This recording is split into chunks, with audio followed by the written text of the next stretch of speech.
cow too. Okay. Members, welcome back.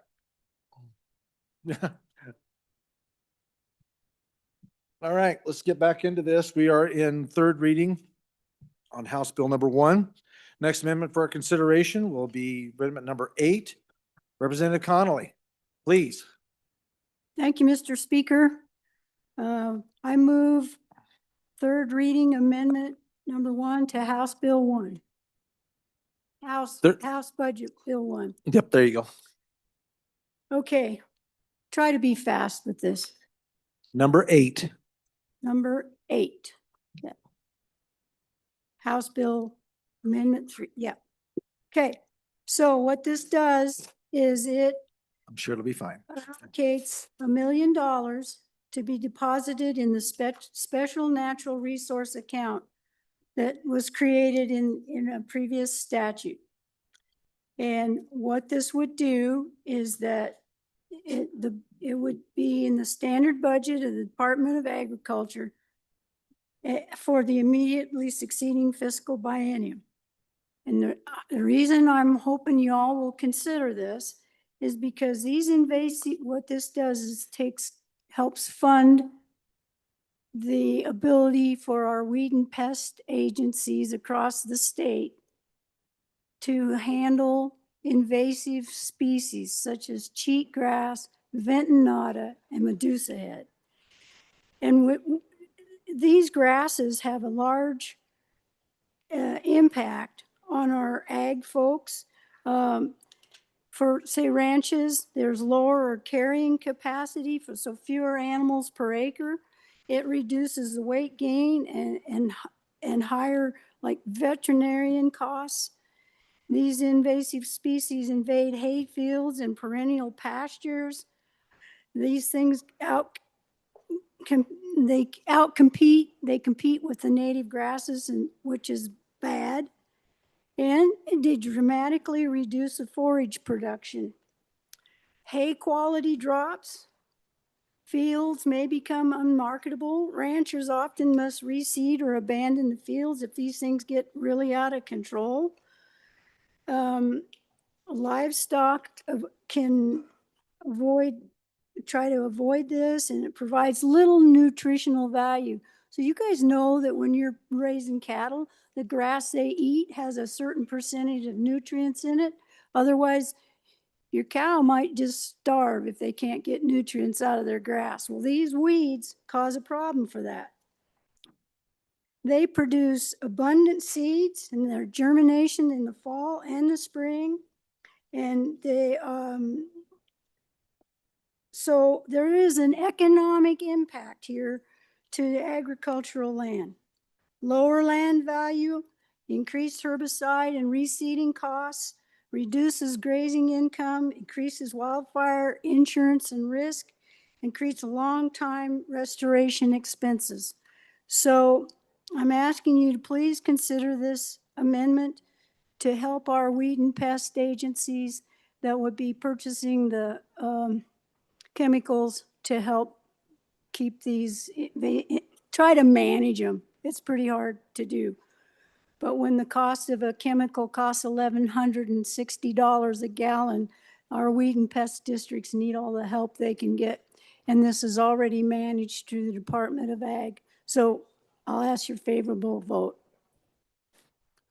Thank you, Representative. Representative Williams, for your first time. Thank you, Speaker. I'll keep it brief, but for all the reasons we just heard, it's always a high number.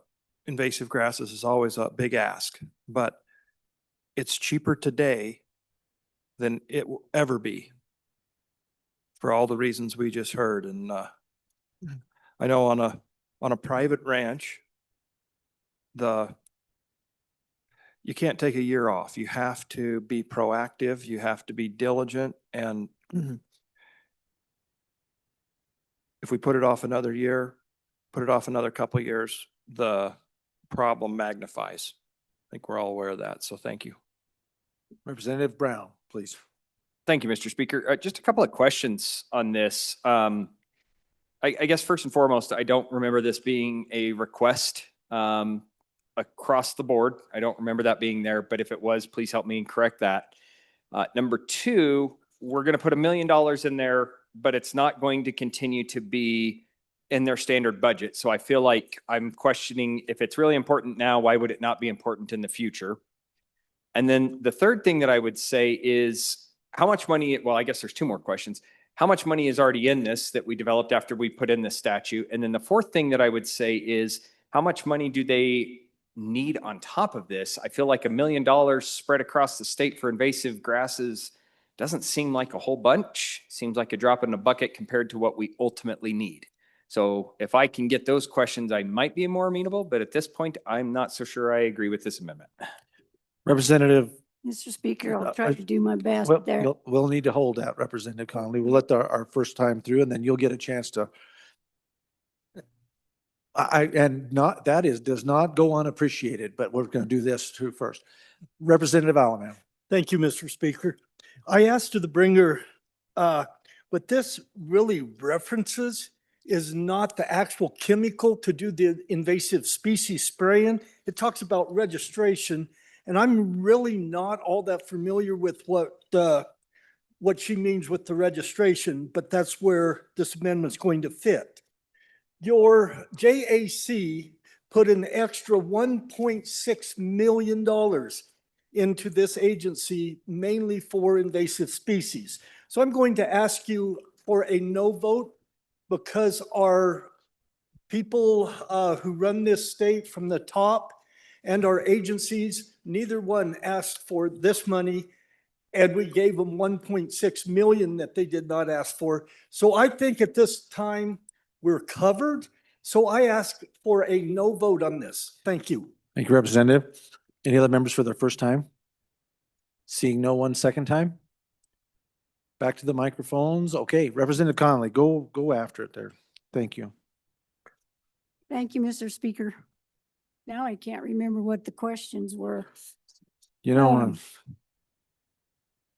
Well, there was a previous bill that would have generated these funds with a little more detail. But this $1 million will go, since there's no bill from, it didn't get introduced, and we're asking for $1 million. It's not a lot, because what that $1 million represents is what the increase of a pesticide registration fee would generate. Without the increase on that side, then the request is to ask for this to be managed through our weed and pest at the Department of Ag. And no, it does not generate enough money to do a lot of work, but our weed and pest organizations met from a number of different districts that are having trouble with this ventonata and Medusa head and still cheatgrass. And they felt like this might be another way that it could really help them just to generate some more funds to help buy the chemicals to spray. So I hope that answered your questions. thank you, Representative. Body, you are voting on third reading amendment number 8 to House Bill 1. Assistant Chief Clerk, please call the roll. Alamand, Andrew, Angelos, Banks, Bear, Brady, Bratton, Brown Gary, Brown Landon, Byron, Campbell Elisa, Campbell Kevin, Chestick, Clouston, Connolly, Davis, Erickson, Filer, Bornstrom, Geringer, Guggenmoss, Haraldson, Haraldson, Oh, there she is. Harshman, Heiner, Heft, Jarvis, Johnson, Kelly excused, Knapp, Excused. Larson Lloyd, Larson JT, Lawley, Lean, Locke, Lucas, McCann, Nicholas, Ottman, Pendergraft, Posey, Provenza, Riggins, Rodriguez Williams, Schmid, Sherwood, Singh, Smith, Storr, Excused. Strock, Stivar, Tarver, Thayer, Washit, Wasserberger, Webb, Weber, Worf, Williams, Winter, Wiley, Yin. Mr. Speaker, are there any changes?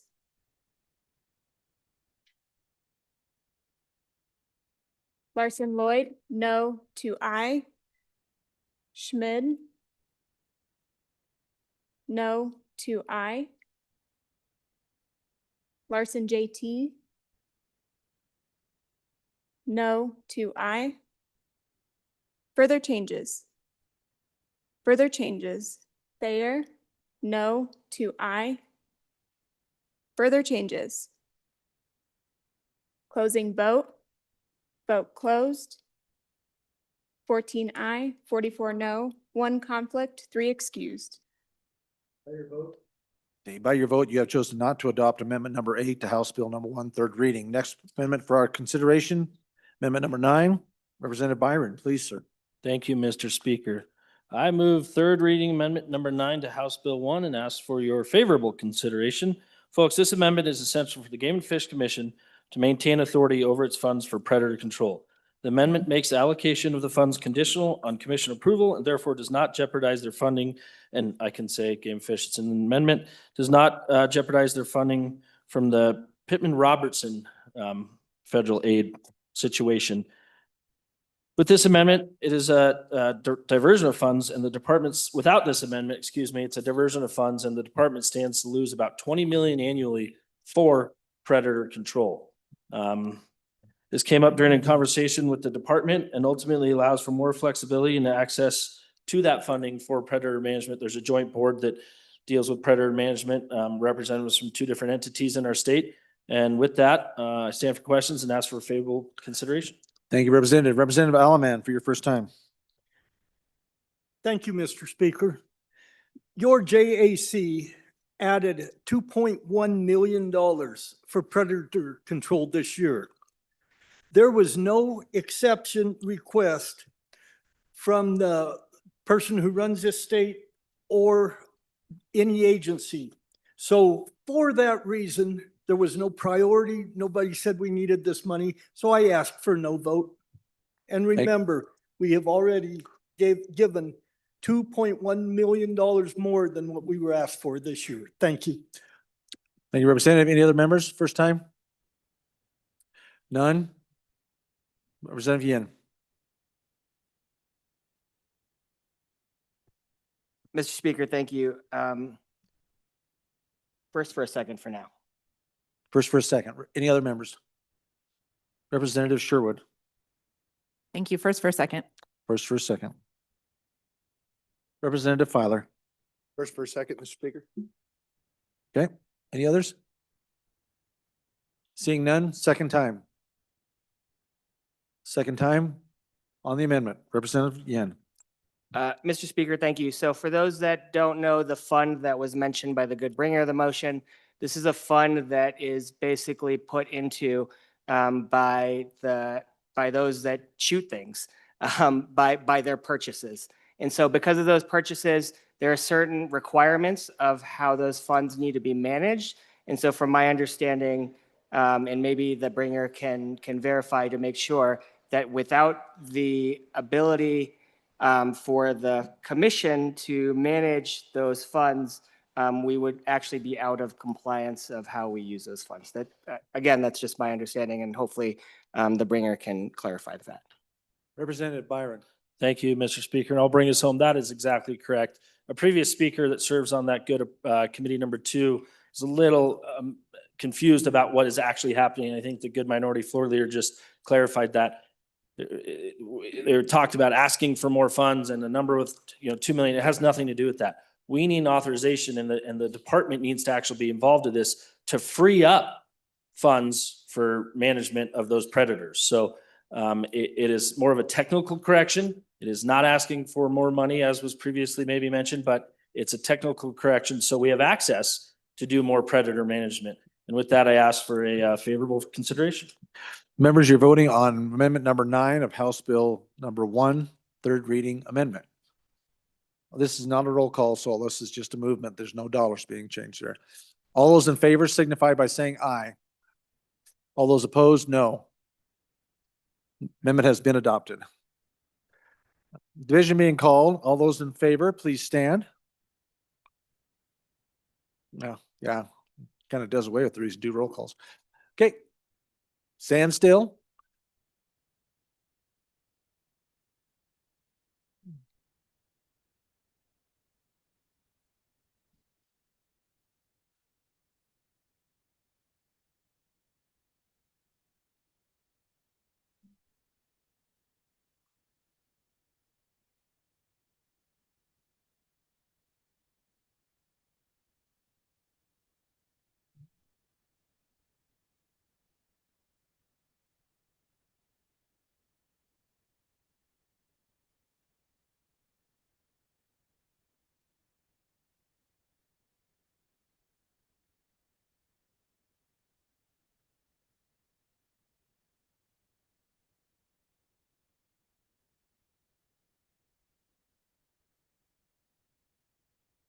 May be seated. All those opposed, please stand. It's going to be very close, ladies and gentlemen, I think, unless we're minus some members here. It's going to be very tight. Please stand still and no yawning.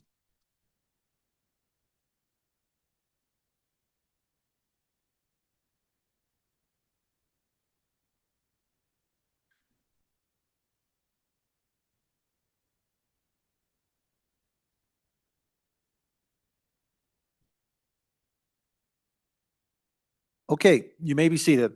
Amendment has been adopted, 31-27. All right, next one for our consideration, ladies and gentlemen, amendment number 10 to House Bill number 1, third reading. Representative Geringer. Please, sir. Thank you, Mr. Speaker. What a lovely day today. It is gorgeous. I move third reading amendment number 10 to House Bill 1 and ask for your favorable consideration. So I'm talking about this amendment as it's the restoration of funding for an additional attorney in the Attorney General's Water and Natural Resources Division. I'm bringing it back because I wanted you to understand some of the additional information provided by the Attorney General's office. It's not about expanding bureaucracy. It's really about preparedness. Right now, our state is involved in 44 federal natural resource and environmental cases. That's enough to keep existing staff and 2 additional attorneys fully occupied. But what concerns me even more is what's coming.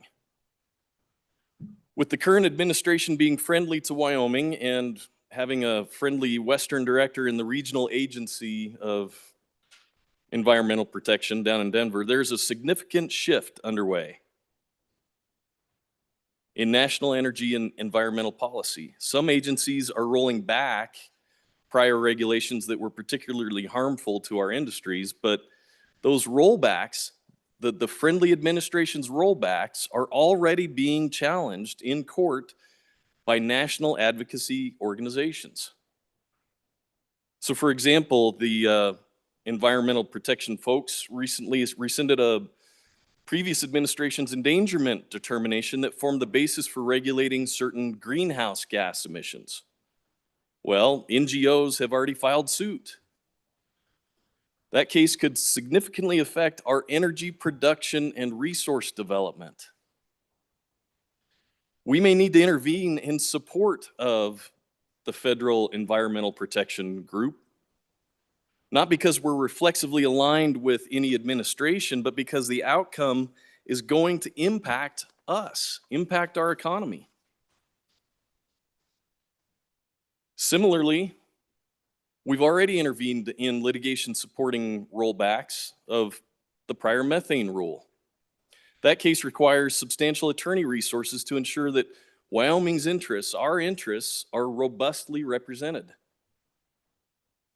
And then also looking ahead, we expect litigation involving coal leasing in the PRB.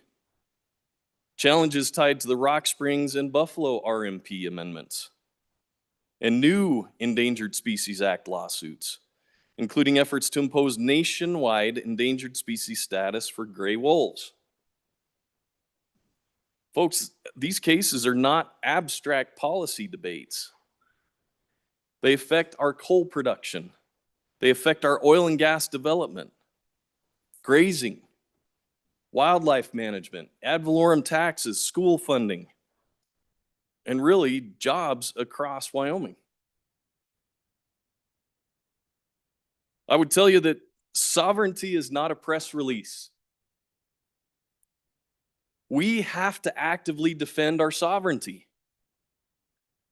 If we lack the legal capacity to intervene, to challenge improper rules, to file briefs or defend favorable ones, then we are not protecting our sovereignty.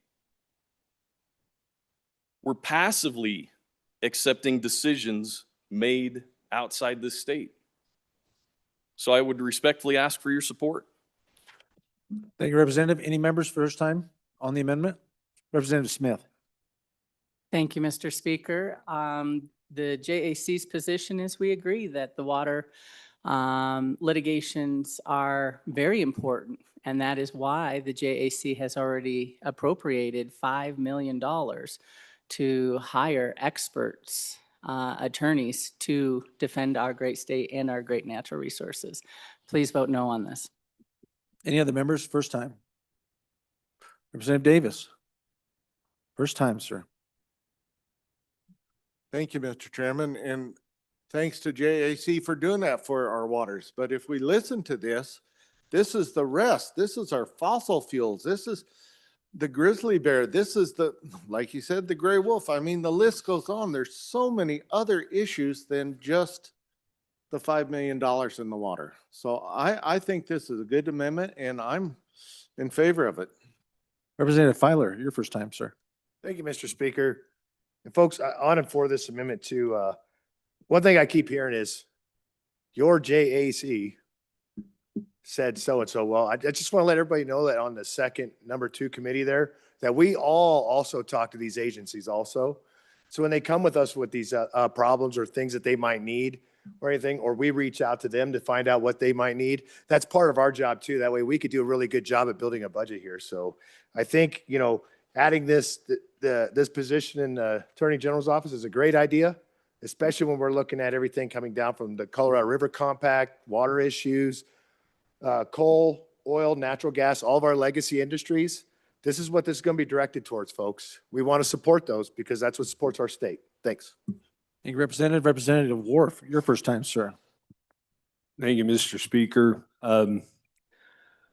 I rise in support of this motion, which is hard for me to do. I don't like to put more money into our attorneys. I think we got enough attorneys. There's some that would say we need more, but I'm of the opinion that, you know, this is a tough pill to swallow, but I've learned you can either take it oral or the other way, and I'd rather take it orally. But I think we have to take advantage. We have got people in the right places, but as we will see, there's going to be a mountain of lawsuits that come our way as we try to do more and more extraction of our natural resources, as we fight to see more and more of our forest lands managed by our state forestry. These things are all going to be challenged, and we have to be prepared to fight those battles. And it's one of those things, you know, you don't, there's some things you don't want to put your money in, but there's some things you can't afford not to put your money in. And I'm afraid this, I believe, does not have to deal with the water. This is natural resources. It's not dealing with the water resources. And I think that's something you need to understand. I'm not worried about the Colorado River Compact. That's a different battle for a different day, but this is going to be ESA challenges. It's going to be obstruction of our extraction of mineral natural resources. And frankly, we've got a resolution we've passed. Hopefully it'll go out of both chambers. But we're trying to get more and more of our resources turned over to the state. And I guarantee you there's going to be challenges to that. But I think it's what we need. Wyoming's learned, we've gone beyond crawling, walking. It's time for Wyoming to run. But we have to be prepared to back it up. When we start to run, we have to be able to back that. Thank you, Representative. Representative Wiley, your first time. Mr. Speaker, thank you. I hope everybody enjoyed their lunch. I think we got to be careful here because we could be stepping over dollars to pick up dimes. And if you really think about it, the one thing that we all can learn throughout the past few years is that it doesn't matter how friendly at any given time we have somebody in that big white house on the East Coast.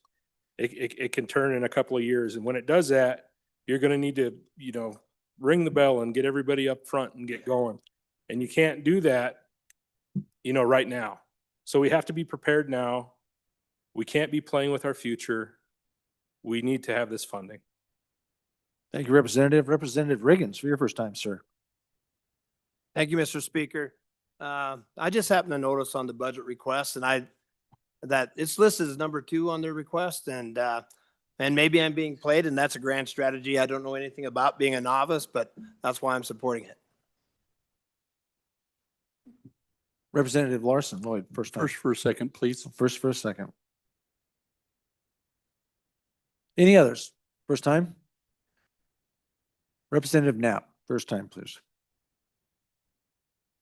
I'd speak against it. There's been a lot of talk of lawsuits and it's much more difficult in defending our position when there's regulations in place that we are fighting against.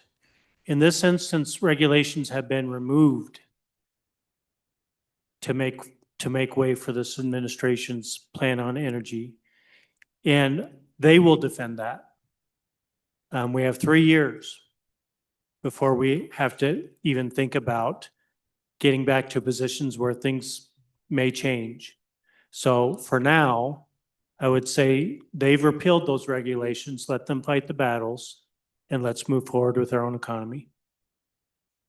Thank you, Representative. Any others for their first time? Seeing nobody rushing to the microphone, second time? Seeing no one else. Back to the bringer, Representative Geringer, please. Thank you, Mr. Speaker.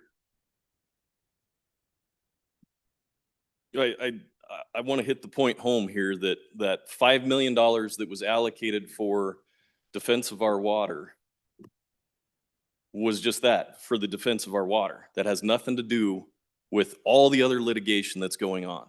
That $5 million has already been allocated for the fight on the water. They're not going to be able to use that towards the fights that we have in front of us. We heard that, yeah, the regulations have been removed and let's just let them fight it out. Well, that's golly. Sure. Yeah, let's let the feds fight on our behalf. We have to be there at the table. We have to be the ones fighting alongside them. We have to support this.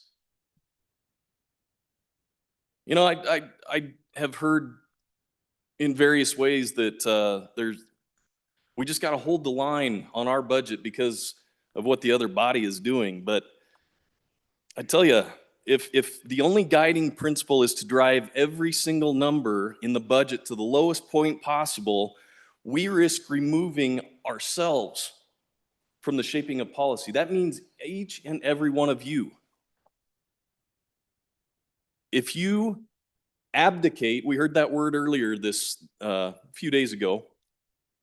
If we abdicate our power as individual legislators, what we're relying on is a small body of folks to shape whatever policy we're talking about here. We individually were elected not just to trim those numbers, but to defend Wyoming's state sovereignty, to protect our industries and structure government that keeps Washington at bay. If we disengage from that responsibility and reduce every question to the smallest line item, the real decisions will be made by a small group. That small group in conference committee. We as individuals have to exercise, if an issue is important to you, you better vote on it here, because you risk that not being taken care of by somebody else. You were elected.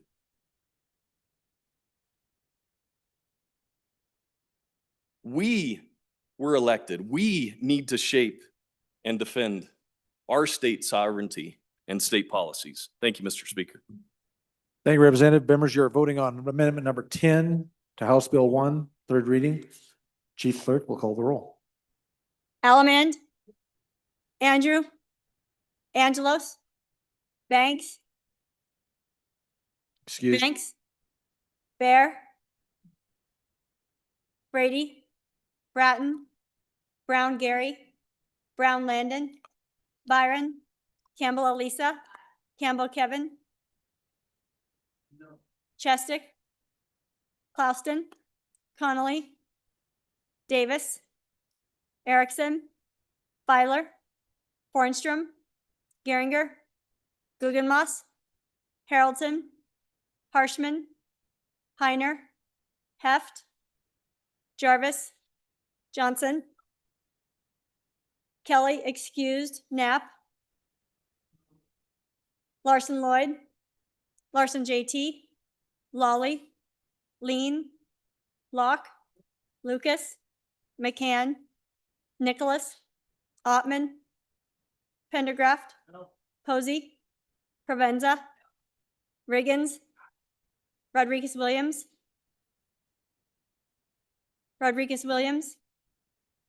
Schmid, Sherwood, Singh, Smith, Storer, Excused. Strock, Stivar, Tarver, Thayer, Washut, Wasserberger, Webb, Weber, Wharf, Williams, Winter, Wiley, Yin. Mr. Speaker, No. are there any changes?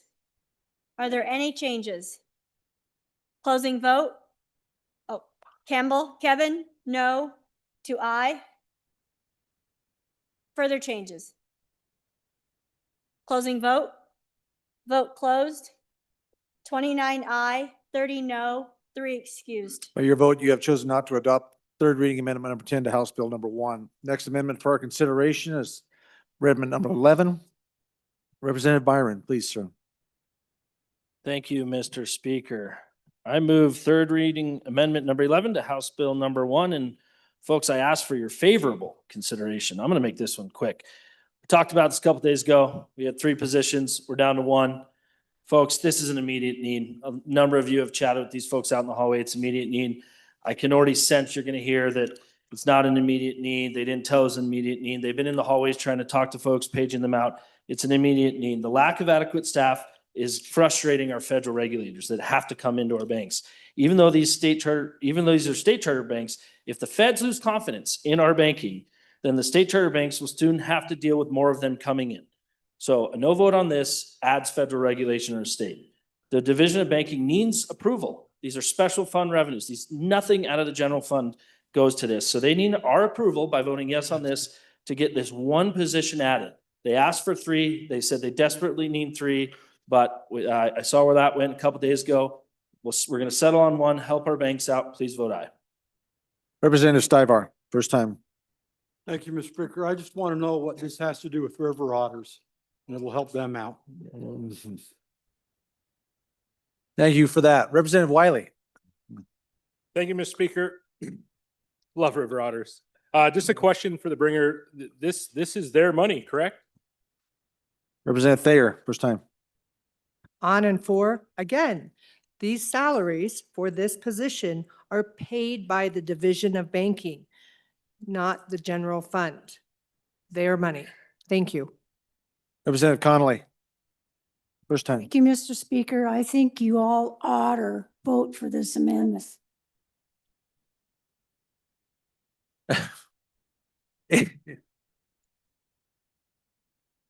Good luck topping that, Representative Davis. Thank you, Mr. Speaker. Haven't you heard of the latest, greatest otter bucks in Wyoming, which should be coming out very soon? But our banking industry, this helps keeps us in primacy, keeps the federal government out. This helps us self-rule, keeps our transparency. It keeps our state sovereignty. And anyway, this is a good thing. We do need all three, but one will help. Representative Washut, first time, sir.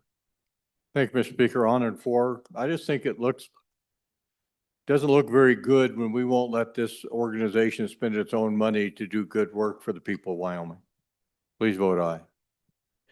Any others for the first time? Representative Ottman, please. Thank you, Mr. Speaker. Just a quick question.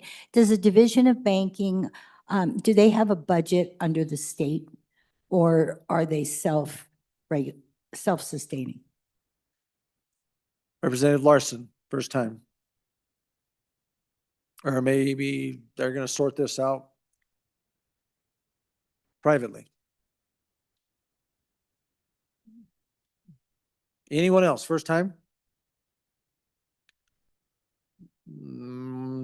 See no one. Second time, Representative Byron.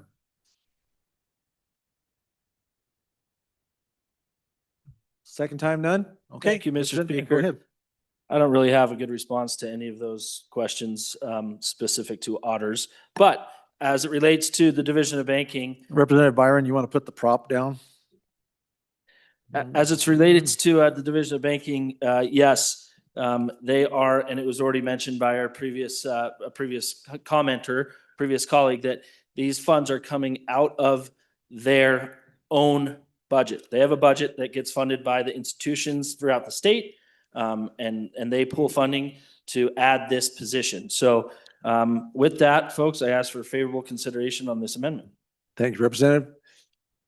Members, you're voting on amendment number 11 to House Bill number 1, third reading. Assistant Chief Clerk, please call the roll. Allemand, Andrew, Angelos, Banks, Excused. Bear, Brady, Bratton, Brown Gary, Brown Landon, Byron, Campbell Elisa, Campbell Kevin, Chestick, Clouston, Connolly, Davis, Erickson, Filer, Fornstrom, Geringer, Gugemas, Haroldson, Harshman, Heiner, Heft, Jarvis, Johnson, Kelly, excused, Knapp, Larson Lloyd, Larson JT, Lawley, Lean, Locke,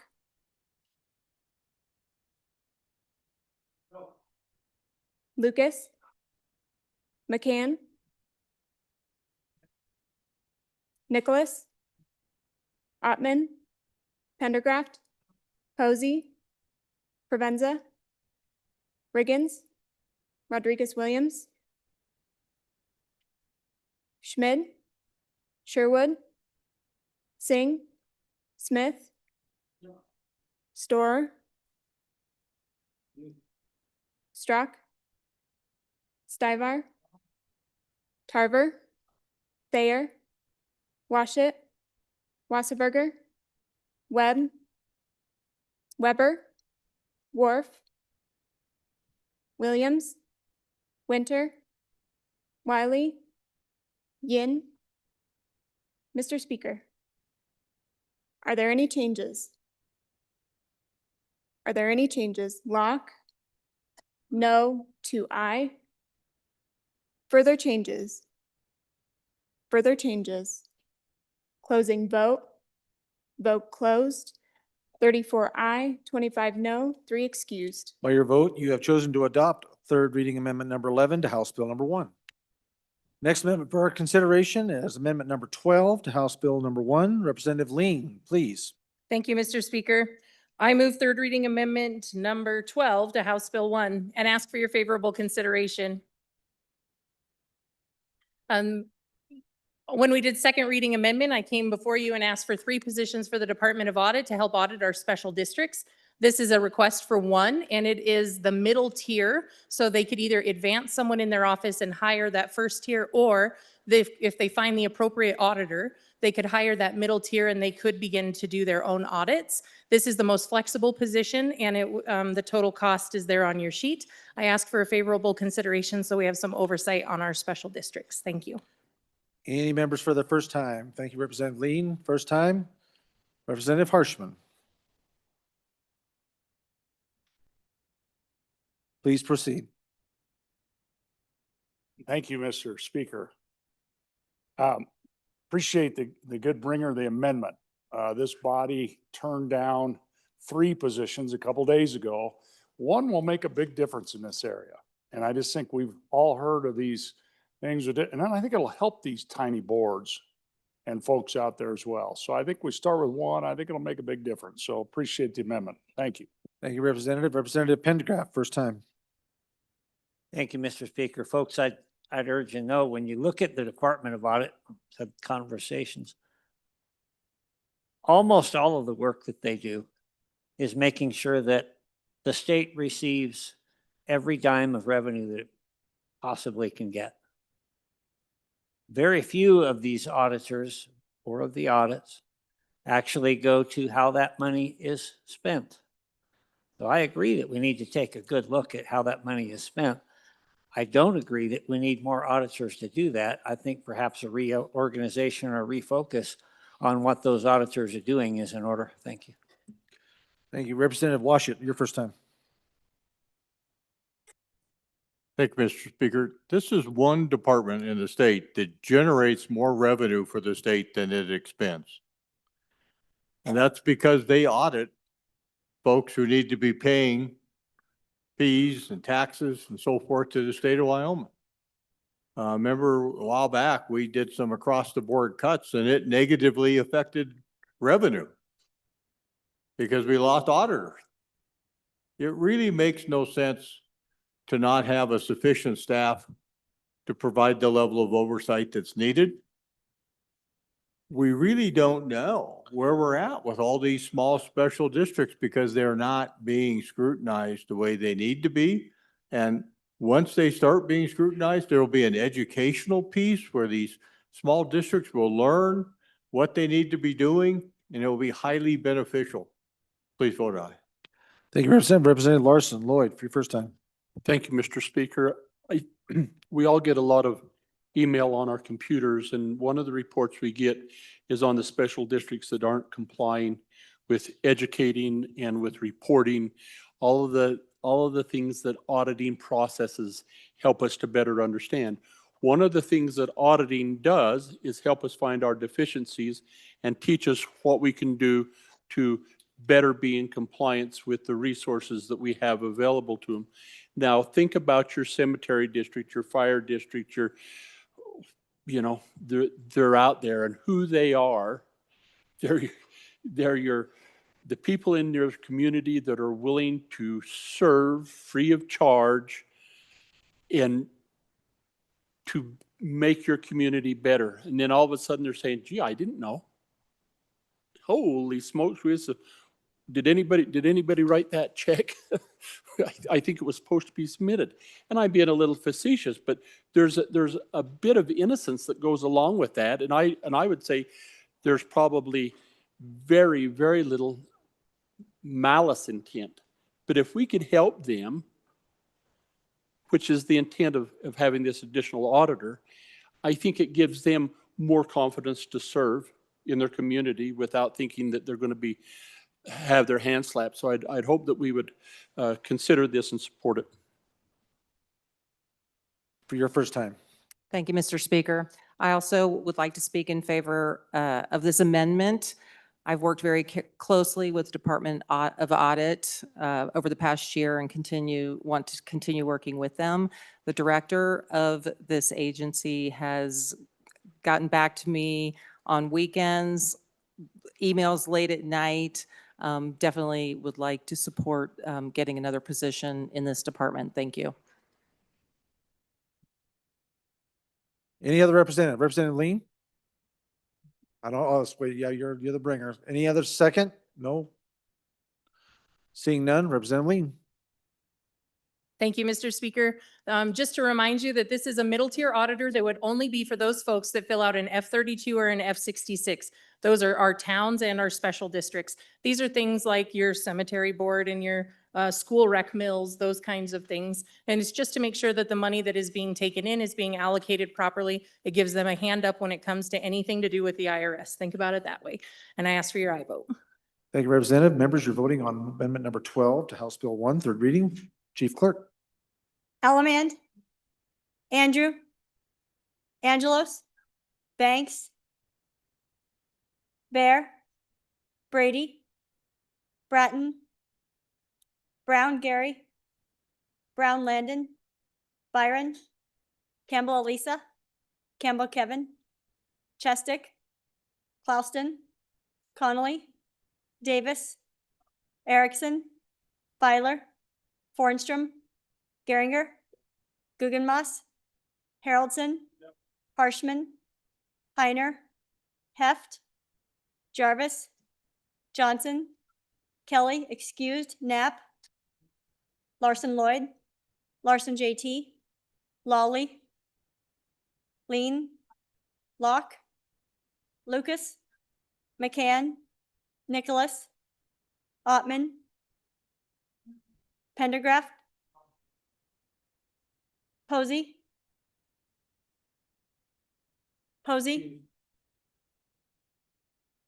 Provenza, Riggins, Rodriguez Williams, Schmid,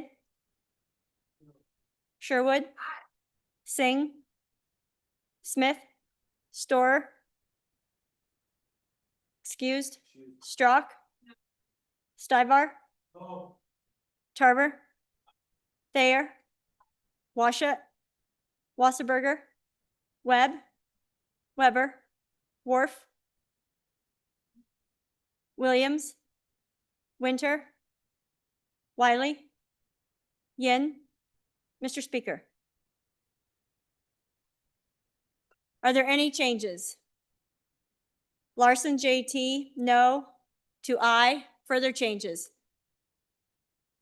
Further changes? Closing vote.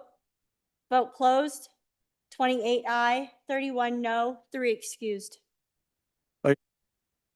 By your vote, you have chosen not to adopt third reading amendment number 12 to the House Bill number 1.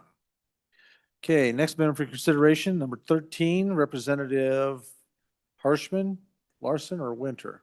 Harshman, please, sir. Thank you, Mr. Speaker. I'd move third reading amendment number 13 to House Bill 1. And members, you can see on that amendment, it has 3 projects there. And it's actually, I'm speaking at this microphone because it's us 3 representatives would like to talk about each one of them maybe. So I'll do my first turn at the mic and just talk about the first one. This is the old airport on the historic Omaha to Salt Lake mail routes. And I sent you an article here a couple days ago. You're able to read about it. They formed an airport board. They don't have any money. Spoke with the mayor. And I always think, I don't know if I can say Medicine Bow, but Med Bow is what I call it. There's a lot of history there. There is so much incredible history of the Virginian, and Elvis Presley ate there, and they got the museum and the rail car. And the poor town, we bypassed it with I-80, which is probably the single greatest economic impact mistake ever because we lose trillions every year with road closures. Anyway, it is really a historic and a very cool asset that we could take a little bit of money and preserve the hangar. It's got one of the old lights there. It's got the concrete. It's really, and it's the only one left. And I think it's so important on these things for our kids to educate them and our public to keep telling our story, because that's how we got to know where we came from. And it's Wyoming played such an important role. And I would say, Mr. Speaker and members of the body, this money is from money that is already appropriated into the tourism operational account. The tourism projects account, folks have been working that pretty hard. Think shooting complex, think rodeo Hall of Fame.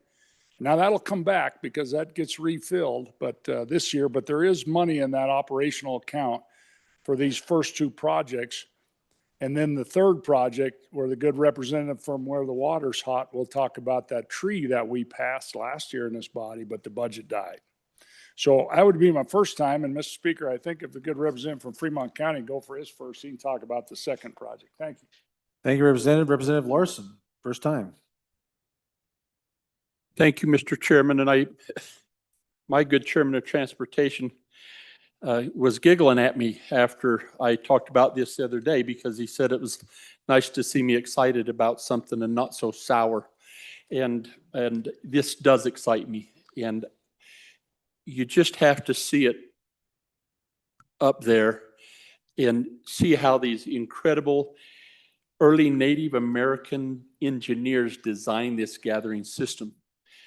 But I'm going to shift my conversation a little bit, because I had a great lesson after that.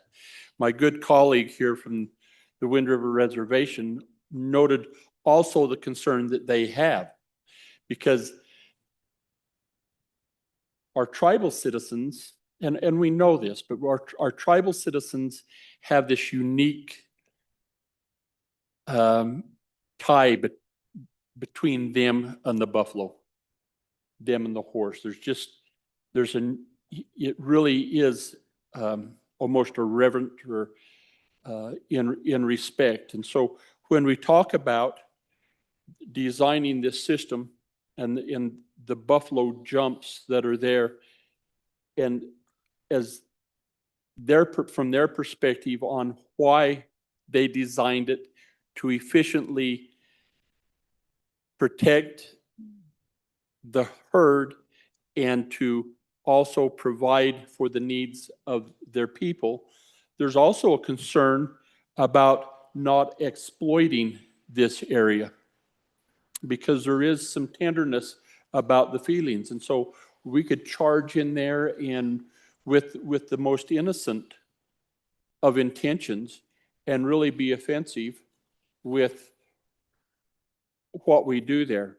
And so this funding really helps us to make sure that we preserve and protect and do the appropriate type of development, so this could benefit not only the historic perspective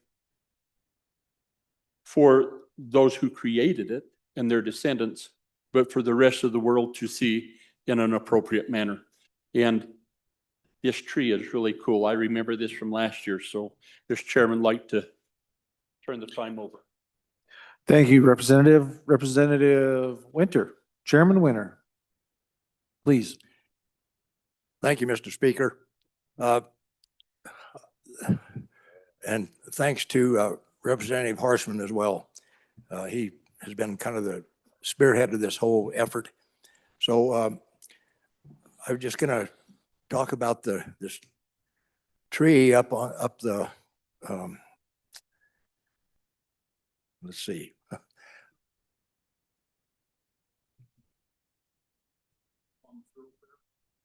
It's not on the thoroughfare. No, it's up the South Fork of the Shoshone River.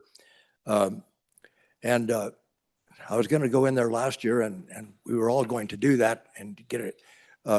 Senator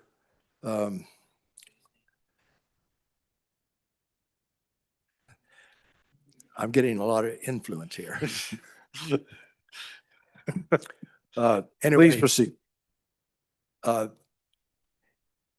We wanted to go in there last year, but the Forest Service seemed to think they had a different idea, and they're supposedly trying to evaluate what is there. This tree has got a whole bunch of signatures on it and information from the previous bunch of guys that was in there to work in this area to support it and to develop it. And but it got canceled this last summer by the Forest Service. They're wanting to go in there and study it or something. So anyway, we've got to go back in, put some pressure on them and try to get this thing recovered and brought to the State Museum down here in Cheyenne. It's a really important historical piece of tree that will really benefit the history of Wyoming. So we want to get that done this next year if possible. And I have not talked to the Forest Service, but I'm going to put some pressure on them. So thank you. Thank you, Representative Winter. Appreciate that. Representative Banks, for your first time. Thank you, Mr. Chairman. Not familiar with the two other projects, but I do want to back up my good chairman on that third one. You know, remember when we discussed this last year and the good senator from across the hall had the pictures out here of this 1893 survey marker of the Forest Service in the park boundary. And just the historic value to us in that area, us who have grown up on horseback in that country.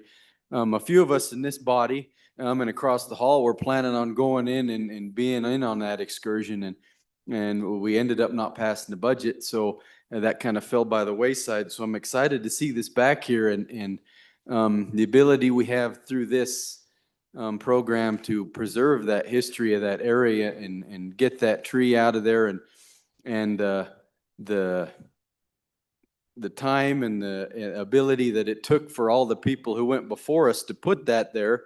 Now it feels kind of neat that we can be the ones to follow in their footsteps, to go there the same route, same place, and get it and come back out and show all the work that they put in to put those historic boundary line there. So in support of that project, hoping we can get it, and hoping you'll all join us on the trek to get it out of there. Thank you, Representative. Representative Davis, for your first time. Davis, yes. Thank you, Mr. Speaker. I would just like to chime in with the good representative with number one in my heart right now, maybe two later, but number one right now on this project at Medicine Bow. This is really good. I mean, it's unlike anything else you've seen because there's only a few of them left. So I think this will be valuable for our youth to understand that airmail really started out that way, not the way we get it now. Any other representatives for their first time? Representative Haroldson, there he is, first time. Thank you, Mr. Speaker. At this time, I'd like to divide the amendment. What's your division, Representative? So my division, Mr. Speaker, would be division number 1 would be lines 1 through 25. And division number 2 would be 27 through 35.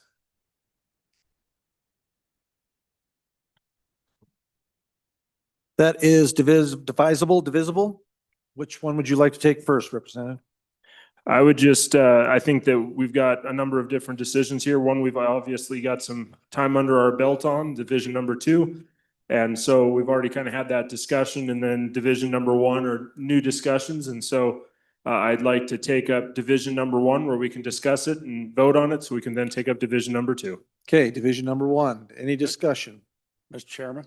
Yes, Representative Harshman. Mr. Chairman, I'd move to divide division number 1 so we could have 1A and 1B, just divide those paragraphs. Might as well divide all 3 of these projects out. However you want to do it, 1, 2, 3, or 1A, 1B, and 2, however you want to do it. Let's, if you don't mind, it's fully divisible. Let's just do number 1 first, second, and then number 3. So Okay, you're going to take up division number 1 or 2, which is your preference? Mr. Chairman, I'd start with one. That was the one I presented. Okay, And division 1, Representative Harshman. yeah, and I won't explain any more about it, but just the funding of this is from the tourism project account, operational account. I've checked, they've got money in that account.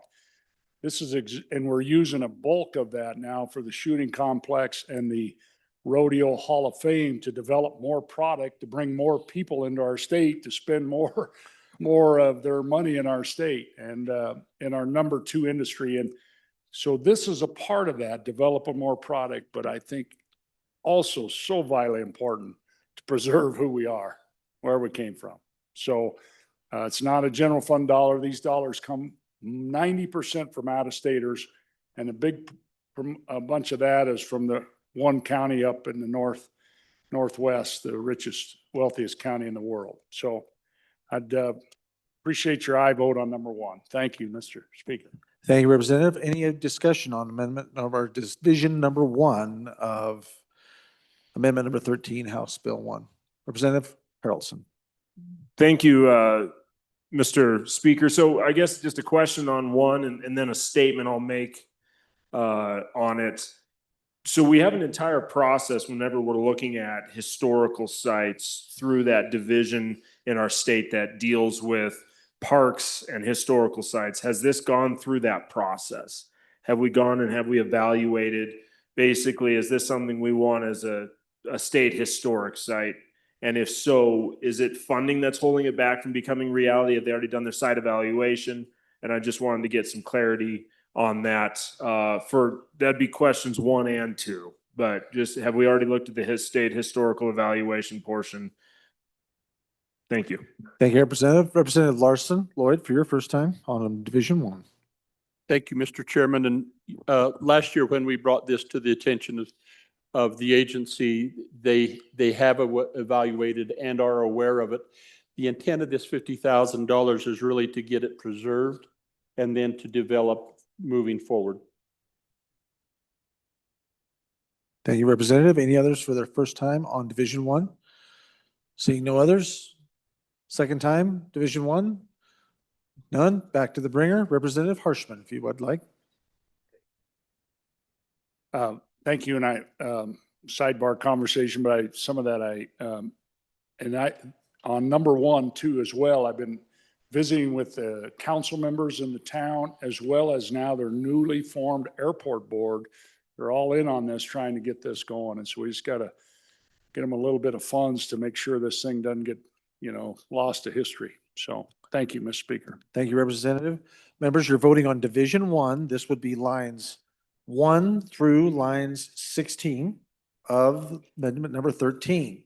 Chief Clerk, if you'll please call the roll. Allemand, Andrew, Angelos, Banks, Bear, Brady, Bratton, Brown Gary, Brown Landon, Byron, Campbell Elisa, Campbell Kevin, Chestick, Clouston, Connolly, Davis, Erickson, Filer, Hornstrom, Geringer, Guggenmoss. Repeat. Haroldson, Harshman, Heiner, Heft, Jarvis, Johnson, Kelly, excused, Knapp, Larson Lloyd, Larson JT, Lawley, Lean, Locke, Lucas, McCann, Nicholas, Ottman, Pendergraft, Posey, Provenza, Riggins, Rodriguez Williams, Schmid, Sherwood, Singh, repeat, Smith, Storer, excused, Strock, Stivar, Carver, Thayer, Washut, Wasserberger, Webb, Weber, Wharf, Williams, Winter, Wiley, Yin. Mr. Speaker, are there any changes? Are there any changes? Closing vote. Vote closed. 25 aye, 35 no, 2 excused. By your vote, you have decided not to adopt Division 1 of Amendment number 13. Members, just one moment here. Something's been brought to my attention, and we're going to potentially have a little chat here. Representative Brown, I'd like for you to explain what you just showed me here, and we'll discuss this as a chamber. Mr. Speaker, I am just going to call point of order, and only because I don't believe that this amendment is actually divisible. And if you'd like, I can either call a Rules Committee to explain it, or I can explain it to the body. I just explained it to the body right now, and if they still see fit, we could go to a Rules Committee, but I would like you to explain exactly what you shared with Okay. me, sir. Mr. Speaker, when you divide an amendment, each section of the amendment has to be divisible and has to be able to stand on its own. So as this amendment was divided by the members of the body, lines 1 through 15, up on the top portion, you have an appropriation. That appropriation is then tied to the next 3 items that are in there. The way that this particular vote just went down, now that that has failed, there's an appropriation that is tied to the other 2 pieces, which means those 2 portions, those next 2 divisions cannot actually stand on their own because there is no appropriation tied to it. So I don't believe that the amendment was actually divided either correctly, number 1, or number 2, I don't actually believe the amendment in itself is divisible. With that information in mind, I would like to have my Rules Committee come up here, and let's just look at this real closely and see exactly what the implications are. So we'll try to be very brief. Appreciate your patience. Let's look at this right quick so we get it right. Rules Committee, please assemble in front of the dais.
Okay, body, moving right along here. We come to a determination. We are good with where we're at. These can be adjusted. The first vote, Division 1 has gone down. My determination is that this is divisible and that can be corrected, and declaring the will of the body is obvious. And so next thing we have to do is vote on Division 2. Representative Harshman, Division 2.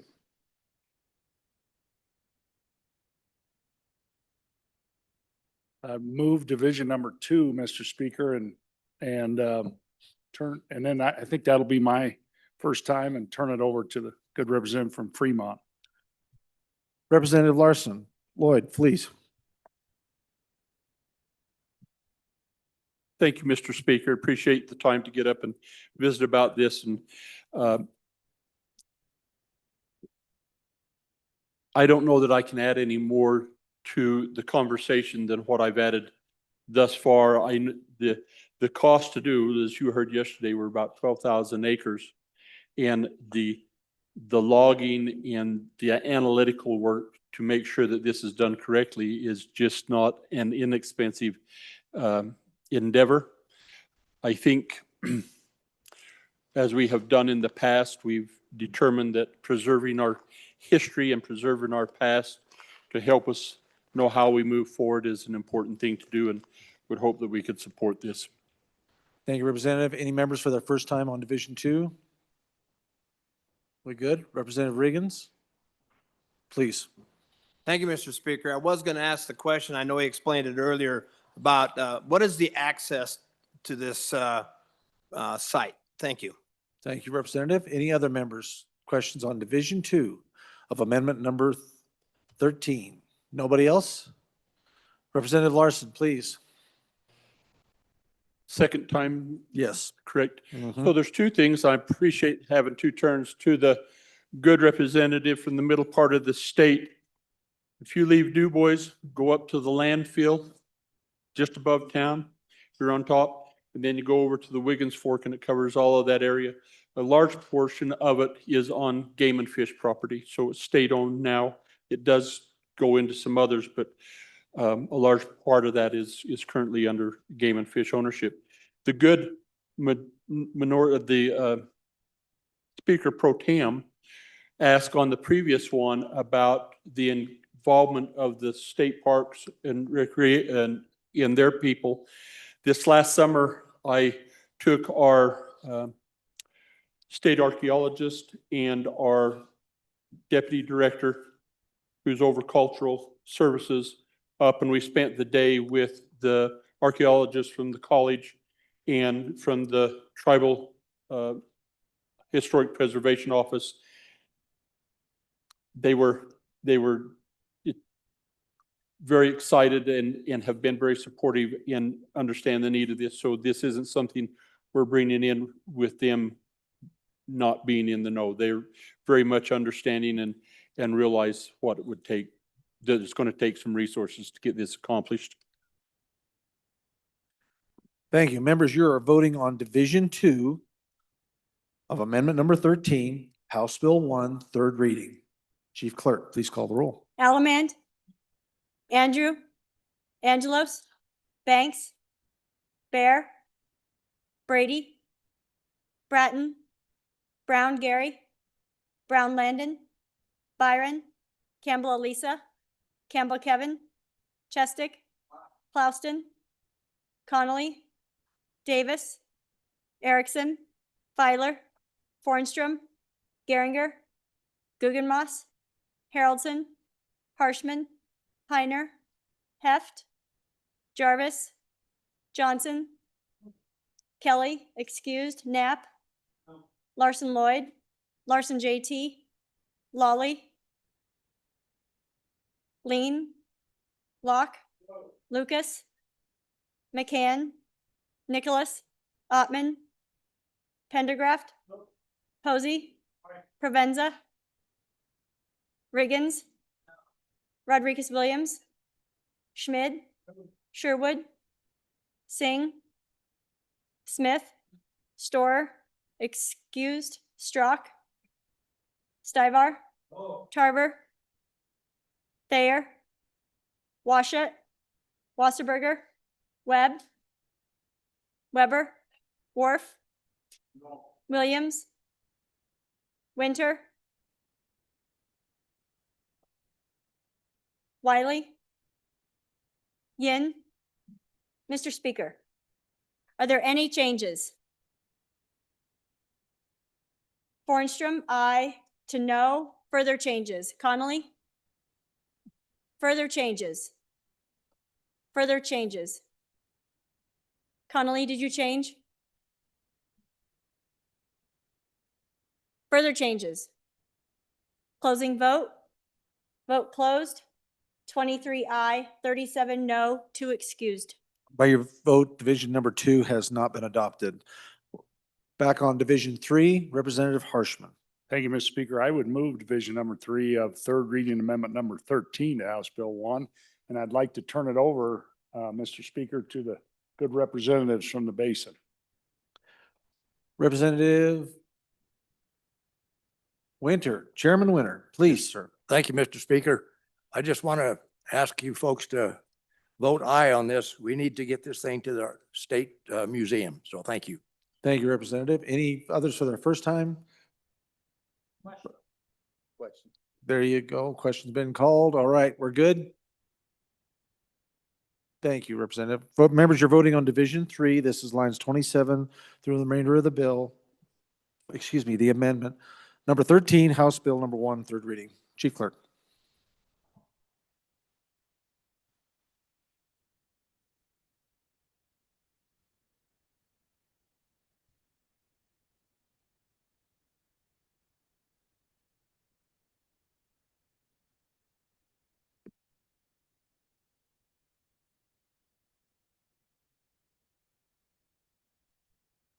Sorry, Alamand, Andrew, Angelos, Banks, Bear, Brady, Bratton, Brown Gary, Brown Landon, Byron, Campbell Elisa, Campbell Kevin, Chestick, Plouston, Connolly, Davis, Erickson, Filer, Fornstrom, Geringer, Guggenmoss, Haroldson, Harshman, Heiner, Heft, Jarvis, Johnson, Kelly excused, Knapp, Larson Lloyd, Larson JT, Lawley, Lean, Locke, Lucas, McCann, Nicholas, Ottman, Pendergraft, Posey, Provenza, Riggins, Rodriguez Williams, Schmid, Sherwood, Singh, Smith, Storer, excused, Strock, Stivar, Tarver, Thayer, Washut, Wasserberger, Webb, Weber, Wharf, Williams, Winter, Wiley, Yin. Mr. Speaker, Aye. are there any changes? Are there any changes? Closing vote. Vote closed. 30 aye, 30 no, 2 excused. By your vote, you have chosen not to adopt Division 3 of amendment number 13. All right, ladies and gentlemen, next one for our consideration, number 14, Representative Harshman. Who's got this one? Harshman's got this one. Please, Representative. Thank you, Mr. Speaker. And before I move number 14, I'd tell the body and the chief that number 15 will be withdrawn. After this, it was kind of one of those placeholders. The Appropriations Committee thinks we're in good shape, so 15 will be withdrawn. I would move third reading amendment number 14 to House Bill 1, Mr. Speaker and members. This was a really close vote on second reading, and like my mother used to always say, sleep on it, it'll be clearer in the morning. And this is the gravel pit state sections on the face of Casper Mountain. So we would take money from, constitutionally, we have to pay the trust for those trust lands. We would take money from right pocket, put it in the left pocket, one part of the state to the other, and then a little money to maybe to buy out these leases, get this thing solved. And then state parks, who I've worked with and talked to, would love to come in and evaluate it. Maybe it's a recreational area, those kind of things. It's right, thousands of people right around this. So it's really, it's used a lot already as a state section, but we could, I think, enhance that. And then, but more than anything, kind of heal our community. You go through Casper, there's signs all over, man, protect our mountain. And now we got citizens throwing money into the hat to hire, legal counsel to fight the state, And I just don't think, I don't know, it's just, and I guess it's maybe throwing the parachute to the 5 electeds who had this on the consent agenda and voted aye, all 5 of them. And so that's where I'm at. I'm just, haven't got down on my knee yet, Mr. Speaker, and beg, but I think this would be really important for the people of Casper. So I encourage your aye vote. Thank you. Members, for your first time, Representative Davis, for your first time, please. Thank you, Mr. Speaker. A couple of sessions ago when this first come up, I told the good speaker with number 1 in my heart that I thought it was a local issue. I don't believe it is now. I think the locals have exhausted everything.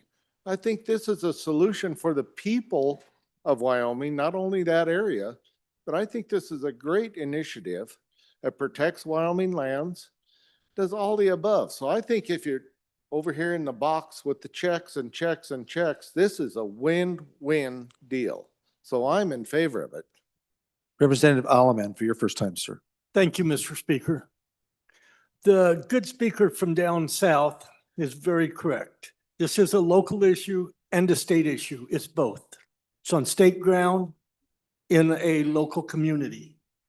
Very few people fought as hard as I did to keep the gravel pit from being open. There's many problems with it coming in. The water table there in many places is 7 feet deep. And a gravel pit could or might not hurt that water. But folks, we got one very severe problem. What we're trying to do is 100% unconstitutional. I hope my good folks back home will forgive me, and I do not believe they sent me here to break our Constitution. Article 18 under Section 1. We're talking about state lands.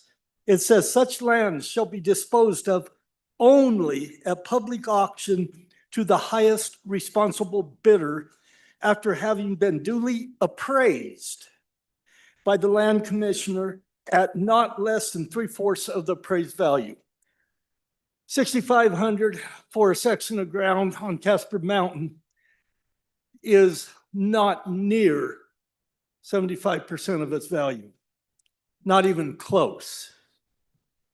And the Constitution says it has to be sold at auction. So you go down in the same article, Section 3, we're talking about the lands and the people controlling it. It gives it to the State Land Commission, which under direction of the legislature as limited to this Constitution. So if this Constitution says we can't sell it without auction, the Land Council cannot change that. It goes on to say, shall have direction, control, leasing, and disposal of lands of the state granted or which may hereafter be granted for the support and benefit of public schools, subject to the further limitation that the sale of all lands shall be by public auction. Folks in my home district, I hope you can forgive me, but I don't think you sent me here to break the Constitution. And with that, I'm going to ask for a no vote. Thank you, Representative. Any other members? Representative Riggins, please. Thank you, Mr. Speaker. when the bringer of the bill brought that to me, truthfully, I thought it was well-crafted and very creative and fairly ingenious. I would have never thought of it. I do think it will be quite a challenge to actually implement it. So I will support the bill, but it would be, I think, a legal hurdle. Thank you, Mr. Speaker. Any others? First time? Second time? Representative, first time, Representative? First for a second, Mr. Speaker. First, second, Representative Yen? Any others? First time? Seeing none? Second time? No one? Representative Harshman, please. Thank you, Mr. Speaker, and thank you, members who brought up questions. I think the good member from Natrona County, I think continue reading in the Constitution, Article 18, Section 4, legislature to provide for disposition of lands. See, that first part you read is the first, but then it becomes more prescriptive as you move on. The legislature shall enact the necessary laws for the sale, disposal, leasing, or care of all lands that have been or may here have been granted to the state, and shall at the earliest practicable period provide by law location selection of lands been herever granted by Congress. It goes on a little bit more. Bottom line is we did this a few years ago. We transferred with a pocket to pocket to our National Guard camp in Guernsey, or in, I guess I can't say that, but so we did the same thing. We've done this before with sales and transfers. And so the legislature by law does that. And so I think absolutely our constitutional prerogative is this, the state land board is in the Constitution, but then it gives us the power. And in the 1920s, we actually set up the SLIB board to kind of manage that as well. So I don't think that's an argument you don't have to worry about. And so rest easy on the Constitution. You can put this under your pillow tonight, knowing you're very constitutional with your aye vote on this. And this will be good for our state. And sometimes things happen and we just got to take care of each other on this. And the language at the end of that allows for the purchase of these, to get a settlement with these leases. And that's what we'd like to do. So thank you. And I appreciate your aye vote. Thank you, Mr. Speaker. Representative Washington? Thank you. Just for, Mr. Speaker, question for the bringer. Now that was second on this. So I'm sorry, sir. I would love to have heard it, but we've closed with the bringer. So members, you're voting on amendment number 14 to House Bill number 1, third reading. Assistant Chief Clerk, please call the roll. Allemand, Andrew, Angelos, Banks, Bear, Excused. No. There he is. Bear, No. Brady, Bratton, Brown Gary, Brown Landon, Byron, Campbell Lisa, Campbell Kevin, Chestick, Clouston, Connolly, Davis, Erickson, Tyler, Bornstrom, Geringer, Gugemas, Haroldson,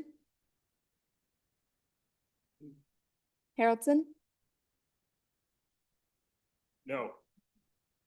Harshman, Heiner, Heft, Jarvis, Johnson, Kelly excused, Knapp, Larson Lloyd, Larson JT, Lawley, Lean, Locke, Lucas, McCann, Nicholas, Ottman, Pendergraft,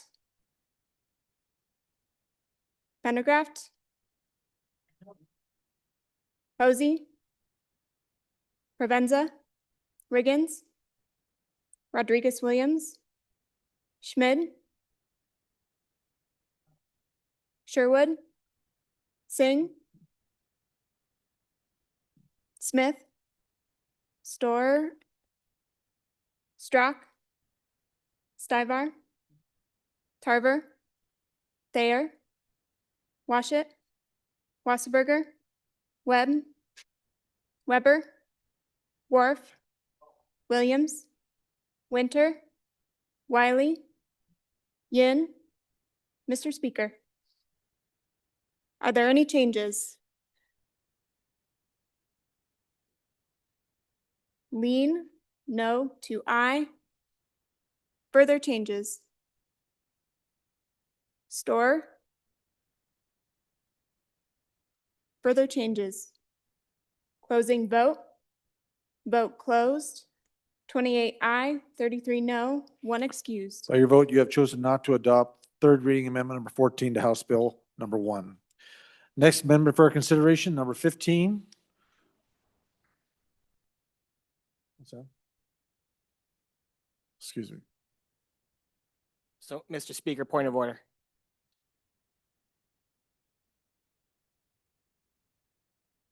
Yeah, the good representative, Mr. Speaker, said he was going to, but he didn't actually withdraw the amendment.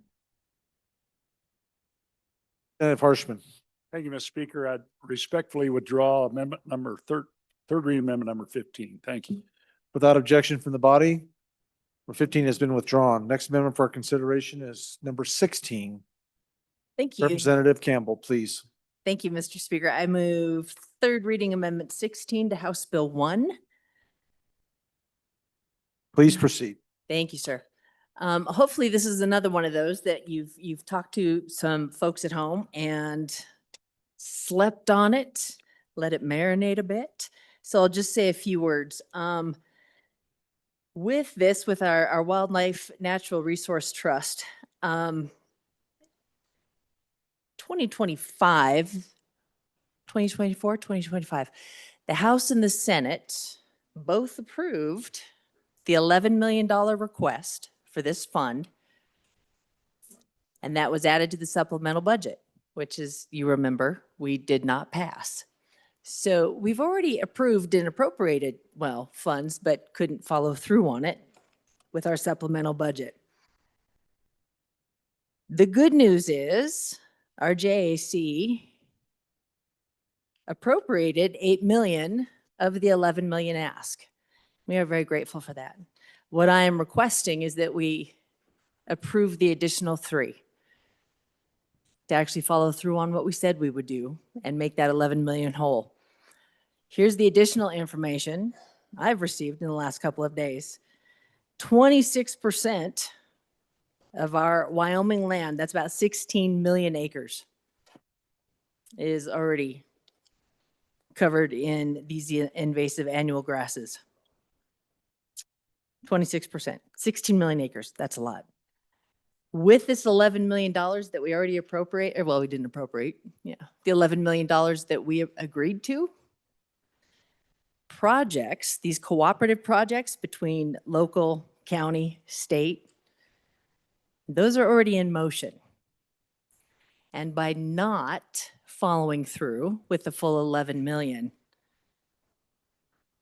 many of those projects cannot proceed. These are projects that have already been approved in our districts. And now we don't have enough money to actually complete them or follow through on them. So while I'm grateful for the 8,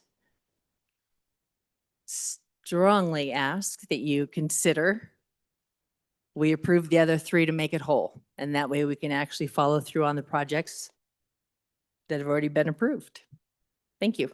Thank you, Representative. Any members for their first time? Representative, any of members for the first time? Representative Davis, first time. Thank you, Mr. Speaker. And the good representative's exactly right. You know, we talk about planning here. You know, we give these agencies these dollars and they're planning. Well, this is a phase of that next step, you know, and if we short them these dollars, what does that do to their overall plan for the state of Wyoming, for the attack on these grasses, for the people, the hardworking people out here? You know, you dangle a carrot out here and then you only cut the carrot in half. That's pretty tough to swallow sometimes. So I am on and for this.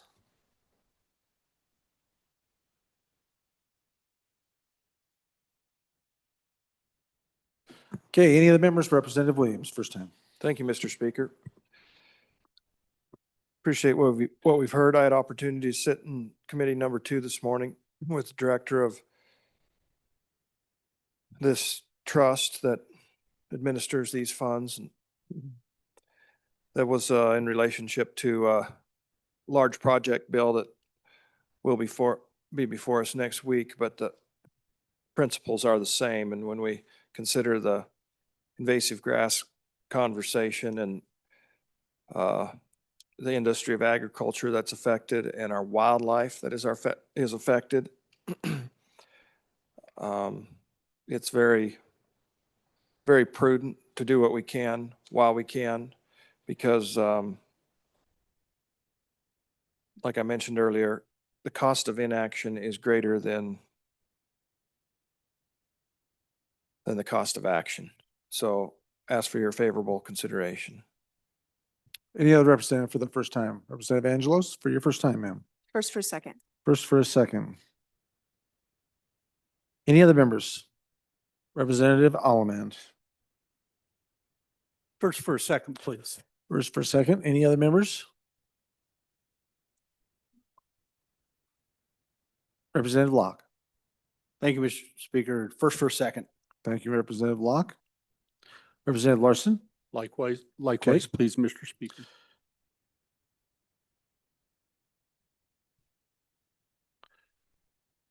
Any other members? Representative Storr. First for a second, Mr. Chair. Okay. Can do. Any other members?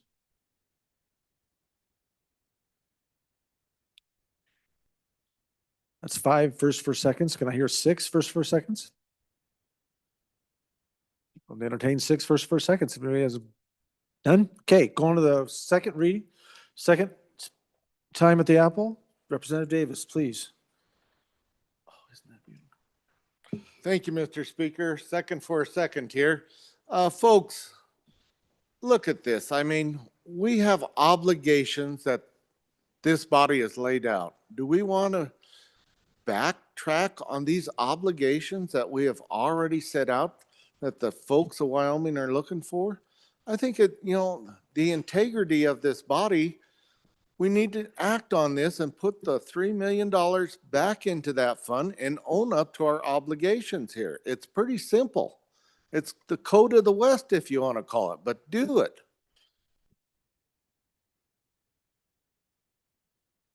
Representative, any members for their second time? Second time. Representative Storr, coming for a second time.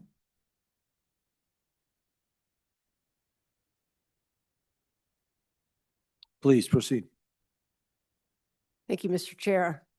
I'd like to talk about what I think is even a greater obligation for this body, and that is to take care of the wildlife that we are so lucky to have in this state.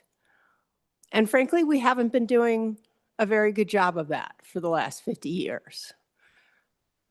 Our mule deer populations are down 40%.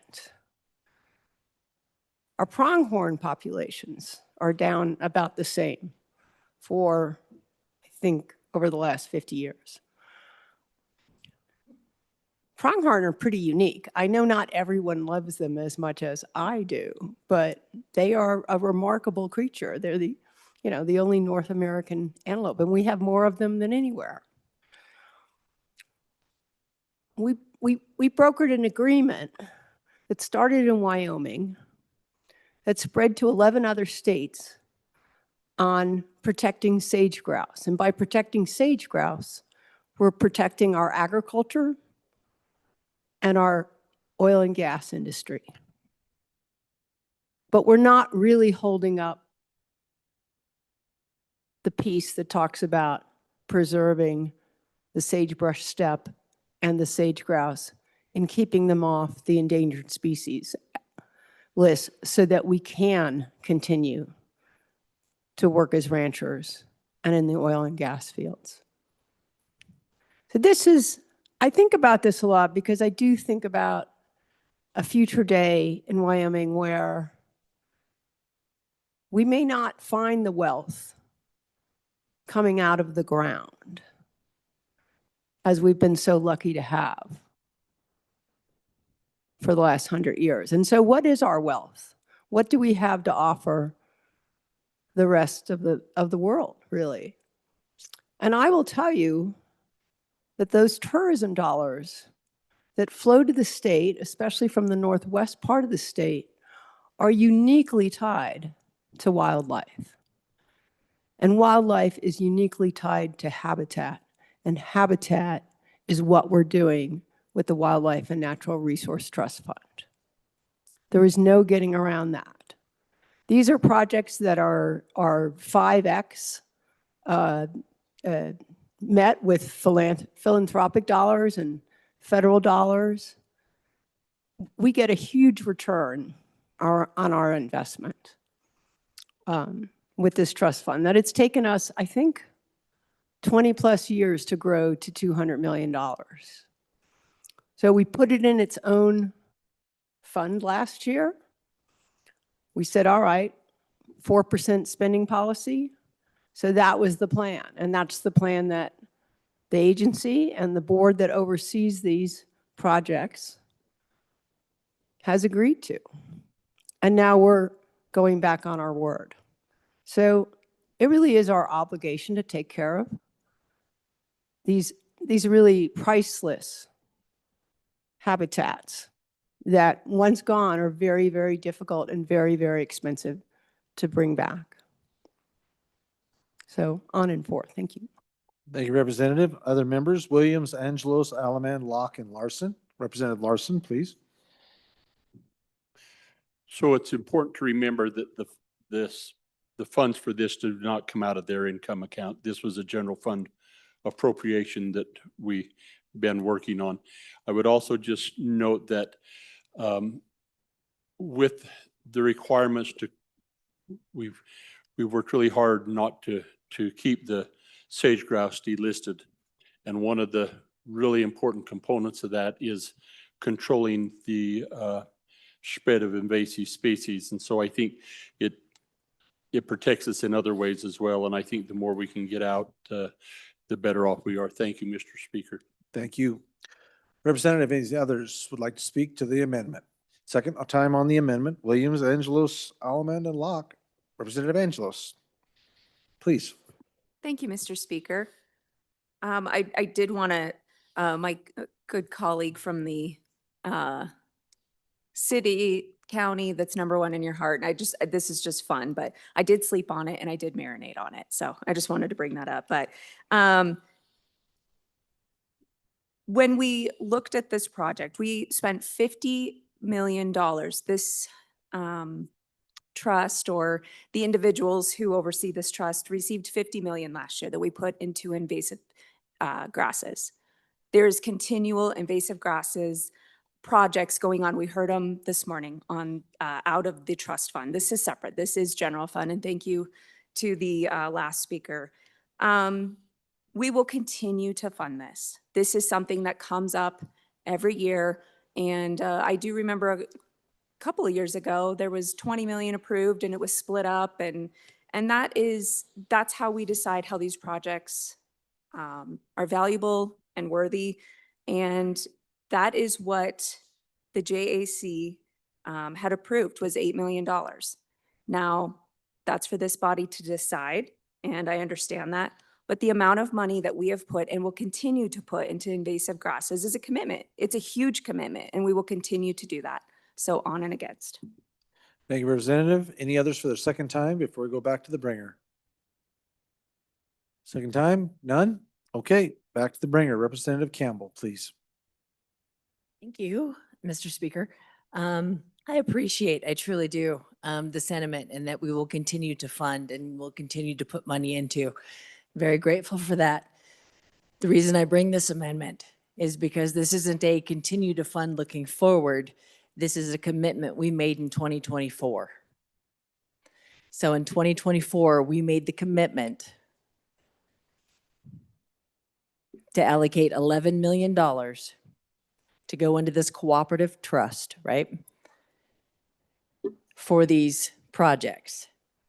Projects were then proposed, approved, work has been started on those. And now, because we are not following through on the 11 million, shorting that 3 million. That means current projects that have been in motion since 2024 cannot proceed. So we're going to get behind. And you guys know, with these invasive grasses, you get a year behind, it's 3 years that you're behind. So what I'm asking this body to do is appreciate that we will continue to fund moving forward and acknowledge that we shorted them 3 million. And those projects will not proceed. Well, they might, but they'll take 3 years instead of 1 and a lot more money than they do now. What I'm asking this body to do is follow through on the 11 million that we committed and follow through on those projects. So let's allocate the additional 3, make that whole so these projects can move forward. Thank you. Representative, members, you're voting on amendment number 16 of House Bill 1, third reading. Assistant Chief Clerk, please call the roll.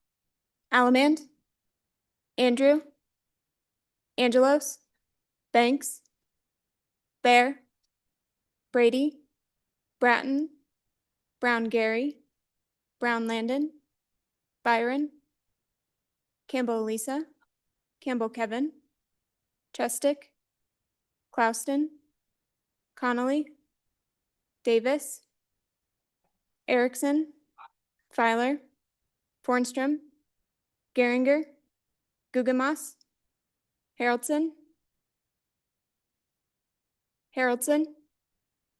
Harshman, Heiner, Heft, Jarvis, Johnson,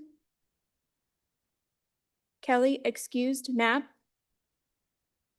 Larson Lloyd, Larson JT, Lawley, Lean, Locke, Lucas, McCann, Nicholas, Ottman,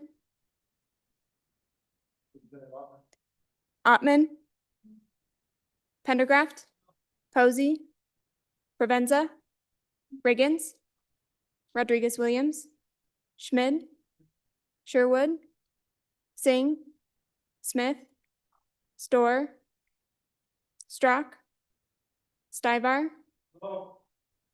Tarver, Thayer, Washit, Wasserberger, Webb, Weber, Wharf, Williams, Winter, Wiley,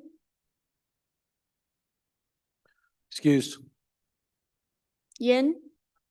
Mr. Speaker. No. Are there any changes? Andrew? Are there any changes? Closing vote. Vote closed. 25 aye, 35 no, 2 excused. By your vote, you have chosen not to adopt amendment number 16 to House Bill number 1, third reading. Representative Wharf. Privilege of the floor.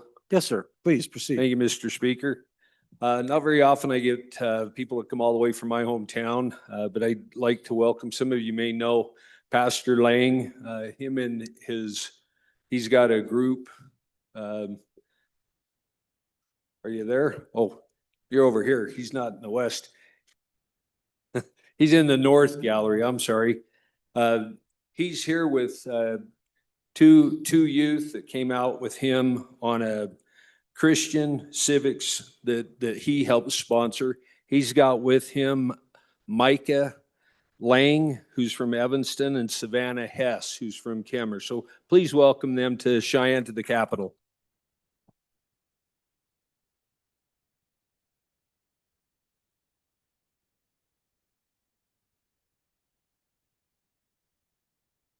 Welcome to the House. Glad to have you here, Pastor Lang, and your young folks with you there. Appreciate you being here.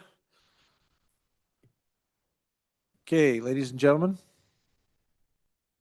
Next amendment for our consideration, amendment number 17. Thank you. Representative Campbell. Thank you, Mr. Speaker. I will respectfully request that we withdraw third reading amendment 17 to House Bill 1. Without objection from the body, amendment number 17 has been withdrawn. Next amendment for our consideration will be amendment number 18. That will be Representative Harshman, Brown. We got Brown, Harshman, Riggins, and Tarver. Mr. Speaker, I'll move the amendment and then I'll let the actual main sponsor come up and explain. Ladies and gentlemen, I move third reading amendment number 18 to House Bill 1. And I will cede the explanation, Mr. Speaker, to the actual sponsor who was off the floor just now. Okay. That'll work. Thank you, Representative Brown.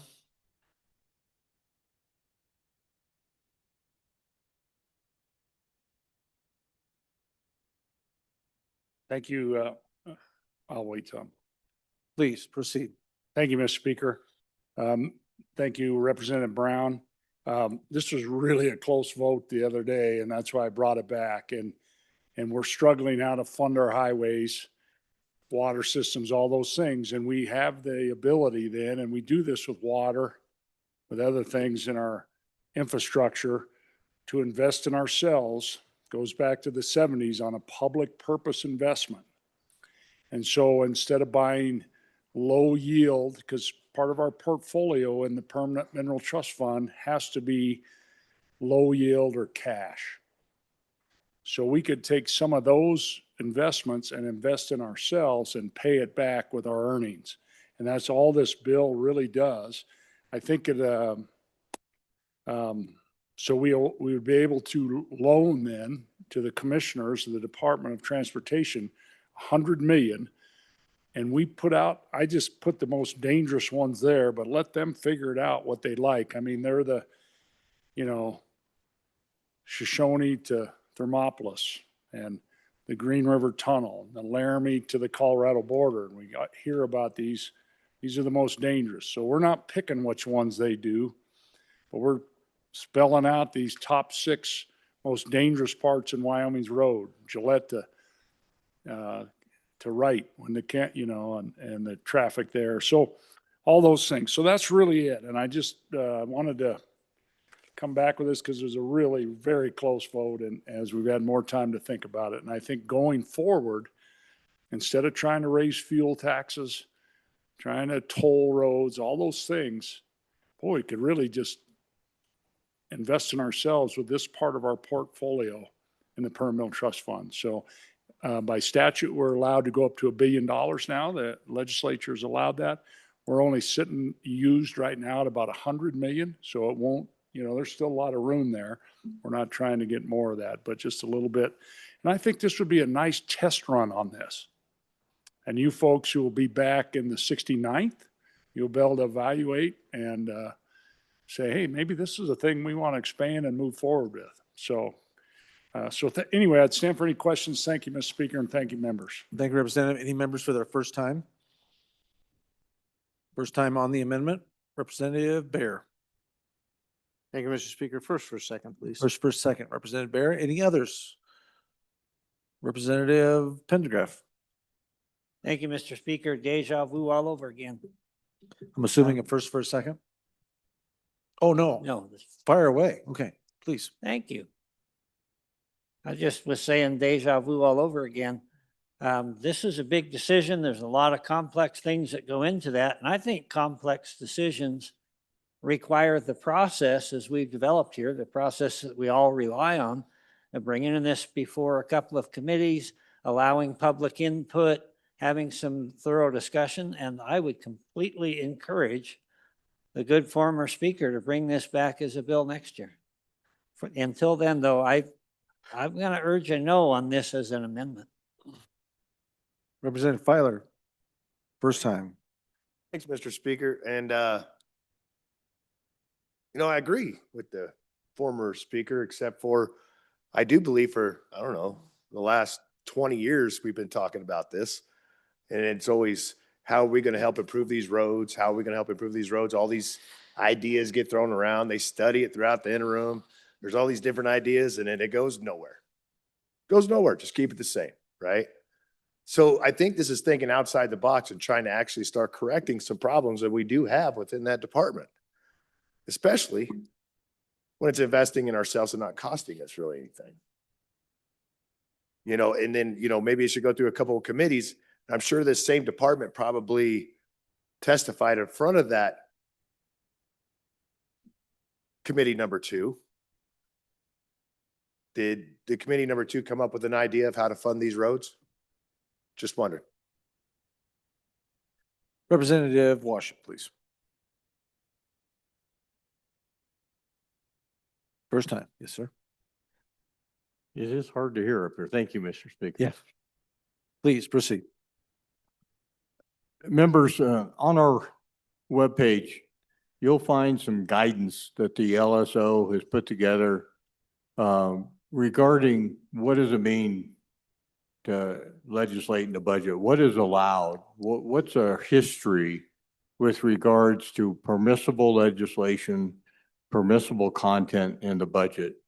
If you take a look at that, I think you'll see that an approach like this probably falls within the accepted boundaries of what can be inserted into a budget bill.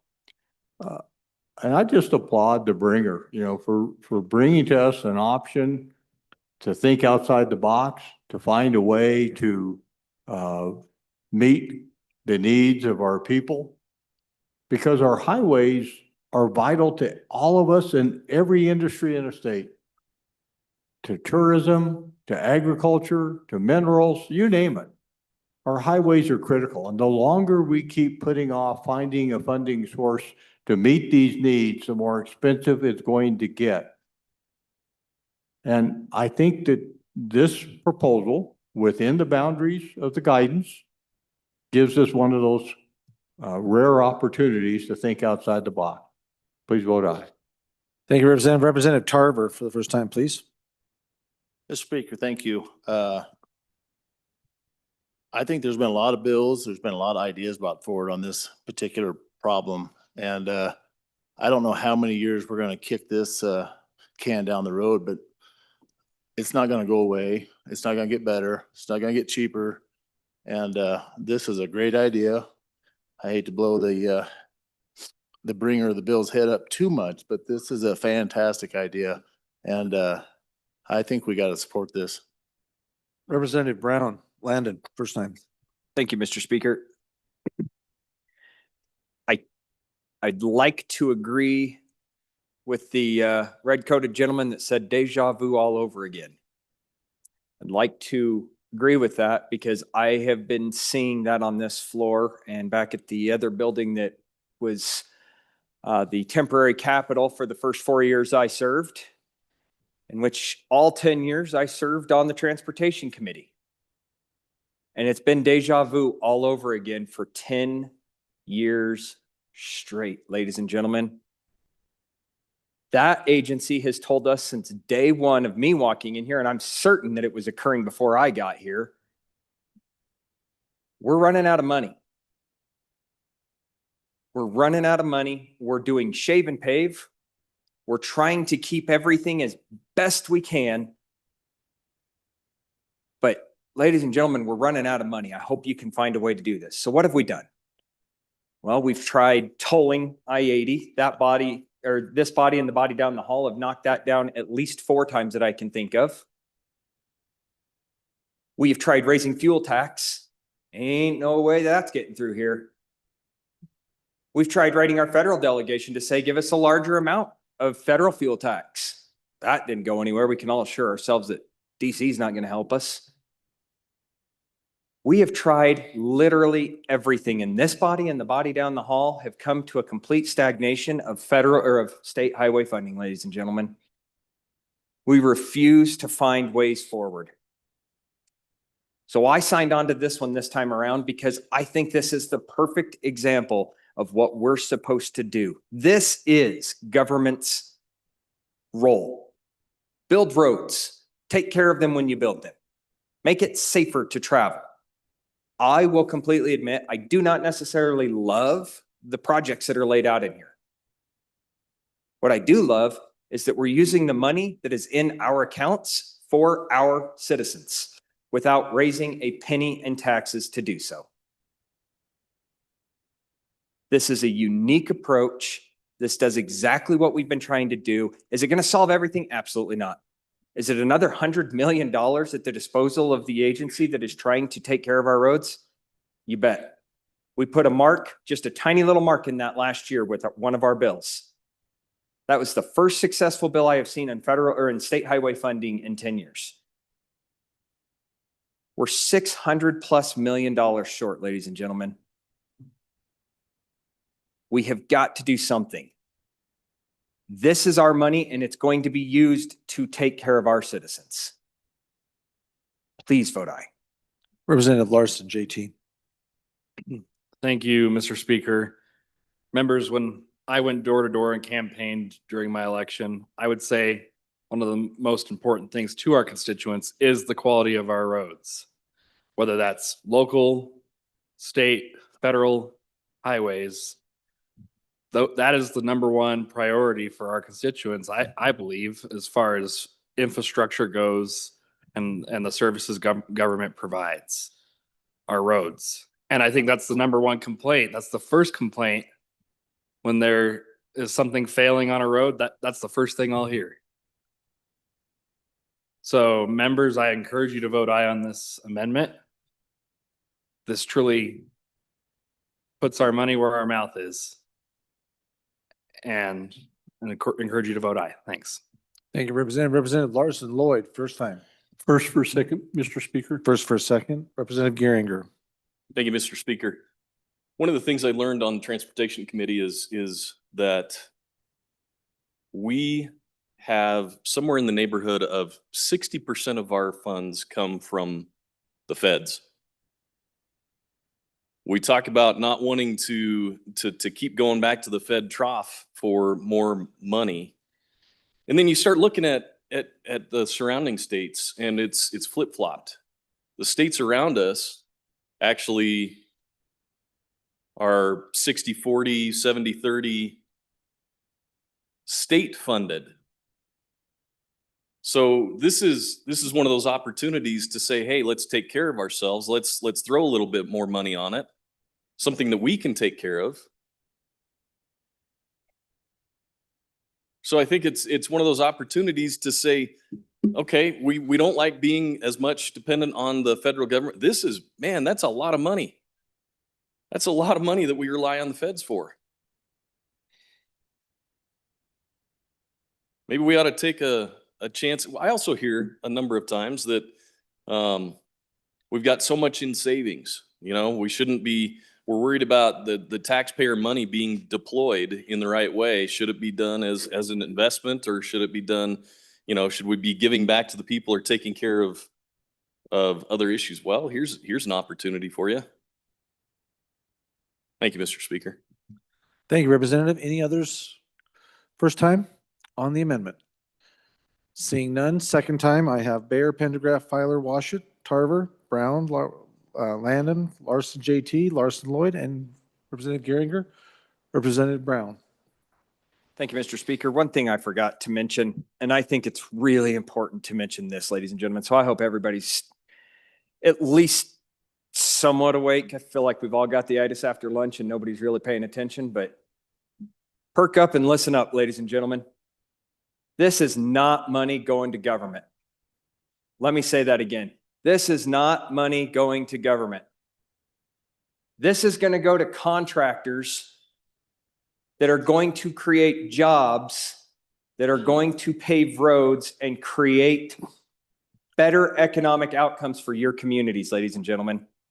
This is not government. We are not giving this money to the department that handles our transportation and say, well, do what you want. We've laid it out in here and we've said, go build some roads.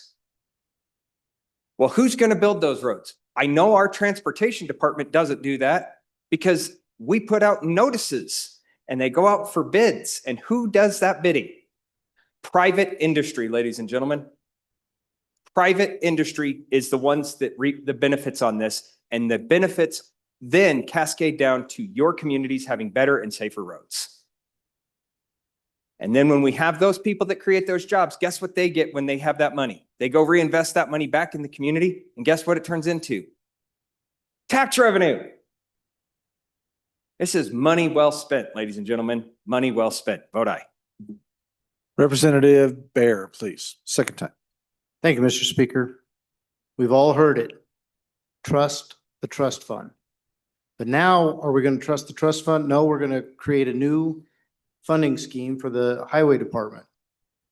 So I would urge a no vote here, because this type of thing, I'm going to reiterate what the vice chairman of committee number 2 said, is that we need to be looking at this as a bill.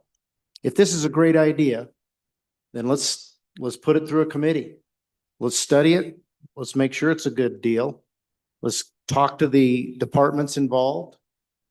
Let's get with our investment teams. See, is this really something where we're going to maintain the kind of returns that we're getting on our trust fund or not? I would, push back slightly on our good chairman of transportation. He mentioned that it's been 10 years since we were able to get something through. That was just last year. This body did fund transportation to a much higher extent than the previous 5 legislatures have. 10 years. When you took sales tax and put it toward this very concern. That sales tax is no longer available for healthcare, DD waiver,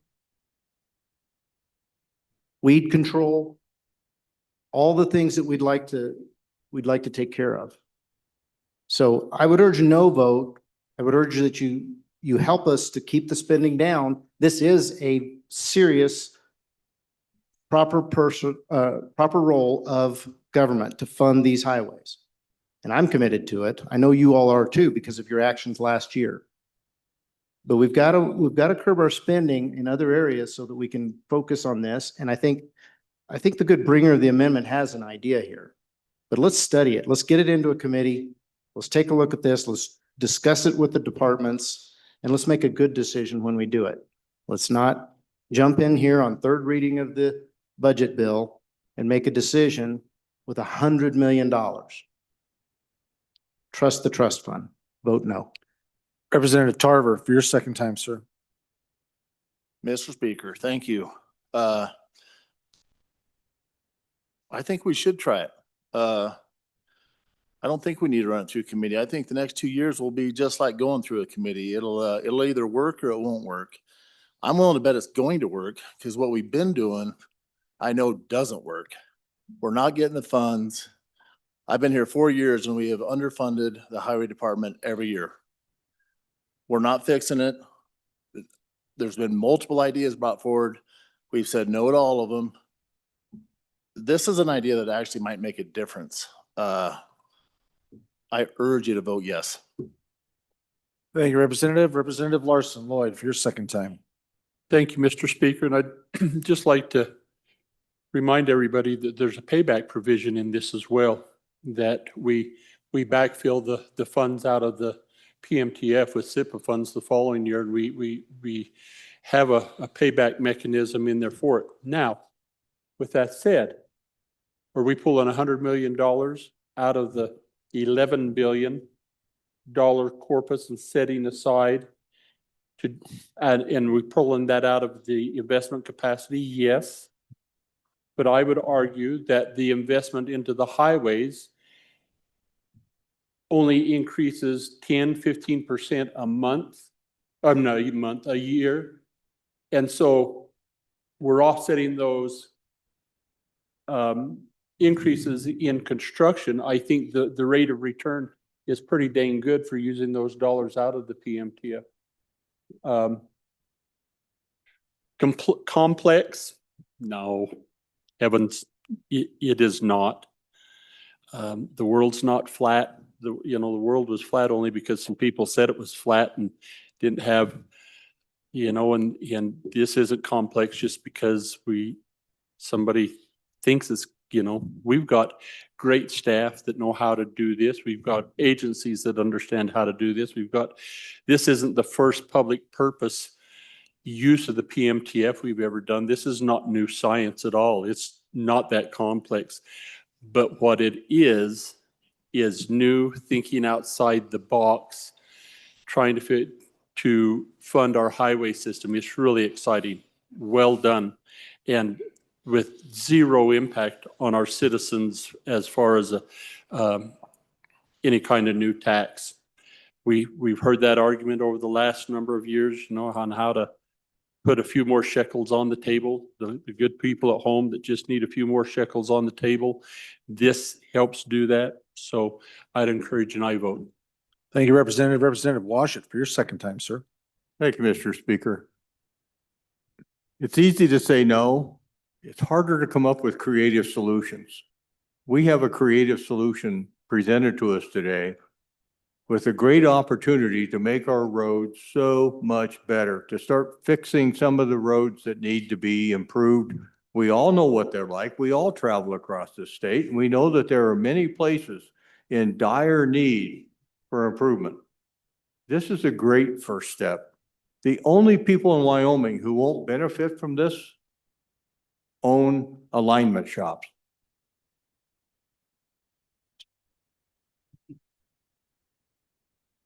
And that's a perspective you don't hear all the time.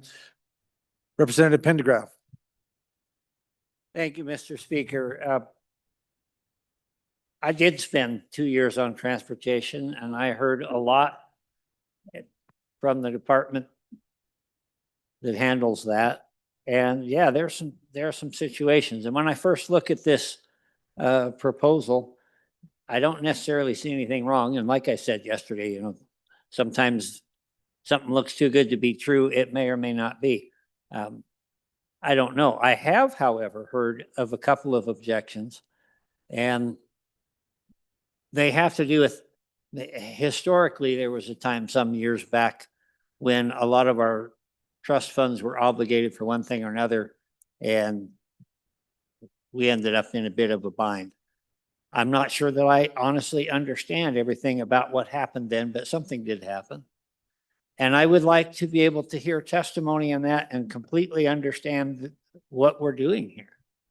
And that's my only objection, is this just seems a really quick way to commit $100 million. And I think we should proceed with caution. I also think that, as I mentioned earlier, we need to trust the system that we've established and work this appropriately as a bill and not as a last minute amendment. Thank you. I would urge a no. Thank you, Representative. Any members left? Filer, Larson, JT, and Geringer would like to speak to this amendment. Seeing none, moving towards the microphones, Representative Harshman, please. Thank you, Mr. Speaker, to bring us home. Appreciate all the great debate. And I think most of the questions have been answered. Taking that piece of that portfolio that we are putting in low yield investments, 1%, 2%, and allowing us to invest that. We're not going to sell, a stock that's making 18% to do this. This is that real steady stuff that we require in statute that we invest in. Not all of our funds are invested in real equity type things that have a higher risk and a higher return. 30% of it's low risk, low return. This is the part we're talking about. And our statutes in our 1970s envisioned this. So I think it's be a great way to run this and test run. And then I think, you think of that tunnel, Green River to Rock Springs. I don't know. What are you going to do? How are you going to fix it? I don't know. Has anybody got an answer? Everybody's saying, oh, let's study it. Let's wait. Let's study it. Well, half of us aren't going to be back here next year. If we just go by statistics, half to 2/3, then we got to start over again. Let's study it. That's the classic way. Delay, confuse. This is easy. We borrow from ourselves. We pay ourselves back with that 20% returns. And then we get more jobs. We get safer roads and less funerals. Let's vote aye on this and really do something good for Wyoming on this deal. And you can go home really proud of this vote. Thank you, Mr. Speaker. Body, you are voting on third reading amendment number 18. Oh, no, that's right. We don't have to vote on this. And we're just going to do a voice vote. All those in favor signify by saying aye. Those opposed, no. The amendment has been adopted.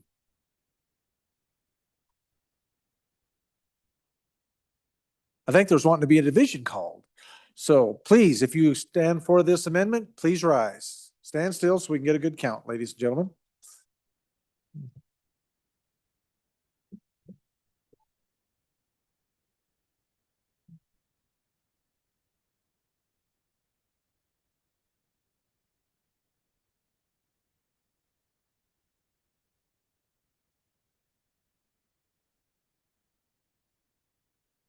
Stand still, ladies and gentlemen, please. Makes it a lot easier for the counters.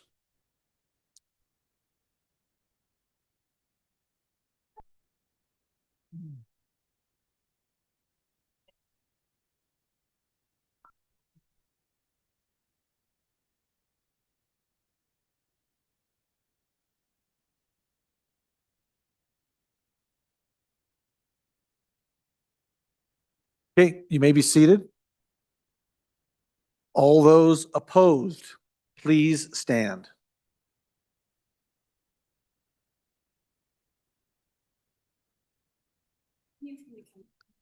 Yeah, kind of come into the chamber, guys. It's hard to see back there. So if you can come into the chamber and kind of spread a little bit so we can see you, this helps everybody get a better job at counting here. Appreciate that. Thank you, guys.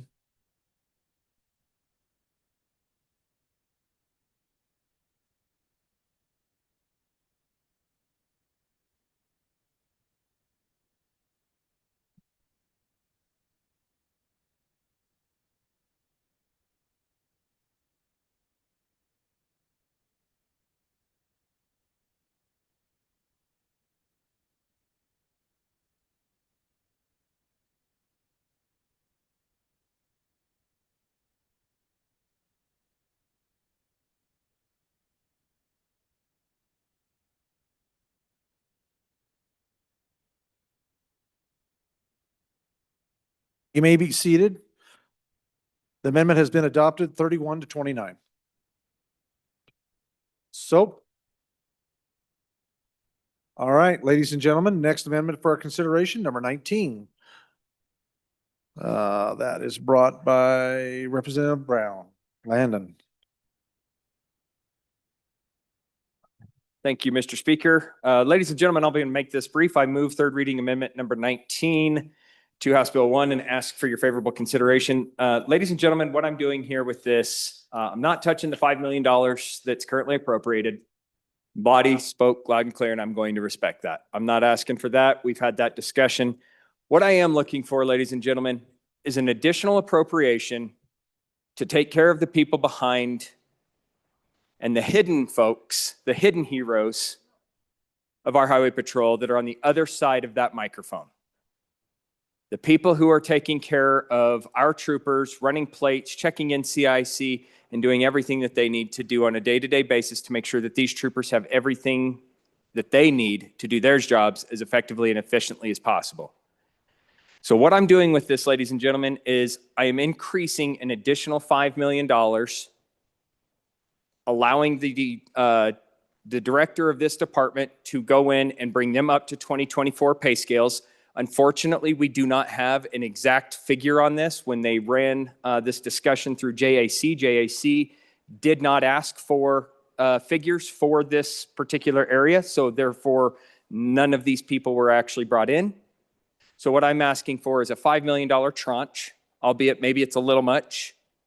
I think the real figure is probably closer to like 3.8 million, somewhere in there. But what I'd like to do is I'd like to give them the raises to the 2024 pay scales, and then whatever doesn't get used would revert back to the fund, right back to the general fund. Ladies and gentlemen, I can't say this enough. I don't like pitting one employee against another, but if we're going to say that the frontline workers that are out there on the roads are the only ones that are deserving of a raise, I'm going to push back on that really hard. They cannot do what they do without our dispatchers. Our dispatchers are critically important to the mission of the Highway Patrol. And with that, I'll ask for your aye vote. Thank you, Representative. Any others for their first time on the amendment? Representative Pendergraft, please. Thank you, Mr. Speaker, and I do appreciate the good bringer of this amendment and how much he cares. We all do. My problem is that we can't do this for everybody. I wish we could. And so we had to draw the line somewhere. We chose to draw the line where we were told we were having very great difficulty hiring, retaining people. We thought, well, perhaps that will help. So we did that and we drew that line. And I stand behind that decision. I ask you to resist this amendment. Thank you, Representative. Representative Lean, for your first time, please. Thank you, Mr. Speaker. More just a question for the bringer of the amendment. If there was a wage increase that did go through in this body or the other body and then in the JCC, is there a provision that says that they do not get this additional money, or does one supersede the other? That's my question. Thank you, Representative. Any others for their first time? Second time. Back to the bringer. Representative Brown, please. Thank you, Mr. Speaker. I'm going to push back on my colleague with the red coat from the northern part of the state that says we can't afford to do this for everyone. Yes, we can. We've just chosen not to. We did that a couple nights ago or mornings ago when we were here till like 2 a.m. This is a small ask, and this is for the folks that are on the other side of the line. To the question brought from the representative from the center part of the state on what happens in JCC, I can't speak for that. I honestly can't. What will happen is they'll go to JCC. I did not ask for a mirror version of this amendment on the other side. Nobody else has this. So this would be a piece of another arrow in the quiver, if you will, to decide whether or not if the JCC wants to eliminate this one to give up something else that they do over there, so be it. But at least I can go to bed tonight knowing that I took care of the people that are taking care of me if something happens to me out there in the middle of a stranded road. Vote aye. I can take this. Ladies and gentlemen, you are voting on amendment number 19 to House Bill number 1.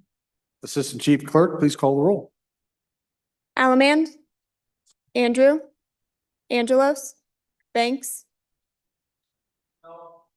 Bear, Brady, Bratton, Brown Gary, Brown Landon, Byron, Campbell Elisa, Campbell Kevin, Chestick, Klauston, Connolly, Davis, Erickson, Feiler, Bornstrom, Geringer, Gugemas, Haroldson, No. Harshman, Heiner, Heft, Jarvis, Johnson, Kelly excused, Knapp, Excused. Larson Lloyd, Larson JT, Lawley, Lean, Locke, Lucas, McCann, Nicholas, Ottman, Pendergraft, Posey, Provenza, Riggins, Rodriguez Williams, Schmid, Sherwood, Singh, Smith, Storer, Strock, Stivar, Excused. Tarver, Thayer, Washit, Excused. Wasserberger, Webb, Weber, Worf, Williams, Winter, Wiley, Yin. Mr. Speaker, are there any changes? Are there any changes? Williams? Schmid? No to aye. Further changes? Further changes? Closing vote? Vote closed. 28 aye, 30 no, 4 excused. By your vote, you have voted not to adopt third reading amendment number 19 to House Bill number 1. The next amendment on our list is third reading amendment number 20. Representative Singh. Thank you, Mr. Speaker Pro Tem. I move third reading amendment number 20 to House Bill 1, and I ask for your favorable consideration. Folks, this amendment will, if you look at the amendment itself on lines 10 through 13, you can see that this changes the appropriation from 5 million to 7.35 million. And in line 15 to line 22, it would divide these two different buckets. And so what this amendment would do would make sure that our highway patrol is fully funded, as well as providing an allocation to dispatch and port of entry, as well as making sure that our snowplow folks are taken care of. And so this is an additional appropriation. However, it makes sure that all of these additional parts of the folks that keep us safe are taken care of. And so this was brought to me by a constituent that was very concerned about this. And I thought I ought to give it the best shot I can. And so this is about public safety and making sure that these folks are taken care of. And I would respectfully ask for your consideration. Anyone for their first time? First time. Representative Pendergraft. Thank you, Mr. Speaker Pro Tem. Pretty much the same comments on the last one. I would remind the body that over the last 3 years, we have doled out another 20%. No, it's not perfect, but we are putting it back together after a long drought. I would urge you no. Anyone else for their first time? First time, second time, to the sponsor. Thank you, Mr. Speaker Pro Tem. All I can say is that this includes with the highway patrol, the dispatchers, and the folks at our port of entry, as well as our snowplow drivers. So thank you.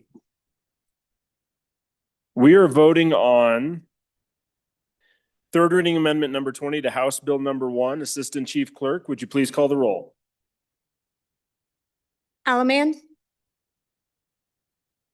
Andrew, Angelos, Banks, Bear, Brady, Bratton, Brown Gary, Brown Landon, Byron, Campbell Elisa, Campbell Kevin, Chestick, Clouston, Connolly, Davis, Erickson, Filer, Hornstrom, Geringer, Gugemas, Haroldson, No.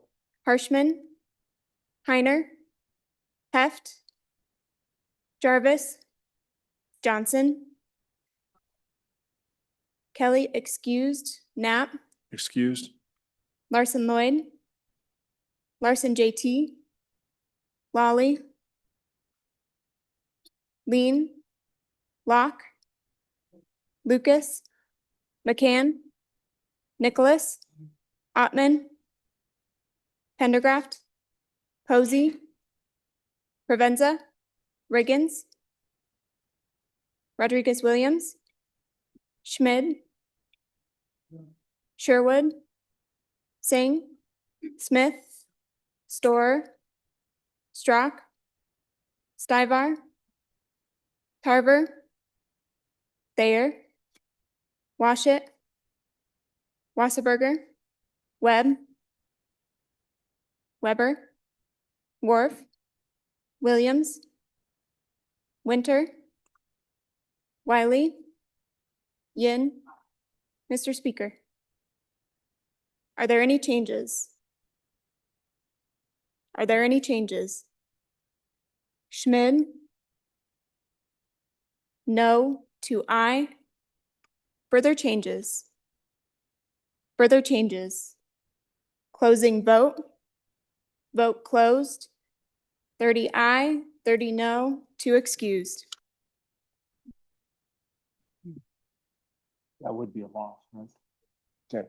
By your vote, third reading amendment number 20 has failed. The next amendment for our consideration is third reading amendment number 21. Majority Floor Leader Heiner.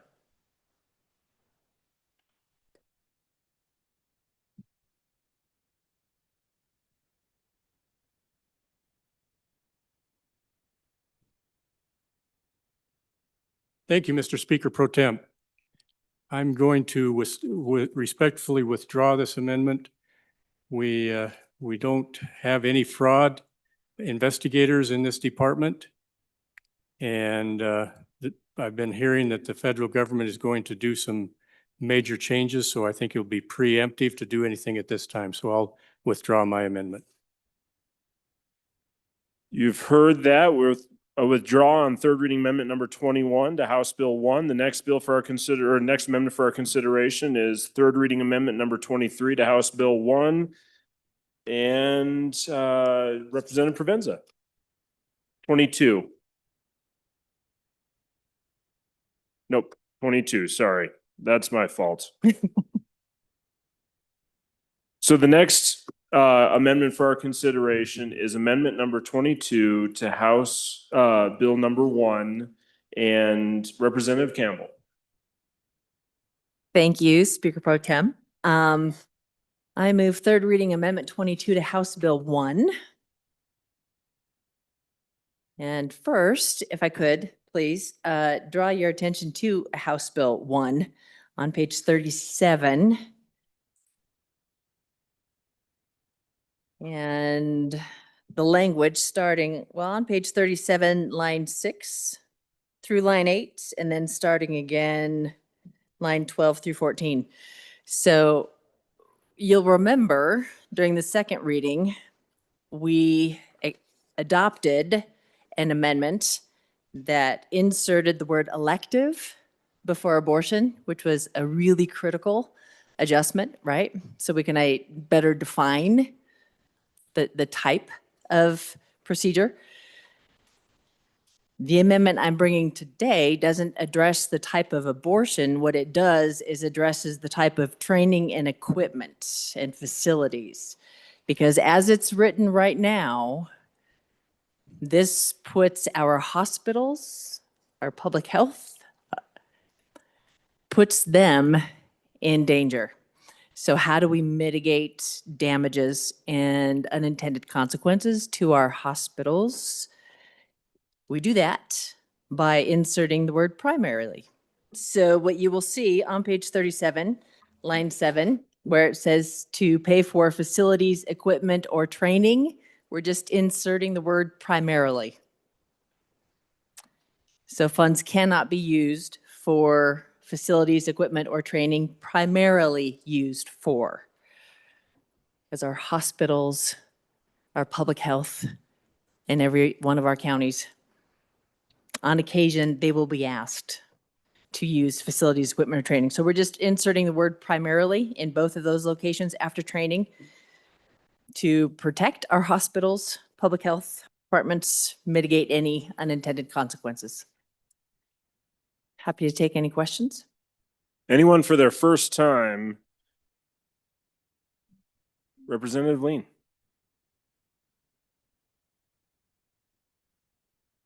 Thank you, Mr. Speaker Pro Tem. The way I'm reading this is that if we add the word primarily used to carry out an abortion or an elective abortion, since we had amended that earlier, I see that as only an abortion facility would then be on the hook for this. And so I'm curious to know, is that the intent, that we're excluding every other medical facility except an abortion clinic? Anyone else for their first time? First time? Second time? Back to the bringer. Thank you, Speaker Pro Tem. I think the primary purpose for this, and this actually is a recommendation that came from our hospitals and association of hospitals and providers and physicians. Yes, identifying that equipment, the facilities, the training primarily used for abortion or gender transition procedures. And while some of our hospitals clinic, some of the other facilities, equipment and training may have to in those emergency situations. And so we don't want to put them at risk or penalize them because that's not primarily what they do. So it really is just to mitigate any harm done to our hospitals in those emergency situations where they have to act. So would encourage an aye vote on this and help add some clarity to page 37. Thank you. We are voting on third reading amendment number 22 to House Bill 1. There is no appropriation, so it'll just be a voice vote. All those in favor of third reading amendment number 22, please say aye. Opposed, no. That amendment fails. Moving on to the next one, we are on third reading amendment number 23 to House Bill number 1. And now, Representative Provenza, you may present that amendment. Thank you, Mr. Speaker Pro Tem. I move third reading amendment number 23 to House Bill 1 for your favorable consideration. So again, folks, this amendment comes from essentially from committee number 2, took this funding out of the chief executive's request and brought a standalone bill for rural transformation. So the bill passed unanimously. So you have already voted for this funding. You have already supported this funding. This amendment provides funding for maternal and OB services only in the event that we get our heart broken by the bill that we sent over to the other chamber. It also provides funds for mental health and behavioral health funding. Again, only if we get our heart broke by the bill that we sent over unanimously.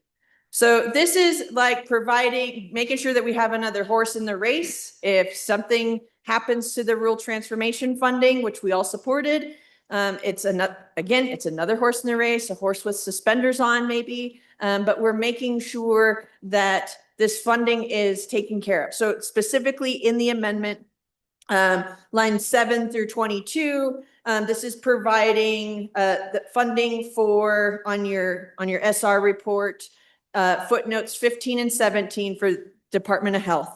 So we're adding in funding, but it is removed dollar for every dollar that is paid for by rural transformation funding. Then again, in lines 24 through the end of the amendment, this is SR 14 in your status report. So that is the purpose of this. Again, this is funding that we all supported. We just want to ensure that if something were to happen to the rural transformation, we want to make sure that we do our business, that we take care of the people in our communities and don't leave it up to potentially the federal government to not fulfill their end of the bargain that we have made. And I will stand for any questions. Any questions? Anyone for their first time? First time? Representative Ottman. Thank you, Mr. Speaker Pro Tem. Just a question to the bringer. So is this to make up a budget of how the appropriations are going to go according to what the Department of Health has put together from their application? And if so, where is that application and the budget that they have set forth? Because as of our meetings, I didn't notice that they had it all set up yet. So if this criteria is to set up these funds at this place and this place and this place, then I just want to see where you got that. Thank you. Anyone else for their first time? First time. Are we moving to the mic? Okay, first time. Representative Sherwood. Thank you, Body. Thank you for that question. So the funds that we're discussing in this amendment were in the Health Department's budget request. So it is something that they are asking for. They have a clear purpose for. The intent of this is to have, again, a horse with suspenders, which I thought was hilarious, and none of you guys laughed. Thank you. Thank you. I appreciate it. So yes, the department has asked for these funds. They know exactly how they're going to be used. They've prioritized their use for maternal care and for behavioral health. I hope that helps answer your question. Representative Thayer for your first time. Thank you, Mr. Speaker Pro Tem. On and for this amendment, and I know that a horse wouldn't get out of our maternity desert in the wintertime. We can't fly out, we can't drive out. So my horse isn't going anywhere. We definitely need to put something in place for this maternity desert.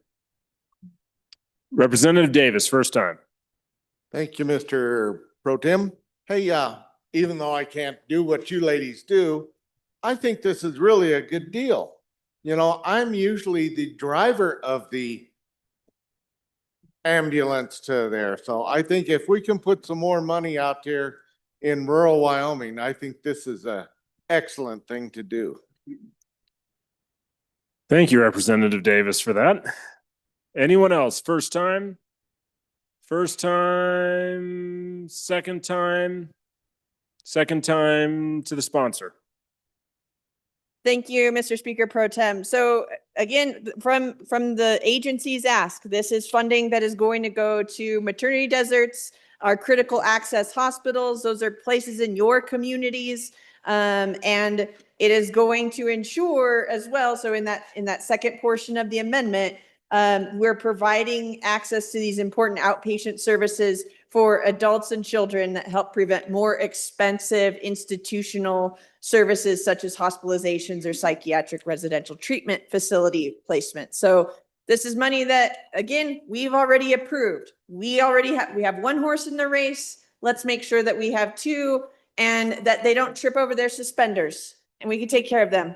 So please vote aye. You already have in the rural transformation funding, already voted aye for this. Do it again. Okay, we are now voting on third reading amendment number 23 to House Bill number 1. Chief Clerk, would you please call the roll? Allemand? No. Andrew? Angelos? Banks? Bear? Brady? Bratton? Brown Gary? Brown Landon? Byron? Campbell Elisa? Campbell Kevin? Chestick? Clauston? Connolly? Davis? Erickson? Filer? Fornstrom? Geringer? Guggenmoss? Haroldson? No. Harshman? Heiner? Heft? Jarvis?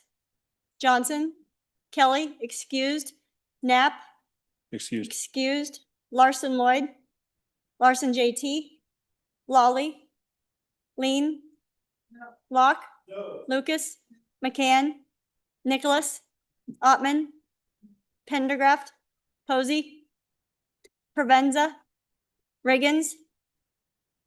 Rodriguez Williams? Schmid? Sherwood? Singh? Smith?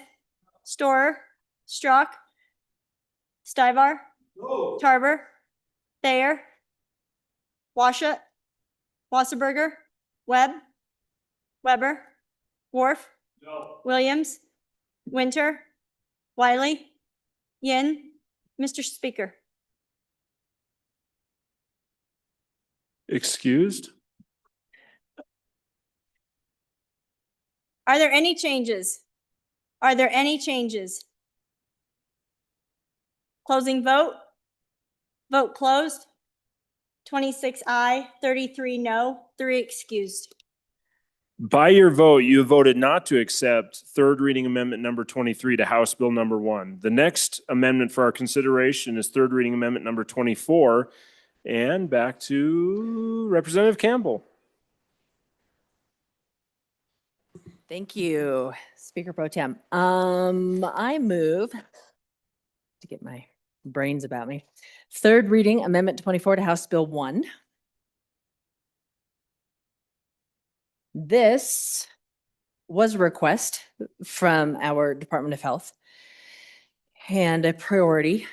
So from their explanation, this request allows the department to adequately cover costs related to outpatient behavioral health.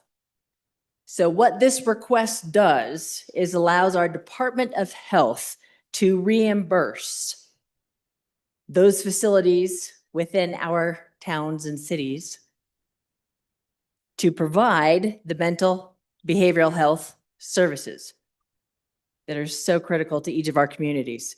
These include outpatient mental health, our substance use and abuse services, applied behavioral health analysis, that's the ABA, especially related to autism-related services.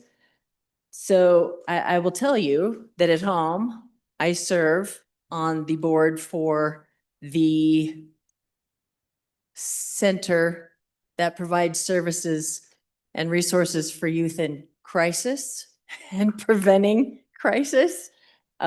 We have those in each of our communities.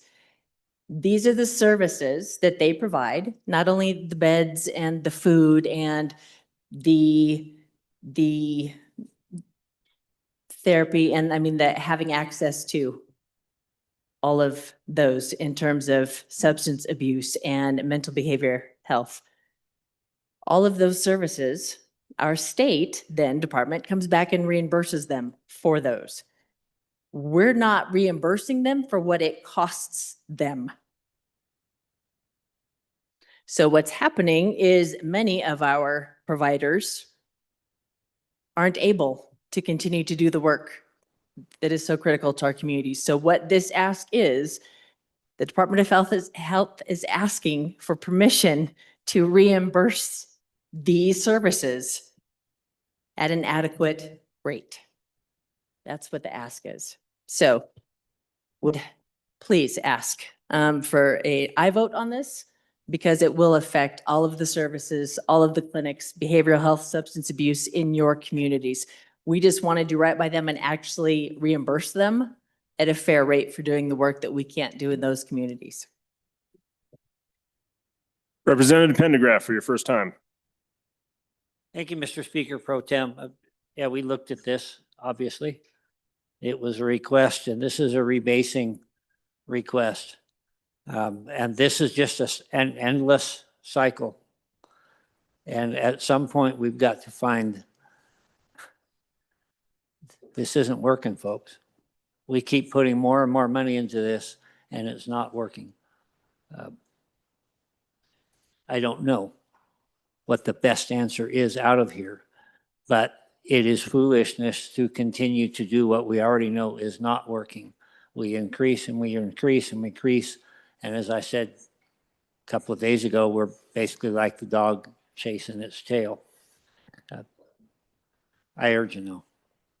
Representative Larson Lloyd, first time. Thank you, Mr. Chairman. I'm a little perplexed that on the last speaker's comment about I would agree that the rebasing reflects it's a never-ending change. So who of us are paying the same cost of services for, I don't care what it is, repairing your car, going to the dentist, getting your hair done, whatever it is that you were 10 years ago.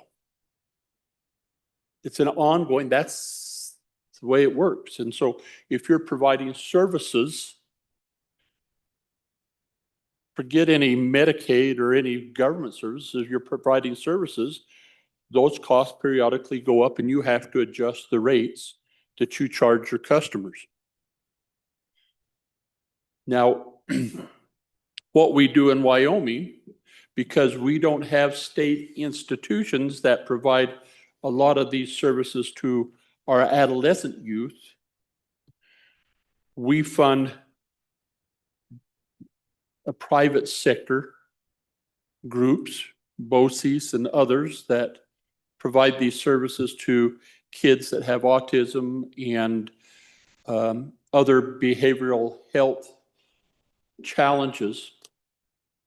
To say that this is unsuccessful, I would like you to go visit with the parents of these children and see if this investment is of value or not. Of course it is. The other thing that we've done recently is we also reached out to the other private providers, the local clinicians within the communities, and made it possible for them to bill, if they wanted to bill Medicaid for providing these mental health and services for autism. They said if the reimbursement rate makes it worth it, we will. And so then around the state of Wyoming, what we hear it from school districts, we hear it from the employers. Where do we send our people that need mental health treatment? Where do we send kids who are on the spectrum and need some additional services for autism? Those services are few and far between in Wyoming, and even fewer if you can't reimburse them at a rate that allows them to keep the lights on and pay their expenses. So we, the state, healthcare financing and the behavioral health division does just like you. If you're a cabinet maker, if you're a general contractor, if you're a gun manufacturer, whatever it is you do, you have to periodically see if you're charging enough or if you're getting paid enough. I have to raise my labor rates, I have to do this. So the Department of Health rebased this a couple of years ago, and not third-party contractor come back and said, your competitive rate for reimbursement of this is too low. So as we saw a couple of years ago, when we reimbursed the rates that we were paying dentists, we had dentists around the state that just said, I can't take Medicaid patients anymore. Reimbursement rate's not enough, sorry. I do enough pro bono, I can't do all of them. So we raised it so that we can make sure that we provide those services. This is very similar to that. I think that these are essential services for those who are on Medicaid that are receiving, because if we don't, the cost to the state is going to be even more. So I would encourage an aye vote. I think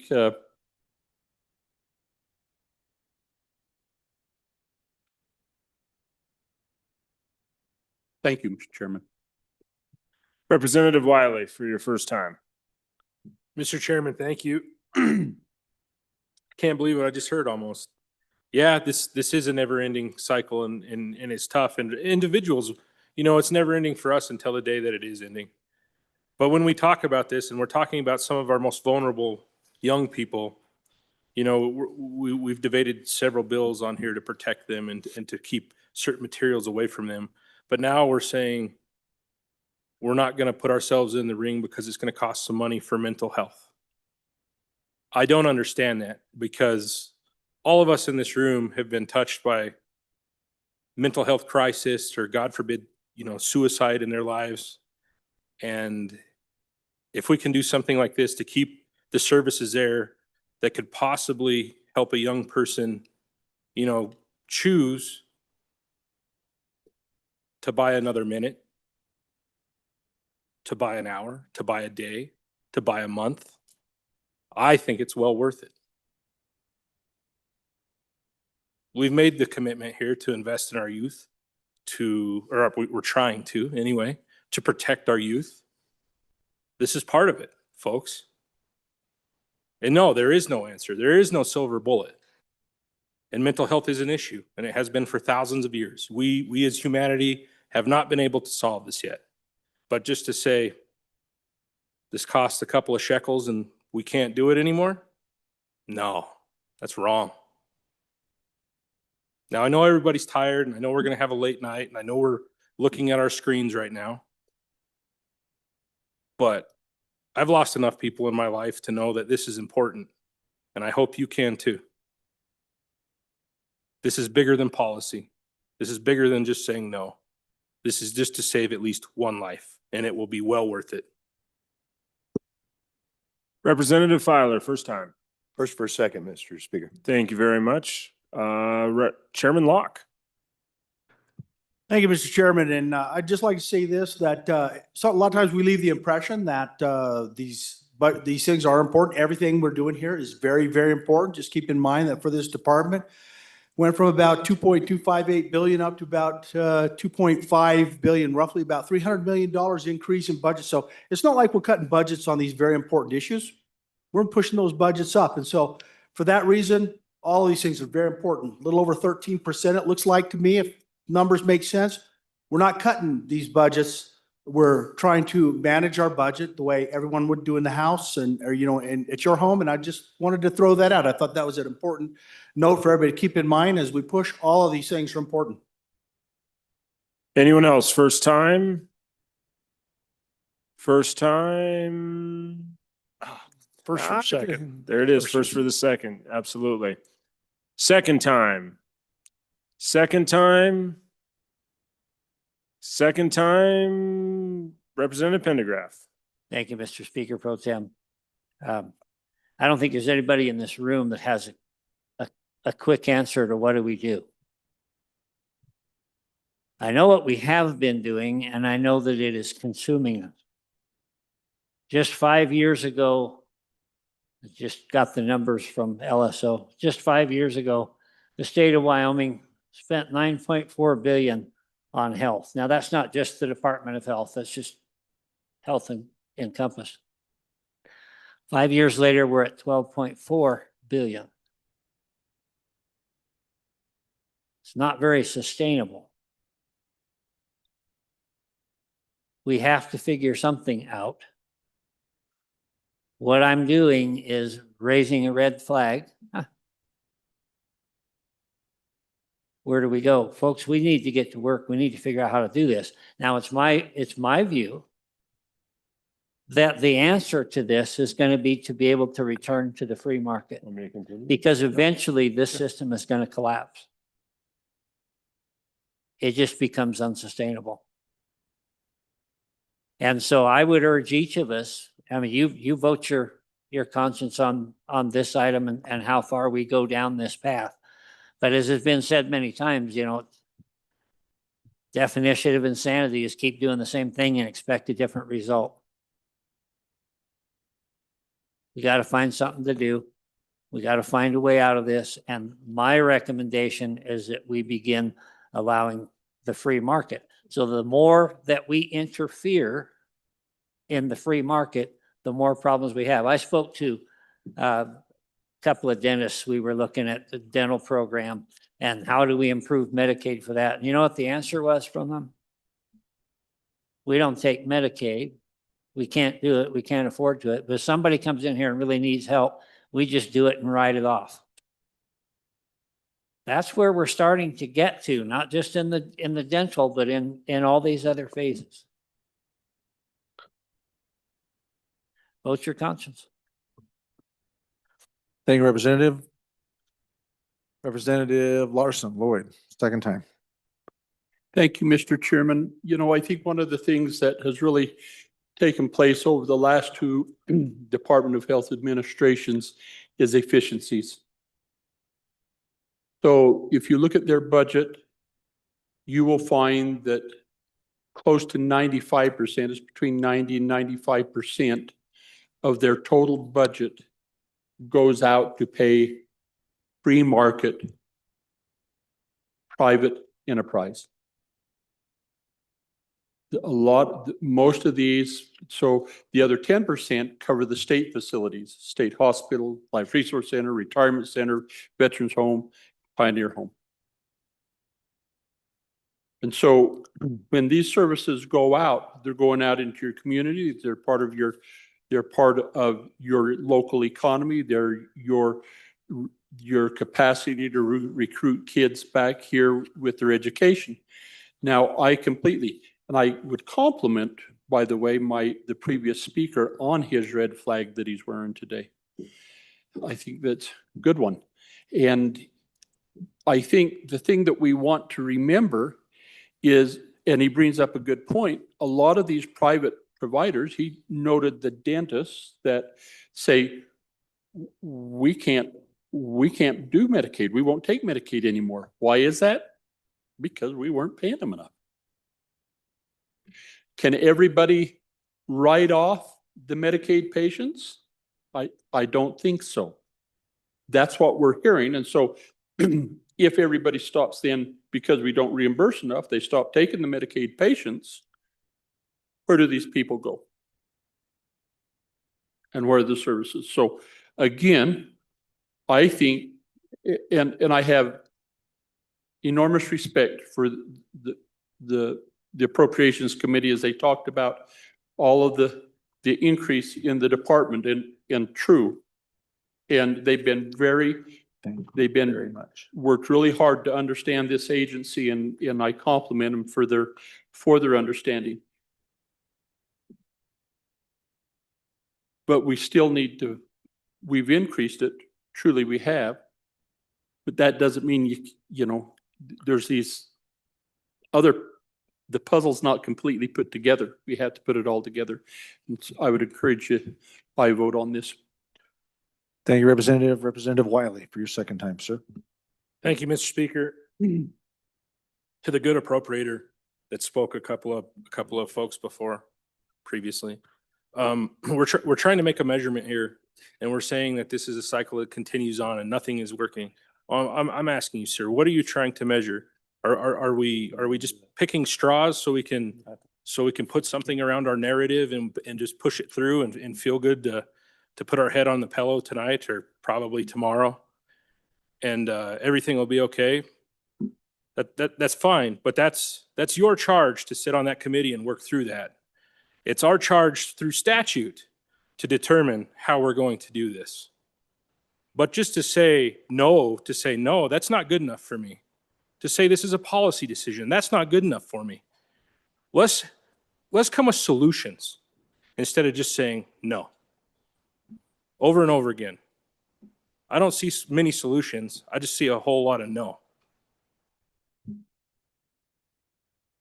Thank you, Representative.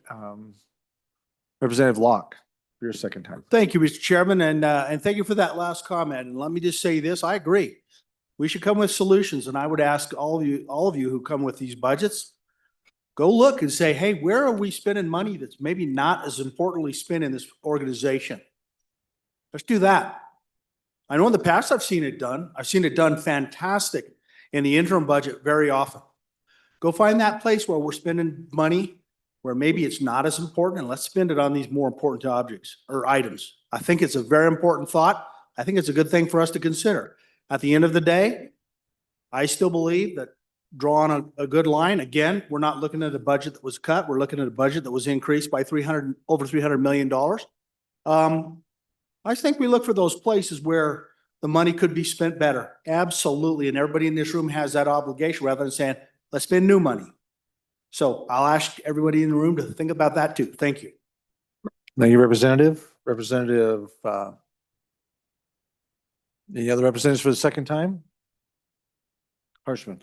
Thank you, Mr. Speaker. Just to kind of refresh where we're at on what is Medicaid and these mental health providers. And so really who qualifies for Medicaid? And I think it's really been a Western tradition, you know, government, church, society, combining together to help folks. And so, and it's been going back hundreds of years before we were a country. And it's just that whole thing. So who qualifies for benefits? If you're developmentally disabled, and some of you maybe have siblings or parents, or a sibling or a child, but a single person annual income, I think in Wyoming now, 7,000 or less. So you're in pretty tough shape. If you're a couple parents with 2 kids, a family of 4, annual income limit is 13,000. And so we're trying to find this way to help the poor, the disabled, those folks. And it's tough. Our religious communities working at it, government's working at it, other charitable organizations, and together we got to provide this because we're just not, we had poorhouses in England, medieval England. I mean, so when the vice chair of this committee gets up and says, when will it end? It won't end. It's the human condition. And generations after us will take care of each other just like the generations before us. So this is an increase to pay those doctors, providers. Some of them are are community-based, faith-based folks that step in. Some are in other clinics or whatever to pay a little more for these services. And they're donating a lot already. If it was the private sector, it'd be costing a lot more. And so encourage your thoughtful discussion on this and your aye vote. Thank you, Mr. Speaker. Thank you, Representative. Representative Filer for your second time. Thanks, Mr. Speaker. I kind of wanted to wait just to hear what other folks had to say on this and to get on Medicaid like that, you have to have that developmental disability for one. If somebody has a developmental disability and it's already found and they're going to need services their whole life, all that, they automatically get on Medicaid. They're enrolled. And then when we look at what this amendment is, you got to remember, these are matching funds too. So we say no to I think it's 1.7. We say no to that, we lose 1.72 that goes to this program. And then I also heard somebody say, ask a parent. Here I am. Yep. I got a young little girl that's had to go through hell into all these different tests and different doctors, everything down to, DNA testing to finding out all the different problems that she might have. And then I got told one time because of her disability, she'd never be able to talk. Well, one of these providers did not agree with that. And guess what? My daughter calls me daddy. So to say that these problems, when does it end? And it's never going to end. When is it going to end that we help them? I guess whenever a certain group or committee decides to not fund them. Just remember that. We're up here debating whether it's roads, schools, maintenance on our Capitol buildings, all these other things. We're debating all this. And then we're talking for this little tiny piece for the most vulnerable people in our population. The most vulnerable. These folks are going to need services the rest of their lives. It's never going to end. On and forth. Thank you, Representative. Representative Campbell. Thank you, Mr. Speaker. Mhm. Really appreciate the discussion. Thank you. So I just want to hit a couple of points. One of the things we heard is that we have to figure out what our priorities, we have to make adjustments, we have to cut. And as we look at the Department of Health and the budget that was approved, what was cut was the money going back to your communities for the services they provide. These are critical infrastructure. It is. These clinics, these behavioral health service providers, if they go away, that becomes the burden of the city, of the county, of the state, and will cost us significantly more. But we have these nonprofits, we have these clinics, we have these centers that provide those services at a much cheaper rate than we ever could. I mean, I know in Casper, a lot of our, youth, especially those with substance abuse issues and mental behavioral health issues, if they didn't have these services and access to these centers and these clinics, where would they be? Sitting in our jails, sitting in our detention centers. Guess what the daily rate is to house a kid in jail? That's an expense to us, the state. So these are critical services that they provide. Takes the weight off of us so we don't have to carry the full load. So what they are asking is that the state and the feds working together 50-50, right? We put in half, the feds put in half, that we just reimburse them adequately to cover their costs. We're not meeting, we're not exceeding, like 70%, 75%, adequately covering their costs. So that's what was cut, the reimbursement to your communities, to your clinics, to your centers. So now is your opportunity to step up for your community and say, nah, this is a service we provide. on your behalf. The state's going to reimburse you for your efforts and your services and the critical infrastructure you provide in our communities. So vote yes, please. Thank you, Representatives. You are voting on amendment number 24 to House Bill number 1, third reading. Chief Clerk, please call the roll.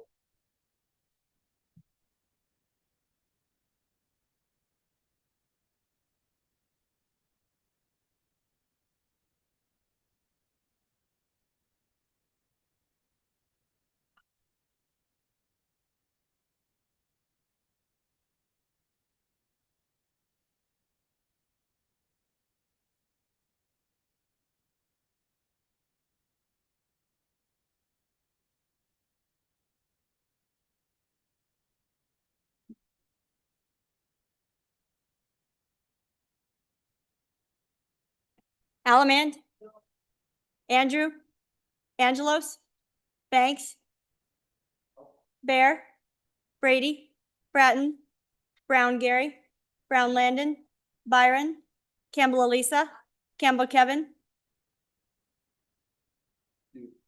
Chestick, Clouston, Connolly, Davis, Erickson, Filer, Hornstrom, Geringer, Guggenmoss, Harrelson, Harshman, Heiner, Heft, Jarvis, Johnson, Kelly, excused, Knapp, Larson Lloyd, Larson JT, Lawley, Lean, Locke, Lucas, McCann, Nicholas, Ottman, Pendergraft, Posey, Provenza, Riggins, Rodriguez Williams, Schmid, Sherwood, Singh,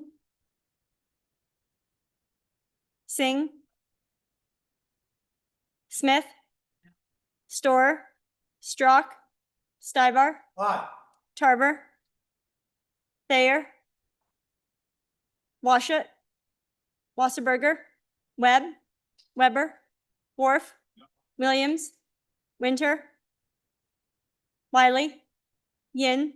Mr. Speaker, are there any changes? Are there any changes? Pendergraft? Are there any changes? Closing vote. Vote closed. 27 aye, 33 no, 2 excused. By your vote, you have chosen not to adopt amendment number 24 to House Bill number 1, third reading. Representative Stivar, Privilege, Mr. Speaker. please proceed. All right, guys, I brought the ice cream again. It's all back there. Let's go get it.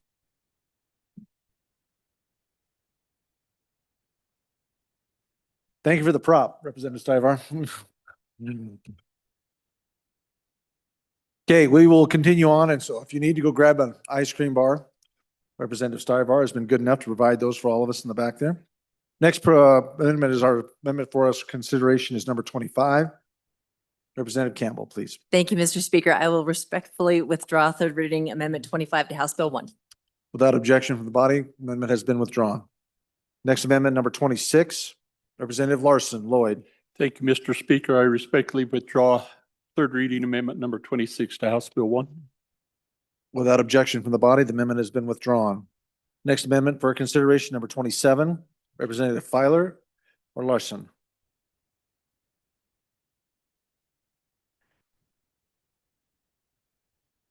Thank you, Mr. Speaker. I move third reading amendment number 27 to House Bill 1 and ask for everyone's favorable consideration. We did talk about this the last time, folks. What this is the community choice waiver.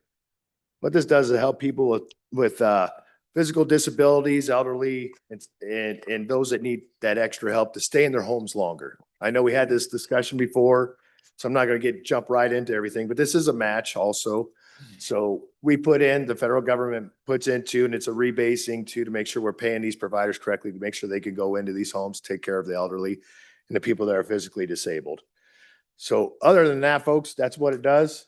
I think if we keep our folks at home longer, it's going to save us a lot more money in the long run. So this is a good investment in our elderly population and physically disabled population. I'll stand for any questions, Mr. Speaker. Thank you, Representative. Representative Bear, first time. Thank you, Mr. Speaker. You know, really, we talked about this before. This is an increase above and beyond what we're already paying for these services, and this is an anticipated future increase that this funding request was for. So we'd just like to hold the line here and would appreciate your no vote. Representative Larson Lloyd.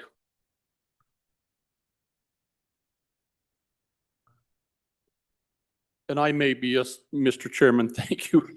I may be misunderstanding that, but when we say this is a funding increase, would suggest that we're paying the more to those who are on this waiver now. That's not the case. We're providing capacity. We're given additional funds so that more people can take advantage of this waiver at a savings to the state at $2,000 a month, which if we don't provide the funding for extra capacity, they are still allowed to have long-term care in a nursing home at $6,000 a month. So providing the capacity saves us money where the denying it costs us more. So and I know that we've had this conversation a lot the other night, but this really is a cost savings to the state, and I would encourage us to try it. Thank you, Representative. Representative Pendergraft for your first time. Thank you, Mr. Speaker. Again, no easy answers. We dealt with several waivers, and you will note that we spent quite a bit of time and we put some more money into the DD waivers, the developmental disability waivers, to try to help those people to shorten the waiting list, to pay the providers better. It was in kind of a crisis situation. We had a long waiting list. We had providers that were doing it not only not for the money, but it's kind of embarrassing what they get paid. And so we focused on that, and we put a fair amount of money into that. But folks, I still insist that the system is imploding. When it came to the community choice waivers, yes, that's a hard decision, because community choice, that allows more people to stay in their homes. It means that we're not paying more expensive in the nursing homes. I get all that. But this particular waiver system was not in as big a crisis as the other. And I go back to what I was saying before. We're chasing our tail here. We keep putting more and more and more money into it, and it is beginning to overwhelm us really quickly. And at some point, we've got to look at it and say, this isn't working. What are we going to do? And I guess after spending the entire interim looking at how the Department of Health was going and looking at the rate of increase in what it's costing us, the one thing that I became acutely aware of is this can't last much longer. So we can go ahead and and we're going to have to throw some money at it. Yes. We've got to take care of those that most need it. But folks, we got to start looking back at what are we going to do when this completely fails? What if we were standing here and we were just done? Because it won't be long and we'll be there. We've got a serious problem. We need to take it very seriously. I'm going to even if Management Council decided not to encourage another committee this interim, I'm going to keep working on it. I'm doing everything I can do to find answers, and I invite you to come help. But simply throwing more money at it and burying our heads in the sand and saying, well, it's worked for the last 10 years, so it's going to keep working. Folks, it's not. It's failing. We've got to do something different.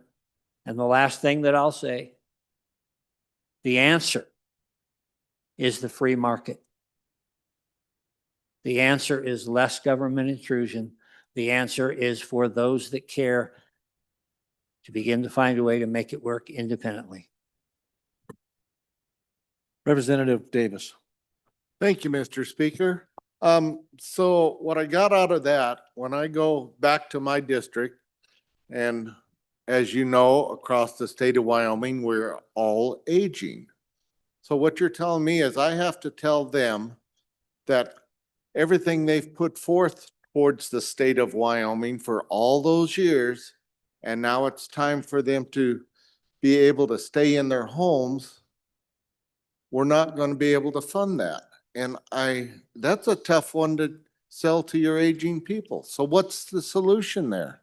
They've already contributed to this, no different than what we call Social Security on the, out of the big house, you know? This is something that we have to figure out the solution. And by saying no and not going with natural federal dollars and things like that, I think we are burying our head in the ground. You know, the longer we can keep our senior citizens or seasoned citizens in their homes instead of having them go off to the extra care, the more money we are saving in the state of Wyoming. So that seems to me to be a good thing because we're all going to get to that stage eventually. Representative Locke, please. Thank you, Mr. Speaker. Let me just throw out a couple of thoughts here. I love the idea of keeping our seniors in their homes. And let me just say though, from my perspective, I don't understand the math. We're going to spend some money to save some money. I've heard that before from my wife. And at the end of the day, I just want this to be clear. If we're going to do things that are going to save us money, show me where the money's coming from that we're saving. That's a really key part of this. And if this is a priority, which I agree, this is a very important priority. Well, we got to go spend this $11 million to go save a bunch of money. I will tell you though, that's the concept that gets a bit tricky. We got to go spend a bunch more money to save a bunch of money. And let's show how that works. Let's show where the money's coming from. Let's show how we've reprioritized other funds to make sure we're saving money. I think that's important to show as part of this process and as part of us managing a budget. Thank you. Any other members for their first time? You've already been first. No, we're on first yet. Davis was just there and then Locke. So any others on the first time? Oh, Pendergraph. My mistake. Okay, Willard Larson, please. We're on second time. Thank you for clearing that up. Thank you, Mr. Chairman. And I think that the last speaker really brought a really good point on that you need to be able to validate the system that you have implemented is actually doing what you claim it will do. Right on. So let's go back and look at this. About 2014, the concern is that we cannot, it's going to be very, very expensive to put everybody that qualifies as Medicaid recipients into long-term care. It will be a huge burden on the state of Wyoming. How then can we mitigate that? We applied for a waiver, and the waiver allows you to then curtail or waive the conditions of Medicaid if you save money or at least don't cost any more. So what we've been able to do since that time is serve far more people with less money because we're putting 3-to-1 on the community choice waiver and staying in their home versus what you would have had in long-term care. So I think the Department of Health has been able to prove that we are saving money, that the data is proving that the choice waiver, even though we have, because our population is growing, our aging population is growing, that's why we have to ask for additional funds every couple of years. But it would be, instead of $11 million, without the community choice waiver, it would be $33 million. Now, the other argument that I think is really good here is that we should just let the private sector take over. Perfect. And I don't argue that. There is nothing that requires the providers to take Medicaid. There's nothing that's preventing the private sector, if this is such a grand idea, to step in and take over providing these services. But they're not. So then we're left with a policy decision. Is there a role for the state for these type of individuals, aging or otherwise, to help them? And we have said yes. Now, if as soon as the private sector, there's nothing stopping the private sector from stepping in and taking over all of this. Not one thing, but they haven't. They just haven't. So until they do, or until we, and fully agree and happy to work with the good vice chair on any way we can to reduce costs, divert us away from any of this. Happy to do that. But until we do, our policy is to help take care of these people, and we can do it with the community choice waiver cheaper than we can having them in long-term care. So this is a savings to the state if we pass this budget amendment. Thank you, Representative. Representative, back to you at the start. Representative Pendergraft? That'd be third time. Yeah, I don't know why you're standing there. That's it. Any other second time? I can have Bear or Davis, Locke. See none? Representative Filer, please. This is the second time. Excuse me, I thought we were on the second time already. You spoke a second time. Not on this one. My apologies. I've got you wrote down, so yes, sir. Representative Davis, I've got you. Thank you, second time. Mr. Speaker. I don't know about the rest of you, but that cleared up a lot of stuff for me. How we could maybe look to the future for this funding. I think we can do this. I would like to sit down with a good representative and work on this project, this interim or something like that. I have Representative Bear or Locke. Seeing none? Representative Bear, please. Thank you, Mr. Speaker. I just want to kind of look at this from a financial point. I understand that, you know, there's the emotional part about taking care of these people. We're trying to do that. We have funded the standard budget with inflation. But one of the things that this body heard just last session from our federal delegate was that the federal government is broke. And the federal government, what are they doing to solve that problem? They're printing money. The printing money creates inflation. That raises the costs. That's why we need to keep adding money. So this is a self-licking ice cream cone, folks. We've got to stop the bleeding at some point. We've made a decision, you know, here, and we brought it to you. So far, we've held that. I ask you to continue to hold on. Okay, that's it. Representative Filer. Thank you, Mr. Speaker. Great debate. I think it's great. A lot of different concerns and ideologies, I would say, more or less. But I think we'll start off. I heard the chairman say one time during this discussion, future increases. Like this is, when's it going to stop, right? Well, this does help with future increases on about a 2%. So we figured there might be about a 2% of folks that could actually use this program coming in the future. I mean, I think it's a good idea to make sure we're investing for that future. And then we also heard about how much it actually costs, right? So it's going to cost us on the state dollars $2,000 a month to keep them home with their families, keep them home where they have dignity. Or we spend $6,000 and we take them off to an institution of some sort, a long-term care facility.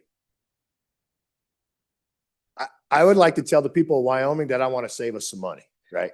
And this is, you know, when we heard, hey, show me the money. Well, that's the costs. 2,000 a month, 6,000 a month. Me, I'd rather save $4,000, right? I'd rather tell the people of Wyoming that we'll save them 4,000 a month. Also, we heard free market. The free market needs to take this over. So what? Cut it out? Let's just cut it all together? Hope for the best? Give me something.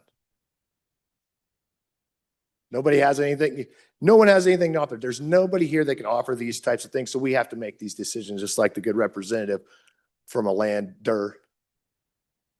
But what are we going to do? Do we just cut everything down to nothing because it's never going to stop growing, just like the last amendment we had when I was up here? It's never going to stop to grow, especially in a state where we have an aging population and not one that's getting any younger. Because of stuff, or what we're going to just tell people is we don't want you to ever be here when you're older anyway, because we're not going to take care of you. I mean, what do we want to do? Right? Because the free market is going to take care of it. So here's how I look at it. There's a big appropriation here, right? And it's federally matched. And then we got told that we don't want federal dollars, which we all know how that really goes down.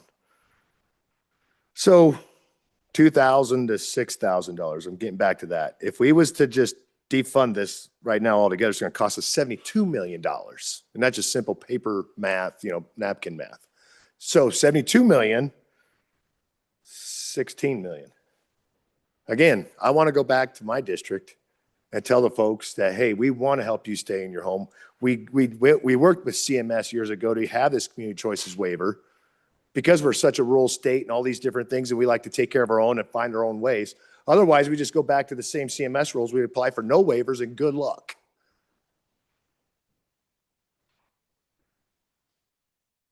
Because if we don't do it, the feds are going to step in and what they will take care of is nothing like what we can for our own citizens. Nothing. All we're doing is saying, hey, we're going to have a good partnership here. Thanks for, you know, helping us out on that match. I don't know what else I could say about it, to be honest. But I know this. I did come down here. I told my constituents that I would fight for things that are worthwhile in our communities, that would see our next generation grow, have a good economic playing field, and that government is here to make sure that that stays that way so we all can prosper, to give us that platform and that foundation. I wasn't here to tear it down. Members are voting on amendment number 27 to House Bill number 1, third reading. Assistant Chief Clerk, please call the roll. Allemand, Andrew, Angelos, Banks, Bear, Brady, Bratton, Brown Gary, Brown Landon, Byron, Campbell Elisa, Campbell Kevin, Chestick, Clouston, Connolly, Davis, Erickson, Filer, Bornstrom, Geringer, Gugemas, Haroldson, Harshman, Heiner, Heft, Jarvis, Johnson, Kelly excused, Knapp, Larson Lloyd, Larson JT, Lawley, Lean, Locke, Lucas, McCann, Nicholas, Ottman, Pendergraft, Posey, Provenza, Riggins, Rodriguez-Williams, Schmid, Sherwood, Singh, Smith, Storer, Strock, Stivar, Tarver, Bayer, Washit, Wasserberger, Webb, Weber, Worf, Williams, Winter, Wiley, Yin. Mr. Speaker, Are there any changes? Are there any changes? Closing vote. Vote closed. 28 aye, 33 no, 1 excused. By your vote, you have chosen not to adopt amendment number 27. Next amendment for our consideration, amendment number 29, Representative Sherwood, please. Oh, 28, excuse me. Thank you, Mr. Chairman, but you did read my mind. I respectfully withdraw amendment number 28. Without objection from the body, amendment number 28 has been withdrawn. Amendment number 29. Thank you, Mr. Chairman. Has everybody enjoyed their ice cream? Yay! Thank you again to the good representative for that treat. Body, I move amendment number 29 to the budget bill and ask for your favorable consideration. This was an interim topic for your JAC. This is a topic that we took a lot of public comment on. We took tours, a deep dive. I am talking about our developmental disability rate providers. Big picture, the folks that are caring for our most vulnerable, those with a development disability or a brain injury, are making less than they could at a fast food restaurant. That's problematic. So your JAC dove into this topic and said, what do we need to get our rate providers at so they can recruit and retain those who are caring for our loved ones? And then what do we need to do to address the wait list? Families that have someone at home who would like to be placed into a provider's care. I think we almost got there, but this amendment will get us across the line. So what the amendment does is shifts $9 million of funds that have already been appropriated by your JAC, no new money. It takes that from the wait list to the provider rate, leaves the waitlist funding back at our chief executive's recommendation, but it increases the funding available to our provider rates. So this gets them, again, above that fast food worker wage. I know there are others who are willing to speak here at the mic, so I will ask you for your favorable consideration. Thank you, Representative Sherwood. Representative Angelos, first time. Thank you, Mr. Speaker. And I just want to just kind of reiterate what my good co-committee member said. When we toured these facilities, this was kind of weighing like, how much do we put towards the waiting list? How much do we put towards provider rates? And one thing that rang true was the providers are telling us, we have 9 people that are already approved. We don't have the staff. So what the concern is if we flood the market, flood it with releasing people off this list, which we want to get people off the list for sure, but there will be no one to take care of them. So we have to get those rates up. And that was something we heard loud and clear from all the providers. We toured several facilities, like we need to get our rates up so we can hire people to take care of them. So the wait list is always an ongoing, I think former appropriators can tell you it's a constant. You're trying to get people off the list. I think we had over 400 on the list right now that we're trying to get off. And there is a wait list for the waiting list. It's 12 months and you have to be a resident, 12-month resident. So there is a little bit of that because it's always like, well, people moving into the state just to take advantage, they can't. So I would be an eye on this. Again, no new funds. It's just shifting them around so we can increase our provider care. So when those people come off the waiting list, they can have care providers. And these are people who, adults with disabilities, it could be autism, Down syndrome, brain injuries. So these are adults that just can't function without that care provider. So on and for. Thank you.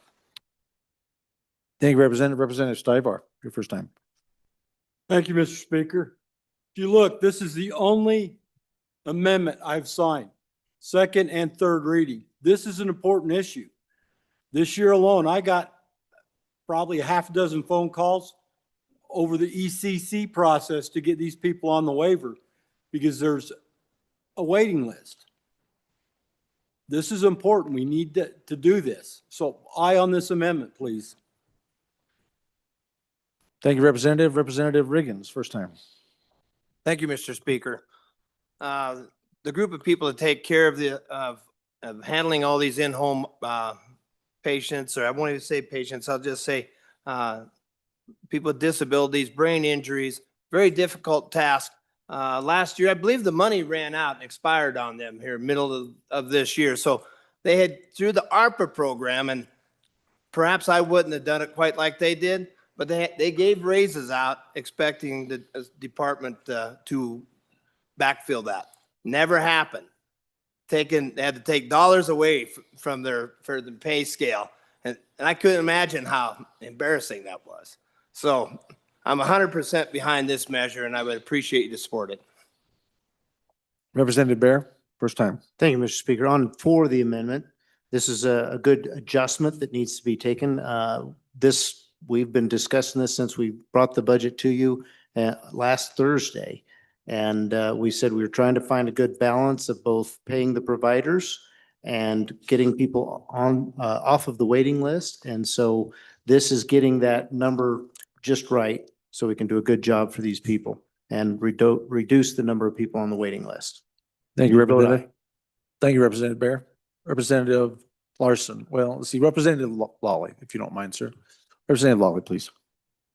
Thank you, Mr. Chairman, and I appreciate all the comments so far, and particularly the good chair of appropriations. This is really important to my little community. We have several different facilities. Some are overnight. We live there. And then others are day kind of care situations, but and really serves the surrounding area, even into Thermopolis, et cetera. So, oops, it says that surrounding area. I didn't mention any place, but in the surrounding area. So we service outside of our city is what I'm telling you. And so it's just important. This has been a really tough thing as this situation kind of came up with the lack of the rebasing and then other things. But this plan I think is really good and you know, it does make some choices, but I think it's good. And I really support the amendment and I thank the bringer. Representative Larson Lloyd, first time. Mr. Chairman, we get up here and battle, and it's just really fun to say, well done. Support this amendment. Any other members for the first time? Representative Filer, please, sir. Yeah, thanks, Mr. Speaker. On it for this. And you're right, from the last speaker, well done. Let's take care of these folks. And you know what, I'm glad that we can accept that federal money for this too. Any other members? Representative Alleman.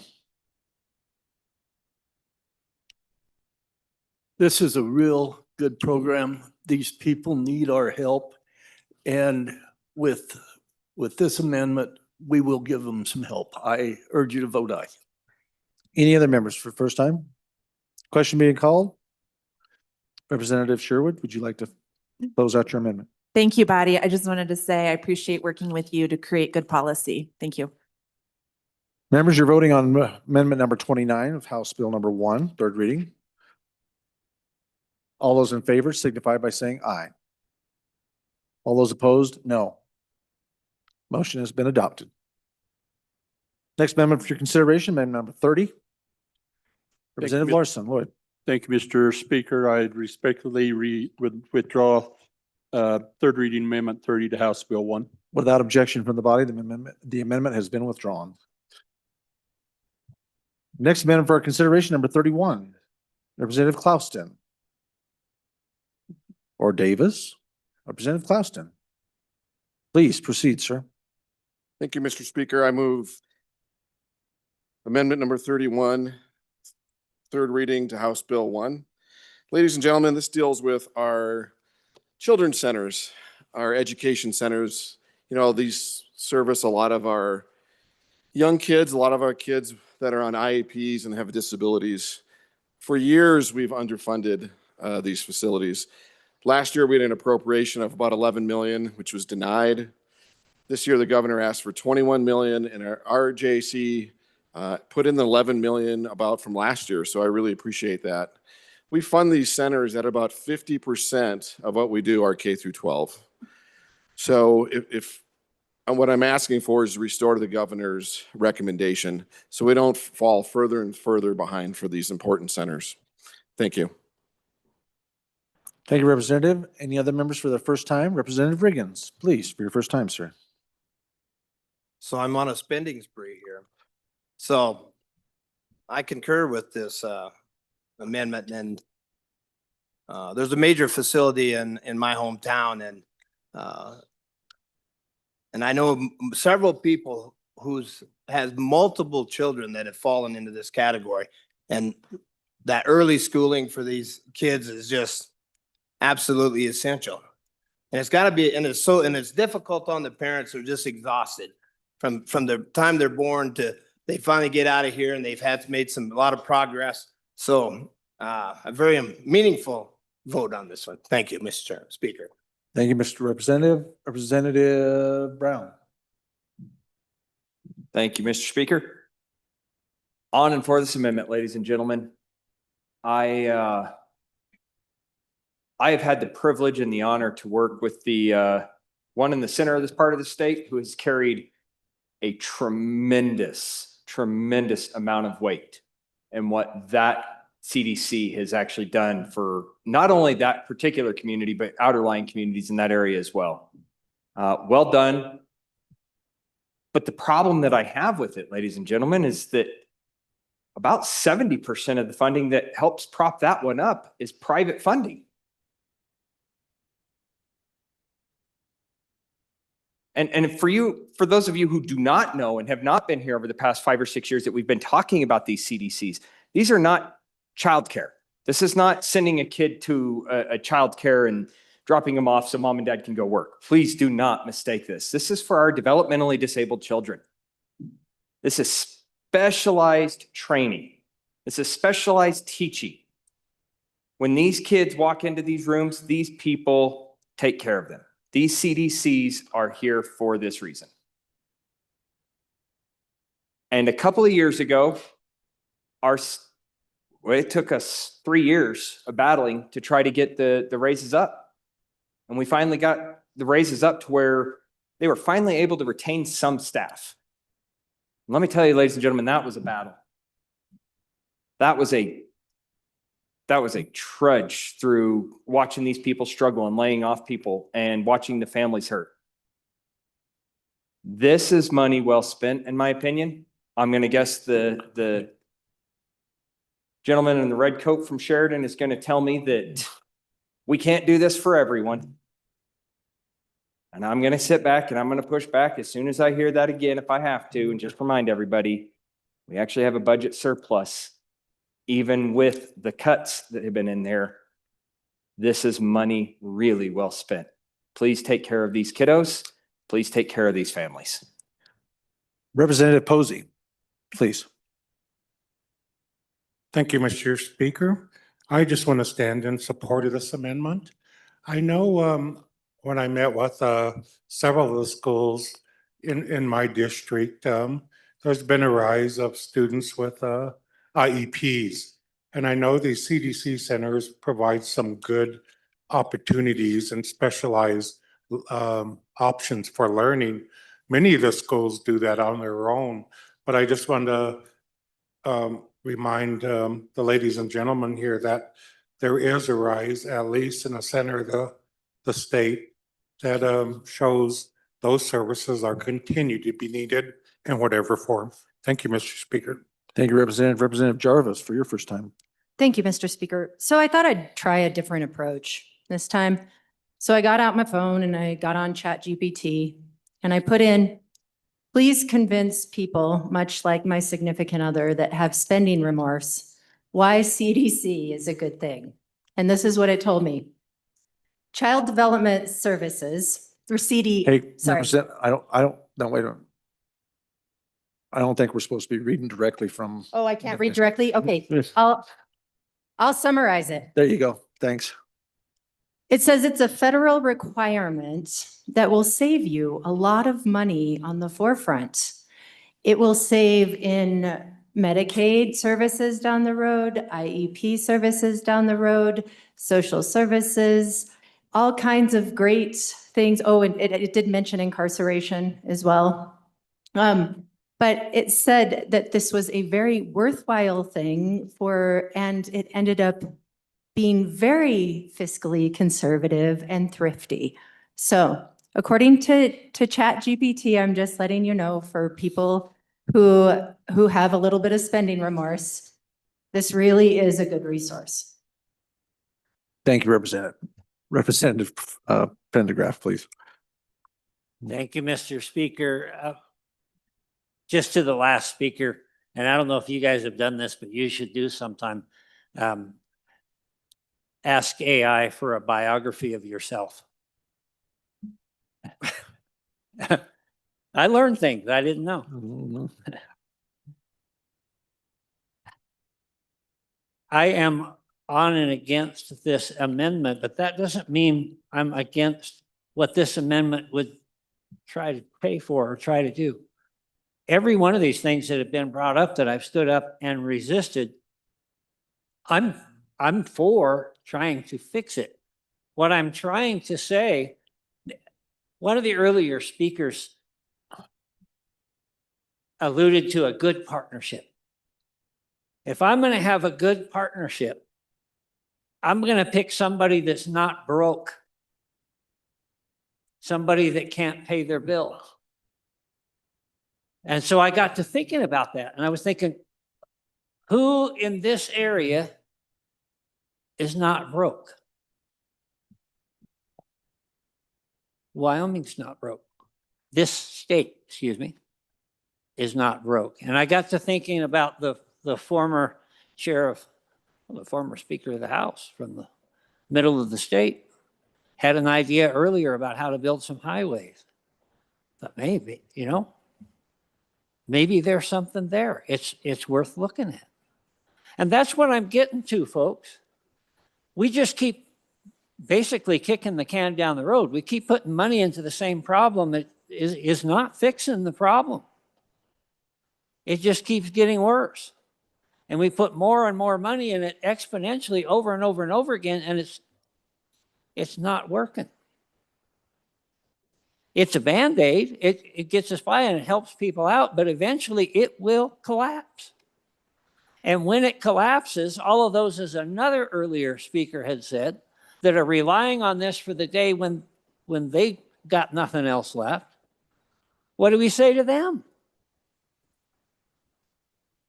Now, yeah, we need to do what we can to keep this thing patched together, but we need to be continually thinking outside the box. What are we going to do for these people? What are we going to do for all of the needy? Because this system that we have now is terminal. It's collapsing. So let's find another way.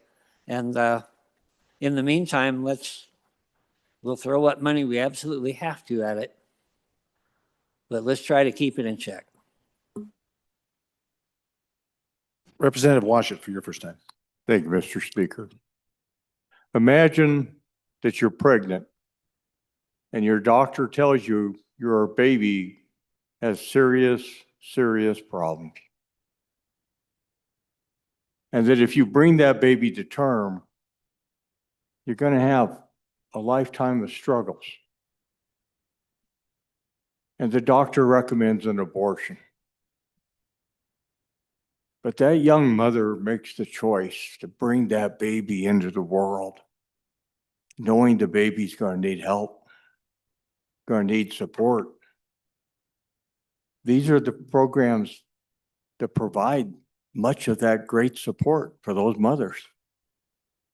How do we look in the mirror and call ourselves pro-life and ignore that? Please vote aye. Representative Jar, we're still on the first go round. Representative Larson, Lloyd, first time. So folks, as you think about the DD preschools, their biggest charge really is to identify developmental delays. Now, that doesn't necessarily mean developmental disability. It could be a speech impediment, it can be hearing, it could be reflexes. Many of those things that we know can be corrected by, if we get them early, can be corrected by age 3. That's really, they always say 2 before 2, get 2 evaluations before 2 when you come to these developmental preschools and they do the evaluations. If they identify some of these, they've got the they've got the professional staff there to help them through there. Certainly, there are more acute cases of developmental delays than others, but it's not, for the most part, it's not as acute as you would think that would maybe be served in a need long-term placement or anything of that nature. Then many of them also provide preschool services as well, so that they can have the least restrictive environment and with those developmental delays with those others who are their peers. Really important as we get them socially prepared to go into school, which is another important part, because those who are age 3 and on are part of the Part B that are K-12 special ed kids. Anybody with an IEP falls into that for funding. So there's a nexus there between our DD preschools and the K-12 funding. Thank you. Thank you, Representative. Representative, first time, Representative. Okay, I don't see anybody. Kate, we're going second time. Representative Jarvis, please. Thank you, Mr. Speaker. I'm just going to build on it really fast. Not using any AI services, but using like actual personal experience. And I just want to build on what the good representative just said. When kids receive these services, the system is not broken. It's phenomenal. It works so incredibly well. Because when these kids receive these services, it actually expedites services that when they walk in the door in kindergarten, are typical to qualify a kid to get a child services in the K-12 programming. You have to wait 50 days, just out of the gate. You can't refer a child until 50 days later. And then after the 50 days, then you can refer them, and then you start the testing process, which typically takes about another 50 days because they have a window period to finish that. And then on top of that, you get the results, and then you start looking at the services. Well, by the time that process is complete, it's over at least towards, you're sitting in May or about there, towards the end, the spring. These children go without services when they walk in the door, without us being able to immediately help them. What happens with CDC, when a child is coming from there, they meet with the school district during the summer, before the child ever walks in the door. They talk to the schools about the needs of the child, what the school is going to be getting when the kid gets there. They ensure that all of the services are in place so that kid has the best positive experience when they walk in that door in kindergarten possible. They make sure that everybody involved, they serve as an advocate for these parents and make sure that the parents know exactly what to ask for when they walk in to get those IEPs. This is an extraordinary service that does extraordinary things to set up kids who aren't given the same advantages as typical children and gets them ready to walk in the door successfully. For anybody to say the system is broken, this is one of the best systems we have in Wyoming, and one of the most heartwarming experiences to see these little kids come in and have this experience. Because I'm going to tell you, when they didn't get those CDC services and they do have those disabilities, it's a really miserable experience for the parents, for the children. The parents don't know what to ask for. They don't know what to do. They don't know how to request testing and services. And then this child is not getting what they need. Representative Pendergraft for your second time. Thank you, Mr. Speaker. And I wasn't going to speak again, but the last speaker, I totally agreed with everything that was said. When I said the system is broken, I'm not talking about the delivery about the services provided. Man, I have tremendous love and respect for the people that provide these services, and many of them do it for pennies on the dollar, frankly. I'm talking about the funding mechanism is broken. We need to find a better way to fund these things. Thank you. I have Riggins, Brown, Landon, Posey, Washit, and Larson Lloyd. Any of you want to speak on this second go round? Okay. Back to the bringer. Thank you, Mr. Speaker. Body, thank you for the great conversation. You know, these centers do amazing work. They take these children, a lot of them have, like it was mentioned, vision problems, walking problems, hearing, speech, and we try to catch them up before they start kindergarten. In the long term, that saves us tons of money, helps these families and these kids be more successful. If you've never been in one of these centers, you cannot appreciate the great work that they do. You know, 90% of the brains develop by age 5, and these are the kids that are being serviced by these centers. So again, I appreciate the work of the JAC, the money that they have appropriated.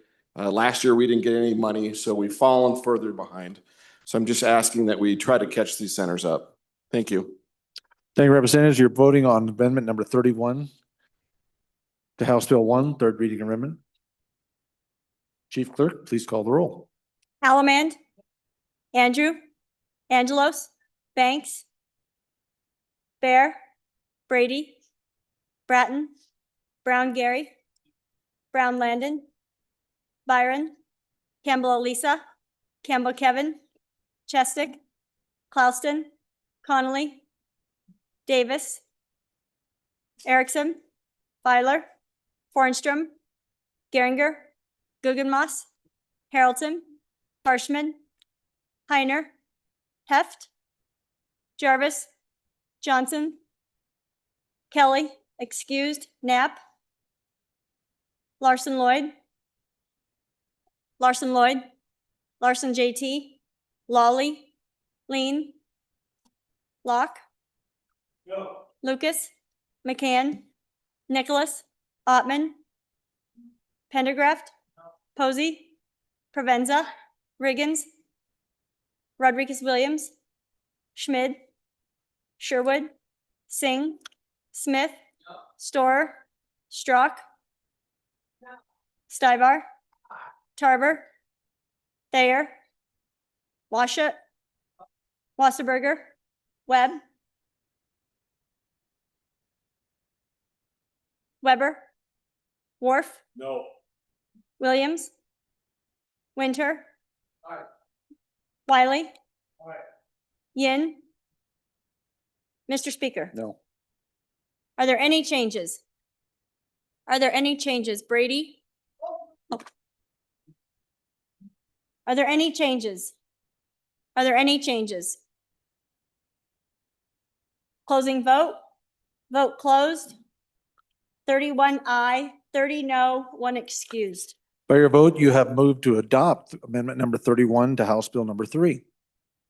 Ladies and gentlemen, supper will be here at 6:30. So you've got a few minutes here. If we can keep trending on, we can get some more done. Representative Worf, please, you have an announcement. Thank you, Mr. Speaker. A privilege of the floor. Please proceed. My fellow colleagues, I'd like to introduce a couple people from home. We got the Hoagman family. Travis is here with his 2 daughters and both his parents who are from Seattle. He tells me they're down here because we had a swim meet. And I'm happy to announce that the Evanston Red Devils took 3rd in our swim meet. And I'm told that they would have done much higher, but they had one disqualification that cost them the championship. But anyway, we're very proud of our Red Devils. Go Red Devils, huh?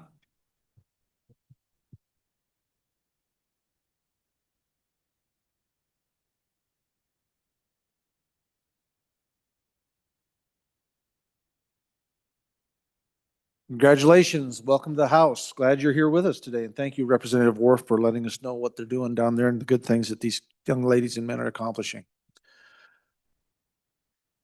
You're okay, Representative Davis? MC, Okay, please, no, let's not get carried away. That can get out of control quick. Representative Thayer, amendment number 32. Thank you, Mr. Speaker. I move third reading amendment 32 for House Bill 1 and ask for your favorable consideration. So I've heard a lot about what are we going to do? We need solutions. We need proven programs. Well, this SNAP Ed is a proven program. I want to make sure that, first of all, my desk mate taught me some SNAP education a few minutes ago, that if I would have left my ice cream sandwich out of my desk all night, it would have still been there. Ooh. So let's teach our kids more information about that. SNAP Ed gives our Wyoming people, knowledge to eat healthy on a budget in 2025. In 2025, the participants that use SNAP Ed in this program saved over $90 a month on groceries, helping reduce hunger and stretch food dollars.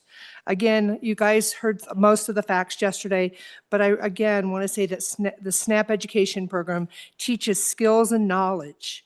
SNAP Ed is also a community connector. It partners with nearly 400 community organizations across the state. SNAP Ed is an investment in our community, an investment in our Wyoming people, and I would ask for your favorable vote on this amendment. Thank you, Representative Chestick, your first time.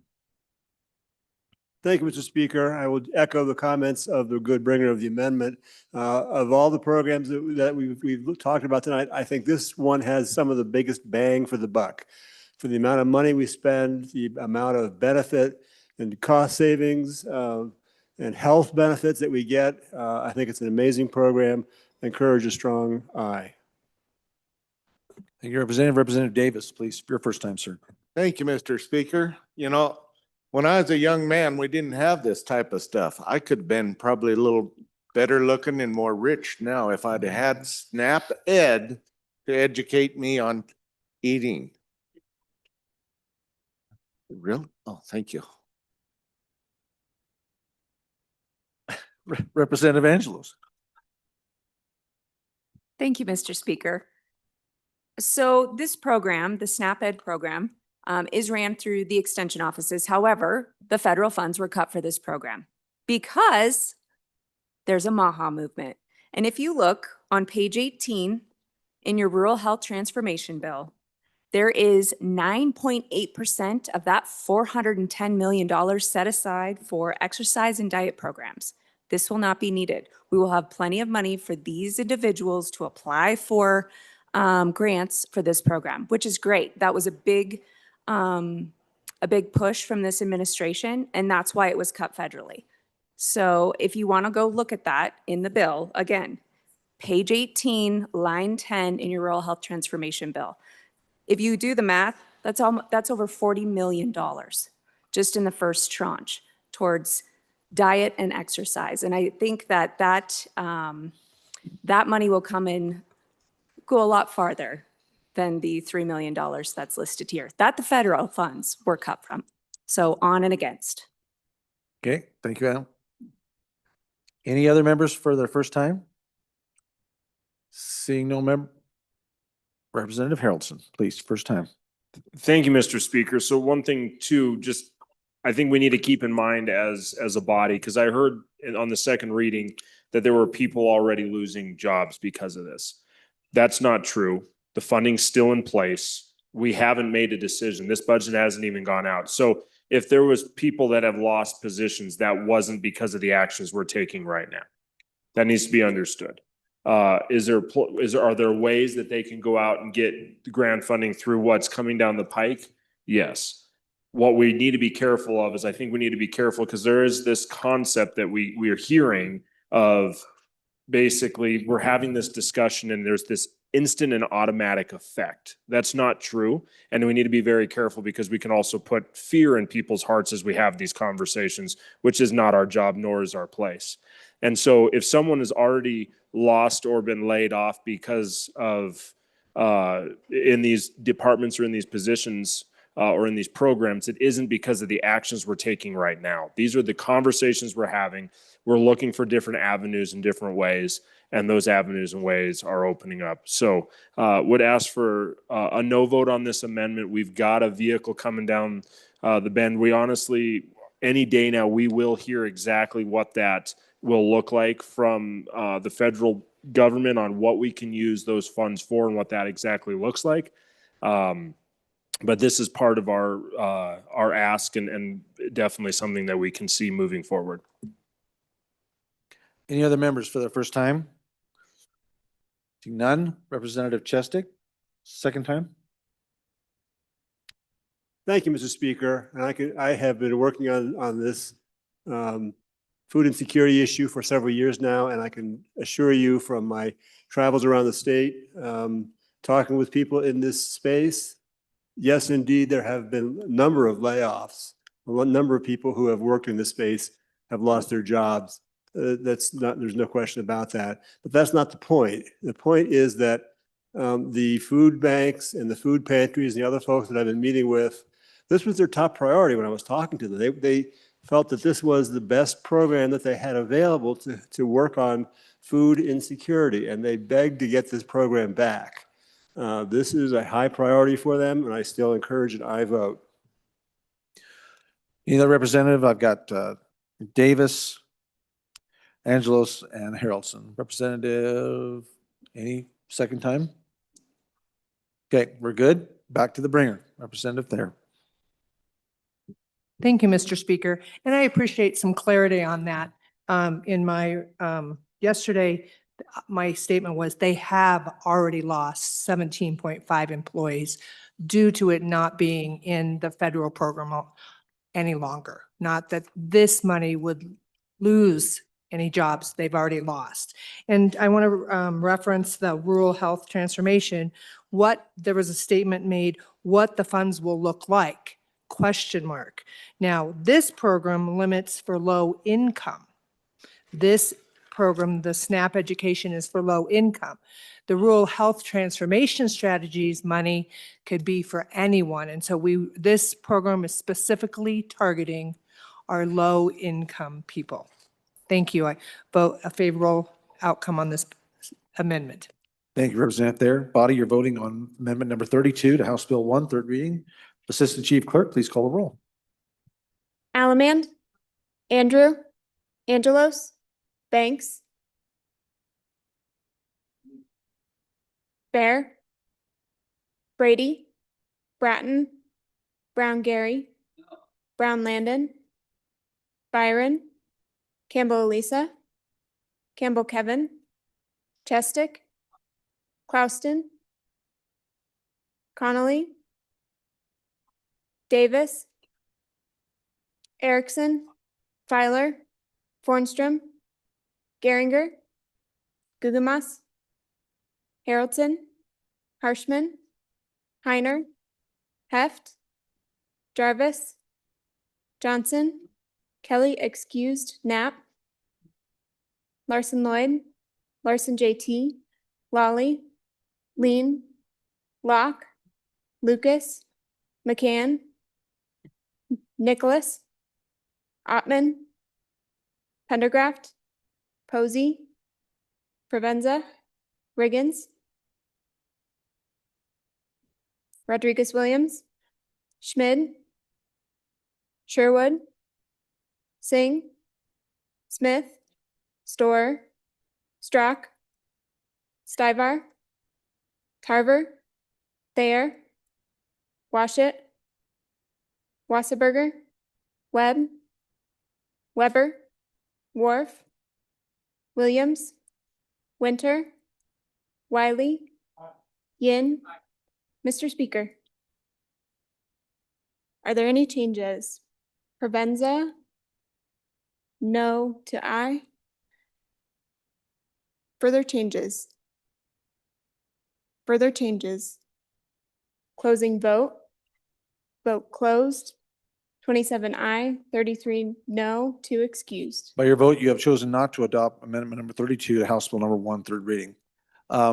Ladies and gentlemen, just so you know, supper is in or dinner, whichever y'all prefer to call it, is in there ready to go for you. So if you want to make sure to head that way, you want to go ahead and do this one, then turn to be loose. Representative Lawley, House Bill number 33, or excuse me, Amendment number 33. Thank you. Thank you, Mr. Speaker. I move third reading amendment number 33 to House Bill 1 and ask for your favorable consideration. This amendment fully restores Department of Family Services requests for IT money. As you'll recall, there was a 15% across the board cut in the IT requests. And I want us to consider this particular agency, what its core function is, and I'm going to talk a little bit about how they're affected by this. But first, I like really the challenge of the good chairman of revenue to say, what's your priority? What money is better spent? And I would say this for me is that because of the core mission of this particular agency. So in my view, that across the board, without looking at that, was not a wise thing to do. And you'll recall when we had the original discussion by the JEC about the budget, going through it with us, I asked the question, did you talk with the agency about the effect on this particular agency and its core mission of how these cuts would affect them? And the answer was no, we did not discuss it with the agency. So again, I want to think about what their core mission is. I want to talk in terms of need and essentials, because this is not a want. I believe it's a need. And I'm going to tell you some of the things, if they had asked some questions, they would have learned about this particular across-the-board 15% cut. First of all, you'll find out it is important to their core mission, and in these ways. A few years back, the state spent about $23 million to upgrade this IT system to make it more efficient, to make it more protected from fraud, to give the agencies ability to interact with the federal government whose programs they're administering, and be able to check when people applied for some benefits, and that they could check to see that they weren't getting those benefits somewhere else in another state, those kinds of things. So $23 million of our state money has been invested in their particular IT for the role we're asking them to play. So what do these cuts mean? Well, what they're going to mean is they can't upkeep the system, because all of the licensing necessary and the upgrades that you have to do are not going to be able to pay for those. And so where we go is from a system that our state money built, $23 million of it, built a really great system that got us that lowest error rate of any state. I mean, we're right there. And the system has been working, and it's been doing the job that we wanted it to do.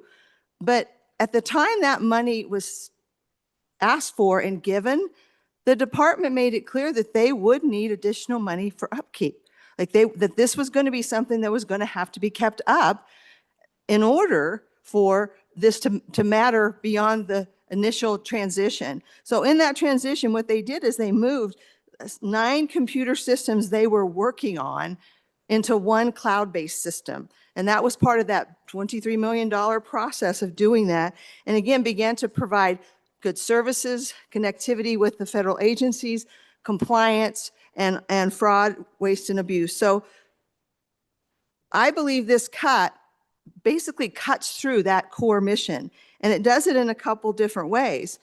The idea I mentioned earlier about client information and was checking those with national records. So we don't have people taking things from this state and this state and this state and again, committing fraud. We can't know people are committing fraud unless we have the ability to check systems that are already in place at the federal level and among the states.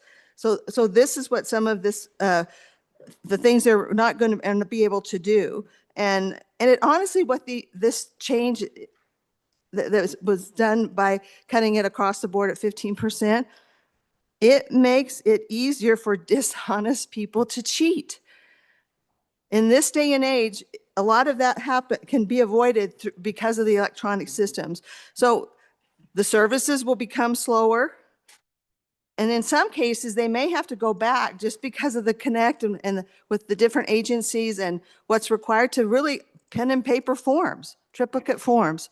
So we are going backwards, and the risk of error, which can cost us up to fines of $3.1 million, almost the cost here that was taken away and that I'm asking to be restored.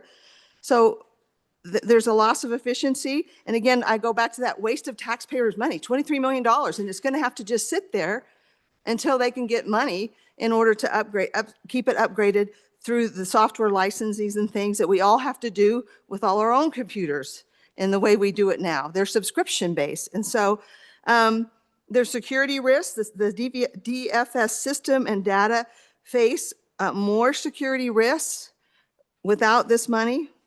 So I just want to kind of sum it up this way. Over the last 6 months or so, we were all shocked at what has been uncovered in Minnesota. Remember that?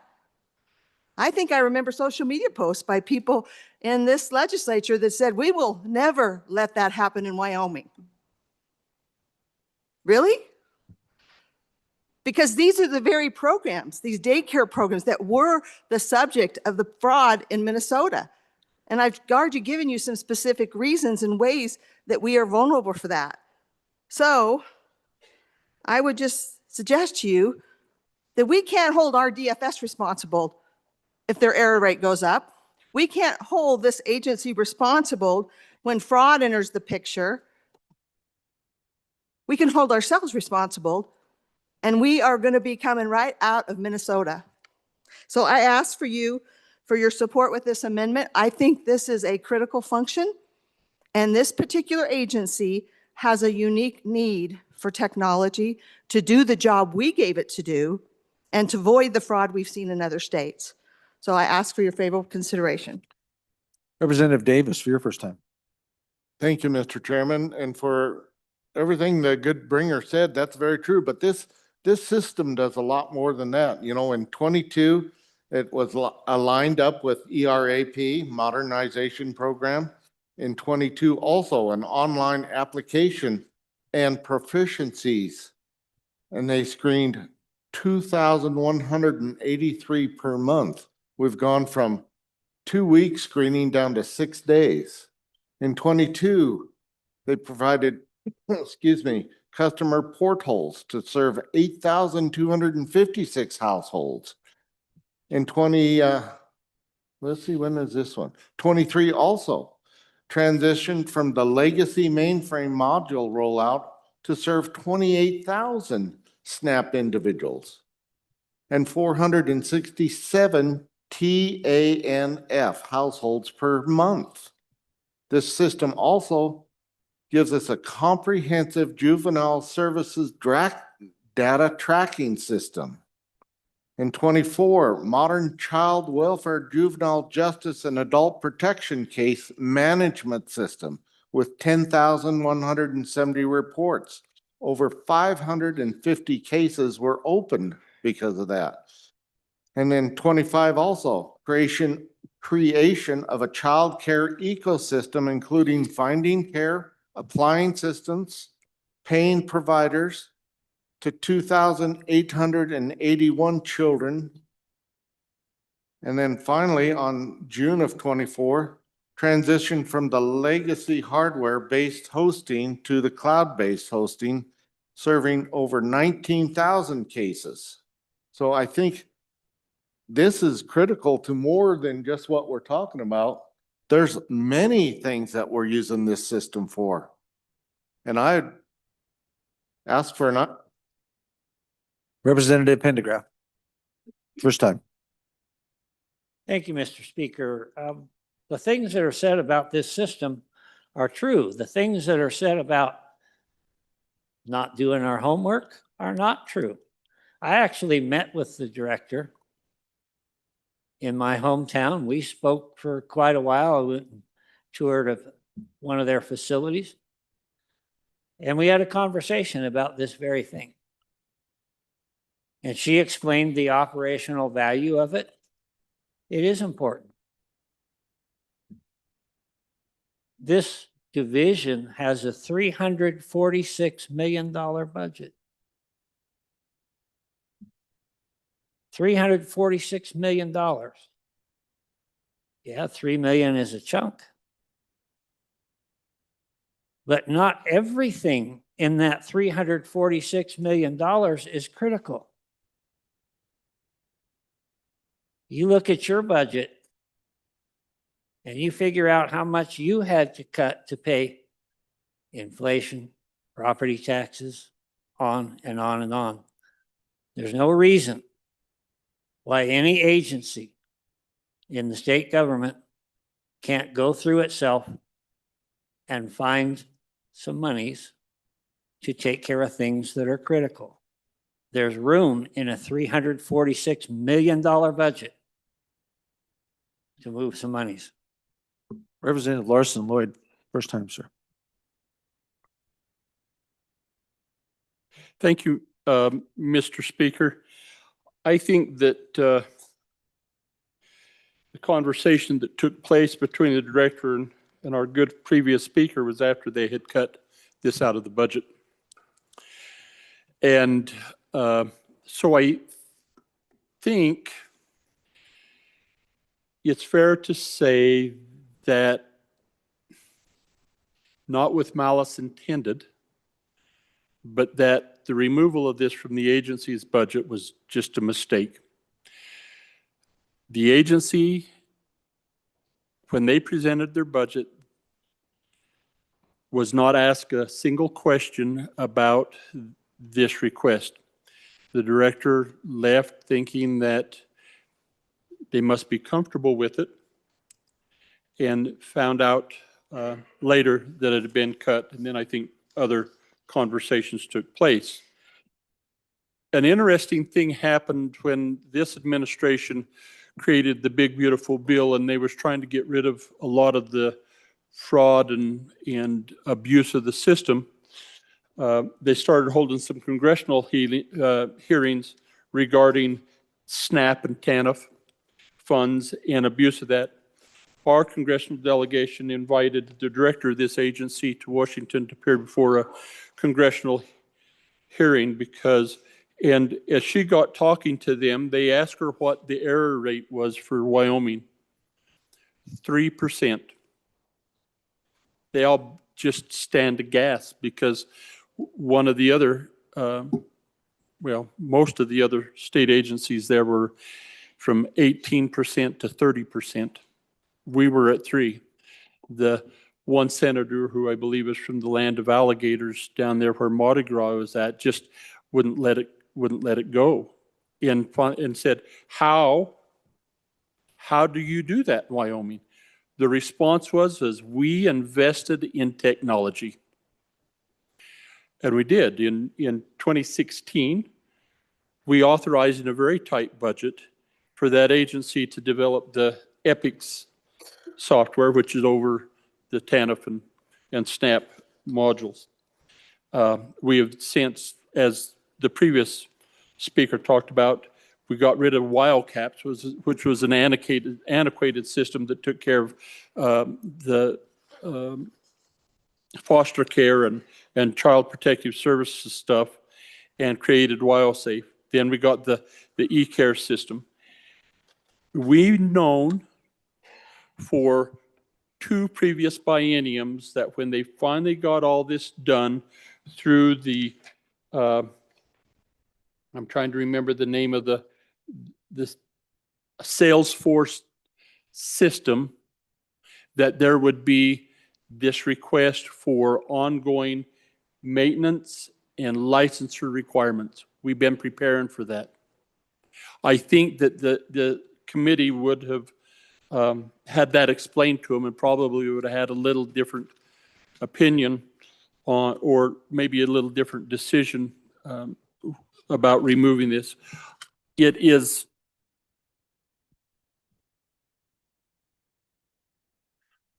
from what I've seen of the budget, I think that the committee number 2 has gone through each of these agencies and really worked hard at removing discretionary spending. And so to think that you would have $3 million in a $300 million budget to use outside the guidelines of a program that has other kinds of funding. I don't, maybe, but I don't think so. I think that, and that's really not the way we develop our agency's budgets as well. They come to us with an ask and we fund it so that this is a much better transparency, saying that we fund it because it's in your budget, and then you didn't have to somehow move money around within your budget to fund it. This was and it's okay. We just need to fund it. And would hope that we would take a step back and realize it's kind of like the conversation earlier today. You have to pay the bills, and this is one of them that you have to pay as well. Thank you, Mr. Speaker. Thank you, Representative. Representative Chestik. Thank you, Mr. Speaker, and I believe I'm correct, and the good previous speaker can correct me if I'm wrong, but the other thing that the large, allegedly attractive bill did was it changed the reimbursement rates for administration of the SNAP program and other programs. And if you have if your error rate is below a certain level, you get the full 25% match. It used to be 50-50, then that large bill changed it to 75-25, which you can get if your error rate stays low. If your error rate goes above a certain amount, then you pay all of it. So if our error rate goes up, we're going to end up paying for the entire administration of these programs, and there's a big penalty there. So by not supporting the software, which helps us keep that error rate so low, if we can't use that software and that increases our error rates, there's a financial risk to the state that we need to avoid as well. Thank you, Representative. Any other members for their first time? Seeing none second time? Back to the bringer. Representative Lawley. Thank you, Mr. Speaker. With all due respect, private conversations, even with agency people, it's fine to talk about them, but there's such a lack of transparency there. And we don't have the agency here to speak about their view of that conversation. That's why we don't really like that. That's what transparency means, and what it creates is that opportunity to observe that conversation. And we all kind of take away what our thoughts were about what was said back and forth. So again, lack of transparency. And we don't have a way to make a judgment on that. We don't have the other person in the conversation. These kind of conversations should have been public. And that lack of attempt to make them public, have these discussions back and forth, even on the issue of, well, they have lots of money, surely there's somewhere else they could find it. I think that would have been a great question to ask them in a public setting when they were in front of the JAC and say, where might you find it? Or here's some suggestions, would that work? Because that's what's lacking here. And not all of their budget is IT. Those numbers, I mean, this IT is not the only thing they do. They have a lot of other things that flow. We match some things with federal dollars. And so it makes no sense to just say, well, there's money, they have lots of money, they can figure it out. And I do agree that a lot of things that's happened is cutting discretionary spending. And I guess that's okay on one hand, but maybe not on the other hand at the same time say, well, you should just figure it out. Let's be fair, especially with an agency that has this kind of a priority in terms of the need for the IT as part of their core mission of what they do. You see, fraud and abuse don't happen by accident, and nor are they prevented by accident. So if we are serious about that, and those of us who were appalled at what happened in Minnesota, and I think there were many things at play there, but certainly the ability of the agency to fight the good fight by bad actors is really tied to the tools that we give them. And we are kind of cut the legs out from under them. And then I hope what we don't do, if you don't support this amendment, is start wagging our finger at these agencies when some things go wrong. So let's not take away the tools that protect Wyoming from fraud, waste, and abuse and provide services in an efficient and cost-effective manner. I agree with the representative from the, what did someone say earlier, the land that is DER, that basically, maybe this was a mistake, and I hope it was, because we can correct it right here and move on. But if it's not a mistake, then it's the other. It's a deliberate decision. And those that want it that way, you'll be on the record. So either way, we'll know. Thank you. Thank you, Representative. Body, you're voting on amendment number 33 to House Bill number 1, third reading. Chief Clerk, please call the roll. Allemand, Andrew, Angelos, Banks, Bear, Brady, Bratton, Brown Gary, Brown Landon, Byron, Campbell Elisa, Campbell Kevin, Chestick, Clouston, Connolly, Davis, Erickson, Filer, Hornstrom, Geringer, Guggenmoss, Haroldson, Harshman, Heiner, Heft, Jarvis, Johnson, Kelly, excused, Knapp, Larson Lloyd, Larson JT, Lawley, Lean, Locke, Lucas, McCann, Nicholas, Ottman, Pendergraft, Posey, Provenza, Riggins, Rodriguez Williams, Schmid, Sherwood, Singh, Smith, Storer, Strock, Stivar, Harbor, Thayer, Washut, Wasserberger, Webb, Weber, Worf, Williams, Winter, Wiley, Yin. Mr. Speaker, are there any changes? No. Locke, excuse to no. Stivar, excuse to no. No. Riggins, no to aye. Further changes.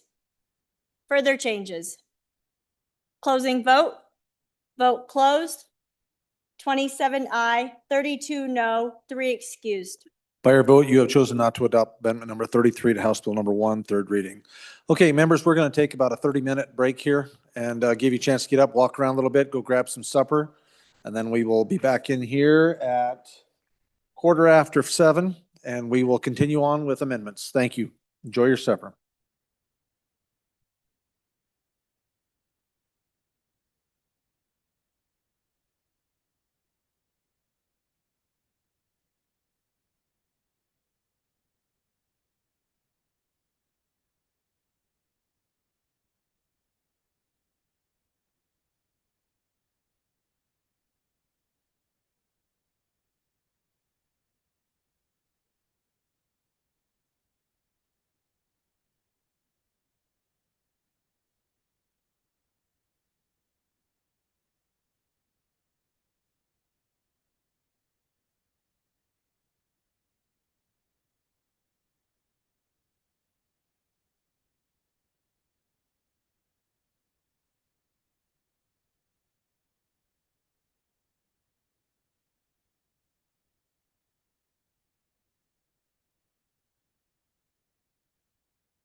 Okay, members.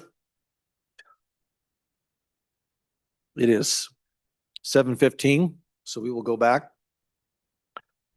House will come to order. Next amendment for our consideration is amendment number 34. Yes, Representative Heiner, Majority Leader Heiner, please. Privilege of the floor, please, Mr. Yes, you Speaker. certainly may. Members, this is our plan for the next couple of days. We're going to go till about 8:30 tonight so we can wrap up by 9. And then tomorrow we're going to start at 8 in the morning. And if we can finish these amendments in time, we'll go into cow and see if we can get those cow bills out. Cow bills.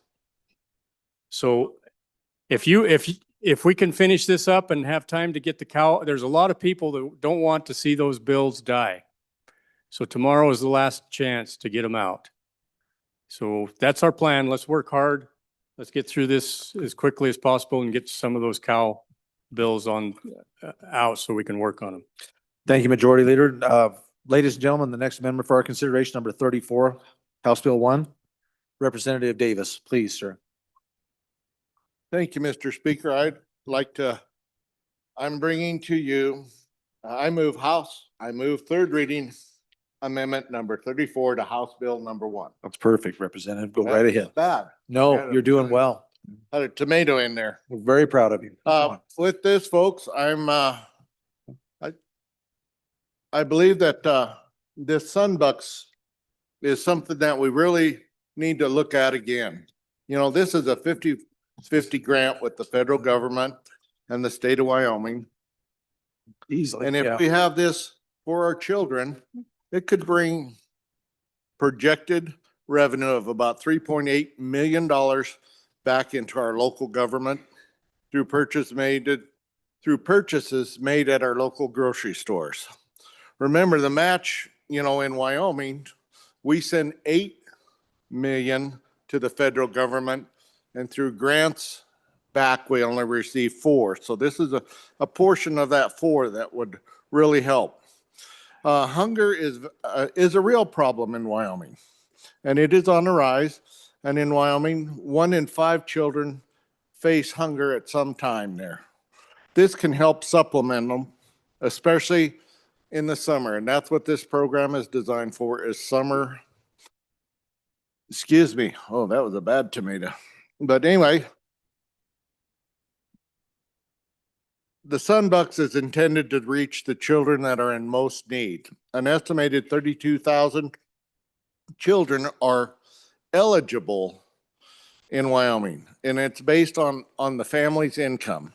Not all those families are going to do this, because we do have the churches, the other civic groups out there, and things to help fill in on a lot of this. So no one wants our children to go hungry, and there's not one, as pointed out earlier, there's not one solution to any of it. This is just maybe a portion of a solution. It comes to the cost of, $120 for the summer. That's $40 a month. That's not very much, but that is enough to maybe get that kid a sandwich over lunch or a snack in the afternoon. Things keep that body going until the parents get back home. Let's see here. The children need, every one of us was a child at one time, I think. Some of us maybe have been, but we like snacks such as apples and things like that. This program does not allow the soda, the sugar, the chips, all the other things that the other SNAP programs are used. This is designed for the family to go to the grocery store, buy some groceries, and use, the outreach education part of this to help educate these kids, these families, on how to do this. When was the first time you put together PB&J? I did it just a couple of days ago, but when you're young, you need to learn how to do this stuff. So this gives the children some stuff to work on, how to take care of themselves, And, oh my goodness, what else does this, the Sunbucks, it's not really designed to be a mainstay in the family. This is a supplemental additive, you know, just something that the kid can go get a loaf of bread, peanut butter and jelly, et cetera, like a cup of coffee, like Bob there. And one thing about this Sunbucks as we're going across here, this is more of a hand up, an educational tool for our children, not a handout. Because they got peanut butter on their hand because they missed the bread, okay? Or the jelly or whatever it was. So this is a hand up, not a handout, all right? Want to get that perfectly clear here. And for the past few years, you know, as you guys have noticed, the First Lady, can I say that, Mr. Speaker? Okay.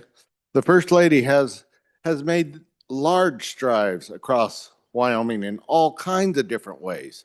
You know, our food banks are seeing a lot more things come in, more people are donating to our food banks. All this, you know, is coming around and around. And so I think this program here could be just another arrow or another tool in that to help out with the students and kids of Wyoming. So with that, I would like an aye vote along with your peanut butter and jelly.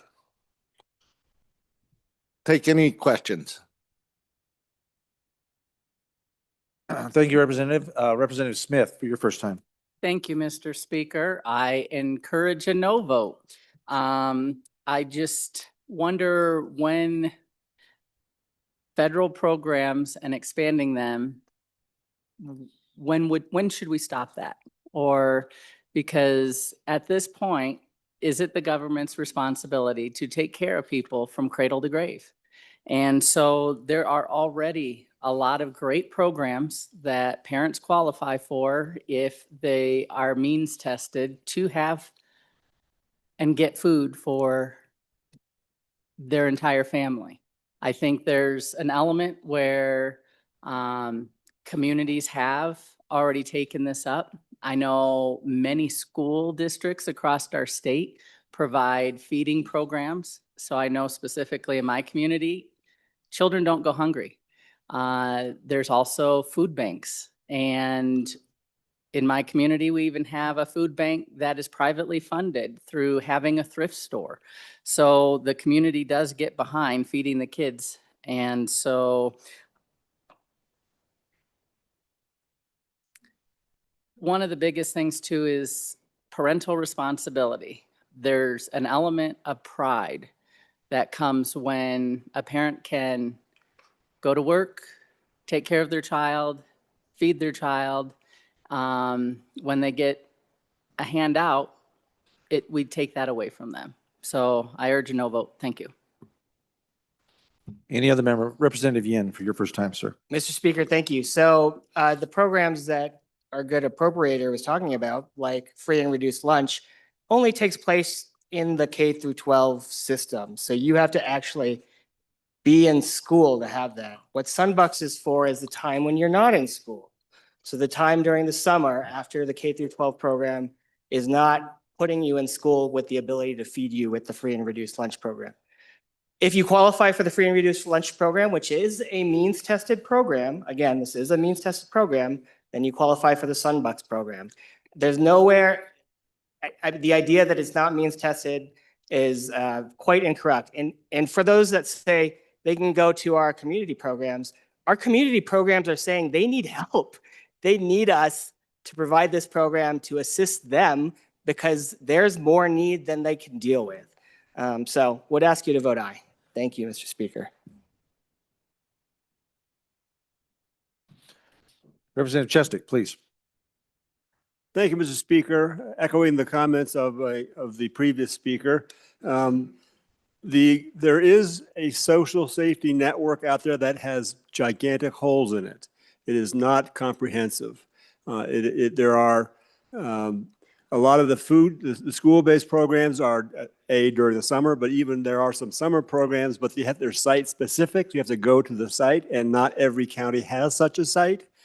Food pantries are not ubiquitous across the state. In the rural areas, you may have to drive hundreds of miles to get to a food pantry. So there's a giant gap in those. So the Sunbucks program is a partial fill. It doesn't even fill the gap for completely, but it helps. It helps quite a bit. And it helps because you can go to any store that participates in SNAP anywhere in the state, including in rural areas, and use your Sunbucks card. So that is a way of getting these benefits to the rural areas where there may not be a food pantry, there might not be a food distribution site available. This will help get you through. This will help you get through those kinds of situations. So I would, again, urge an aye vote. Representative Posey, please. Thank you, Mr. Chairman, or Speaker. I just want to stand in support of this amendment. I think sometimes listening to the conversation, even in the past on this subject, is we almost take it that every family has two parents and a white picket fence. And in the real world, that's not the case. You know, there's so much single mothers, a single father, as I raised my youngest kid, grandparents that are taking care of children. So I think to no fault of their own, our younger people in the state do need that hand up at times.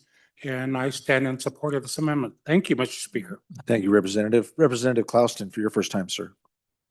Thank you, Mr. Speaker. I just want to add a little color to this. This program is actually not 50-50. It's 100% funded by the federal government. So that $120 per kid is all federally funded. So that's not a cost to the Wyoming in that way.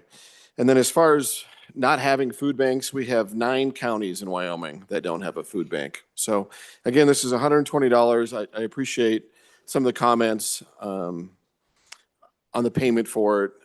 But again, this is a way we can help these kids. We feed them for the 9 months in our schools. A lot of them don't have access to that kind of help during the summer. So this is a way to do that. Thank you, Representative. Representative Harrelson, for your first time, sir. Thank you, Mr. Speaker.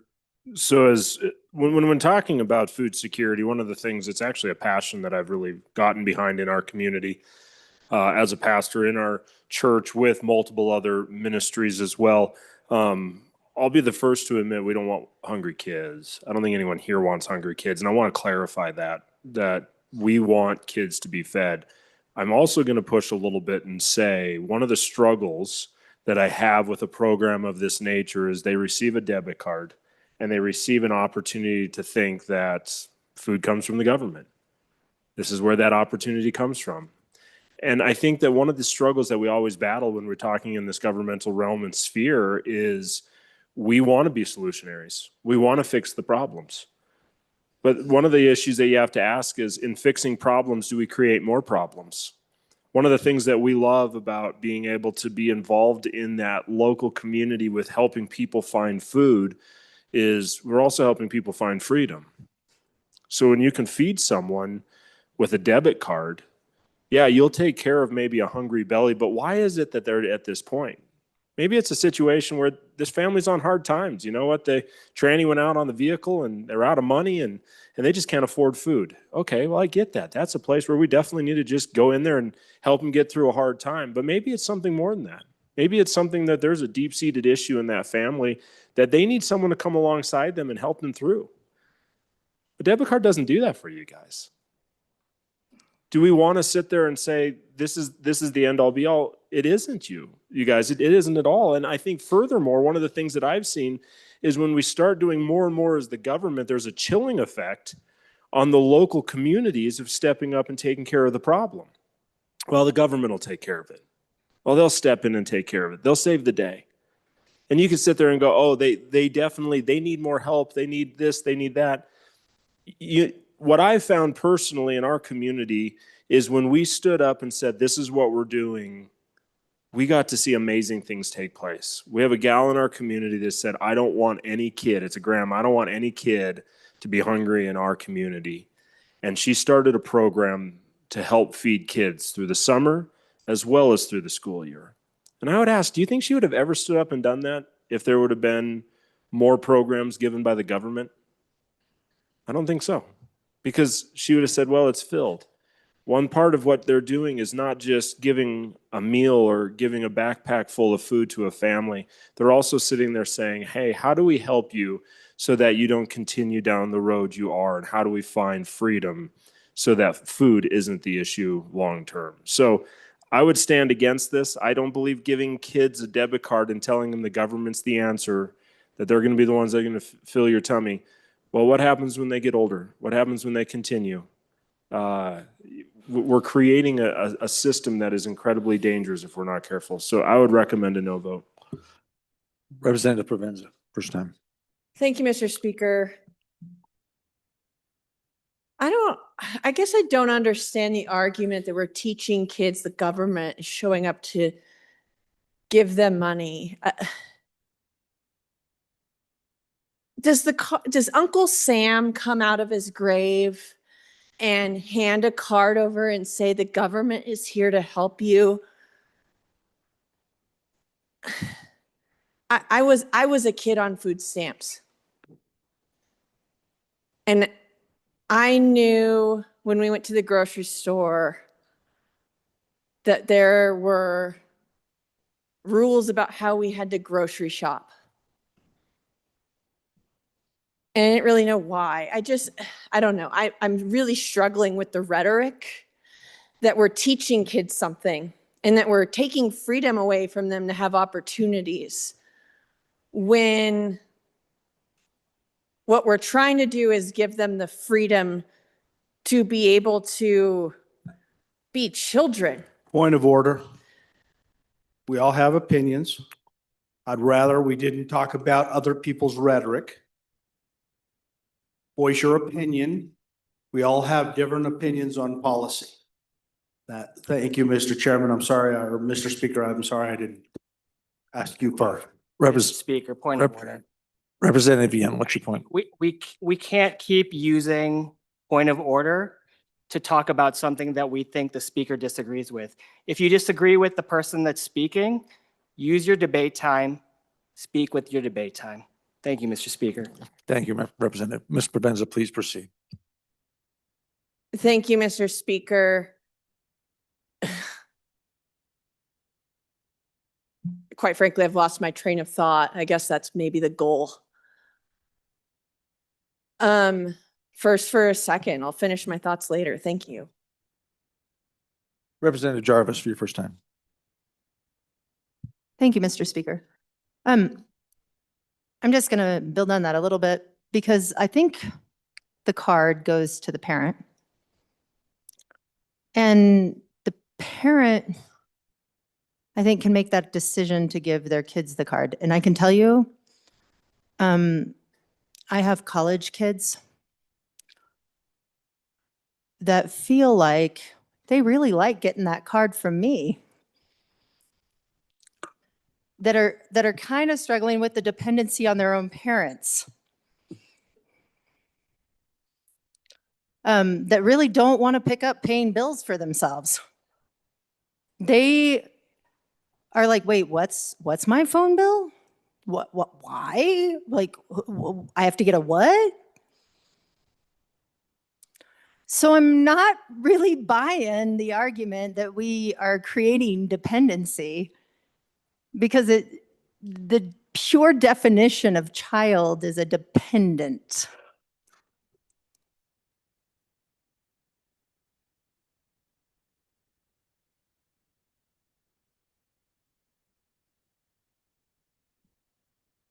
Representative Riggins, please. Thank you, Mr. Speaker. Just a question for the bringer. You brought up that selection that would be available was similar to what the waiver was going to be. I'm just curious. That's not in place yet, right? And that is not, or is that unique to Sunbucks? Thank you, Mr. Speaker. Thank you, Representative. Any other members for the first time? Representative Angelos. First for second. First for a second. Representative Larson. Mr. Speaker, to the good motorcycle rider from the middle part of the state, the waiver is a separate process. It's from this program. It's the last time we had second reading, we had this conversation. I used my fat fingers to text the director. She says that the current federal director likes to make an announcement with many, several states at one time. Very confident that we've been approved, but they're going to make an announcement. I didn't say that name. They're going to make it at the same time, but that we feel very confident that that's approved, but it's a separate, it impacts it, but they're a separate exercise. Thank you, Mr. Chairman. Representative Brown, please. Thank you, Mr. Speaker. I wholeheartedly understand this idea that that we cannot as a nation continue to run into deficit spending and do all the things that Washington, D.C. is doing. But ladies and gentlemen, I want to be very clear that Wyoming doesn't do that. We pay our bills and we take care of our people.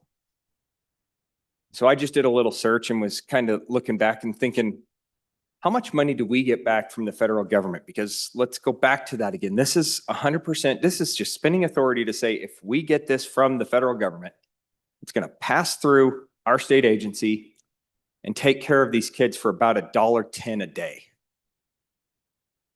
$1.10 a day, folks, for 90 days. Whew. We are going to show the federal government a thing or two with $120 and in 120 days. We actually pay more as a state than what we receive back in federal benefits. I'll say that again. We pay more as a state than we receive back from the federal government. If this is me and I'm trying to sit here to take care of the people, I want to get the money back from the federal government that my citizens, the people that I represent, I want to get that money back into their pockets. And if it's the most critically needed, the people that don't have food on their tables during the during the summer season because they're not in school, then I'm all for it. Thank you, Representative Alaman. Thank you, Mr. Speaker. One thing I've heard over and over on this body, and it's something we are forgetting. We're forgetting it constantly. Federal government's going to pay for this. Body, who is the federal government? It is us. We are part of the federal government. And what we're doing today, taking all this money and just saying, oh, it's from the federal government. It's not ours. It is ours. And we spend it like, you've all heard this, drunken sailors.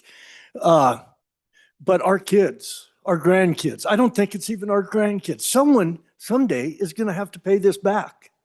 So when the federal government's willing to give you a bunch of money, maybe we ought to think, who is the federal government? Folks, I say to you right now, we are part of the federal government. Still on first. Representative Bratton, first time. First, second. First, second. Any other legislator?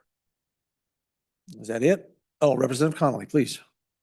Thank you, Mr. Speaker. I was just sitting there listening to all this, and the thing that just came to my mind was, by the grace of God, go I. You know, there's people out there that things happen to, and I know I have people in my community, young mothers trying to take care of their kids that they maybe could have made a decision not to have, but they had them, and now they're having trouble feeding them because they may not have the education that they need to have a high-paying job, and their situation is they're making $15 an hour. They've got the ones that come to my mind, they got a couple of children, young children.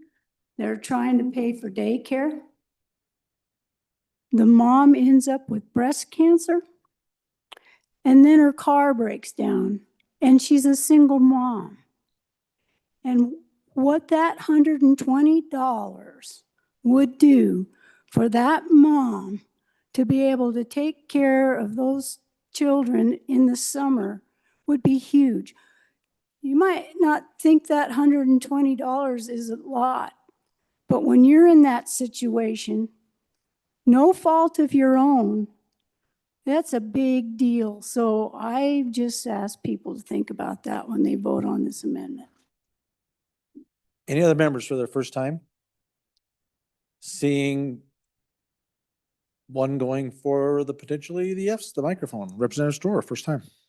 Thank you, Mr. Chair. First for a second. First for a second, Representative. Any others? Representative Lean. Thank you, Mr. Speaker. Just for all those that have gone before me, I just want to know, would this incidentally be creating a dependency, a further dependency? And then the families that would only have it for a temporary time, would they come back and then ask for a raise because they're not sure why it got dismantled or why it got taken away? If it's just a temporary for the summertime thing, are we accidentally creating a greater dependency? Any other members? First time. Representative Harshman, first time. Speaker, just, real quick, I really appreciate the debate and the good representative from Johnson County made me think I wasn't going to speak, but I just wanted to, and I think all of us, we're all voting on our experience. And I heard the representative from Albany County talk about food stamps and her family. And I just think, I think the thing that shocked me the most in my first year of teaching, I thought every kid had clean clothes and warm breakfast every morning like I did. And I didn't realize it. And then, in Natrona County, there's 200 homeless kids tonight. And they're couch surfing. They're somewhere else, but in a car. And so, I didn't even realize that. It was just, and I remember when we started doing lunch, I thought, oh, no way, this parent's got it, but there's kids, there's some tough situations. And about 35% of our births in this state are Medicaid births. And I gave you the income levels on those, yeah, you gotta be pretty poor, well below minimum wage. And so anyway, that's the thing I think about. And then, you think about that one or two kids in your town, it might make a big difference for. And so that's it. And the other piece, we pay a lot. We don't get a lot of federal mineral royalties back, and we don't get as many as we used to, frankly. And so this isn't a make or break thing on the federal deficit. I think if we want to solve that problem, it's probably going to be Article 5, because we're the only people who can solve it. It ain't going to be everybody else. But anyway, that's another issue. Thank you, Mr. Speaker. Representative Wiley, for your first time, sir. Thank you, Mr. Speaker. Again, I'm sitting here listening. So I was working this past summer, and it was near school, and this programs have stopped, but they're still doing a program where they would bring some food, and they're doing it out of the back of a van and feeding kids. And we're talking about dependency and stuff, and asking if this is creating habits or bad lessons in life. And I wasn't watching families and mothers walk up. I was watching these kids, and we heard earlier, well, they can walk to church and they can get fed there. And this is what was happening. These kids were walking, and this is not in the middle of a neighborhood. It's kind of outside on the edge and stuff. And these kids are walking, and they're going through this big parking lot. And it's not mothers and whole families and stuff. It was 7, 8, 10-year-old kids coming up, getting a little bag lunch and sitting there and eating and filling their bellies. I don't think at that time, they're gaining any lesson other than making sure they have something in there to go through the day. Because we've heard, who knows what they're going home to, right? Who knows when they get to eat again. And we have all these other avenues, right? Our communities try to do what they can and as much as they can, but there's always holes. And if we can do a little bit to help feed some bellies, I don't understand why we're doing this. And then we keep saying feeding programs. It's driving me crazy. These are kids. They're not cattle. We're just putting food in little bellies. Thank you, Representative. Any others for their first time? None? All right, second time. Representative Chestick, please.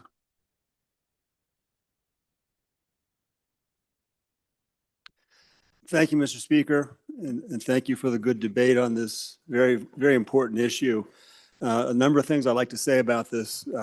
First, in response to the good representative from the center of the state, the Sun Bucks program is part of the SNAP program. It uses the same criteria, eligibility criteria, and I think basically the same cards. The food criteria are all run through the SNAP program. So that, I hope, answers your question. Second thing I want to say kind of relates to what we just heard. Poor people don't want to be poor. They're not poor because they're lazy. They're poor because of circumstances. They can't find good paying jobs. Maybe that's part of our fault for not being able to provide opportunities for good paying jobs. But these are the working poor. Most of these families have working mothers, working fathers, sometimes 2 jobs, 3 jobs, and they can't put together enough jobs to be. They're still at the poverty level where they qualify for this program, but they're not lazy. They're just working too hard. They're working very hard. I think it's important to know that Wyoming. So there's a certain eligibility. If you fall below a certain income level, you're eligible for the program. And then for the SNAP program generally, and I don't know if we don't have the Sun Bucks program yet, so we don't have Wyoming data on Sun Bucks, but we do have the SNAP program. And in the SNAP program, the number of people eligible who actually take the benefits, that's called the uptake rate, how many people actually take the benefits in Wyoming, is the lowest of the 50 states. Wyoming people are proud. They're independent, they work hard, they don't like handouts, but they take them when they need them.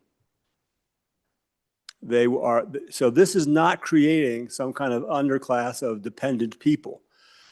Wyoming is not that kind of place. Our people are hardworking. They take people who are in desperate situations, who need the help. We should give them the help they need. I'd encourage you all, if you have a soup kitchen in your town, go visit it. The soup kitchen won't ask you for your income. There's no eligibility. You can walk in and have a meal.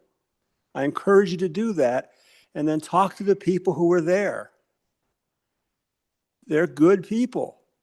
They're hardworking people. But they're on hard times and they need a little bit of help. And we should give them that little bit of help. The third thing I wanted to say is that don't take this as the end all. This is not the solution to the problem. It is help. There is no silver bullet here.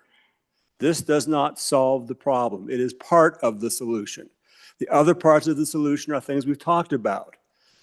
Spiritual communities gathering, private charity, all those things have to happen, still happen, can happen, are happening, and can happen alongside this. As it was noted, the benefit is $120 per summer per child. Feed a child for a whole summer on $120? No, that's never going to work. This is a supplemental program.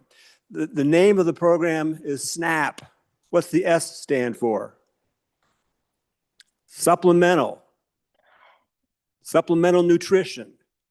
This is not the silver bullet. It is part of the solution. And we need to engage with it. Please vote aye. Thank you, Representative. Representative, we are on our second now. Representative Bratton. Thank you, Mr. Chairman. Ladies and gentlemen. Oh, wait a minute. Yeah, you are. I'm sorry. Don't mean to. I'm sorry. Yeah, no, you're go. Please go. I've just got a lot of names here. I didn't. Go ahead. You are more than, please. I'm sorry, I'll be quick.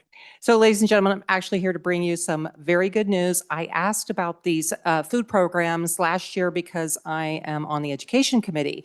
And I wanted to just to tell you some of the programs that that we do provide for in Wyoming. There's the farm to school grant allocation, school lunch reimbursement, school breakfast reimbursement, summer food program reimbursement, USDA food value allocated to operators, equipment grants, Fresh food and vegetable program, I like that one especially. Special milk reimbursement and the child care food program reimbursements to daycare center and daycare homes. And all of that for the last biennium added up to $30 million. So if anybody would like to see that, the Wyoming Department of Education provided that to me last year, or this last session when I asked. Thank you. Thank you, Representative Storr, please.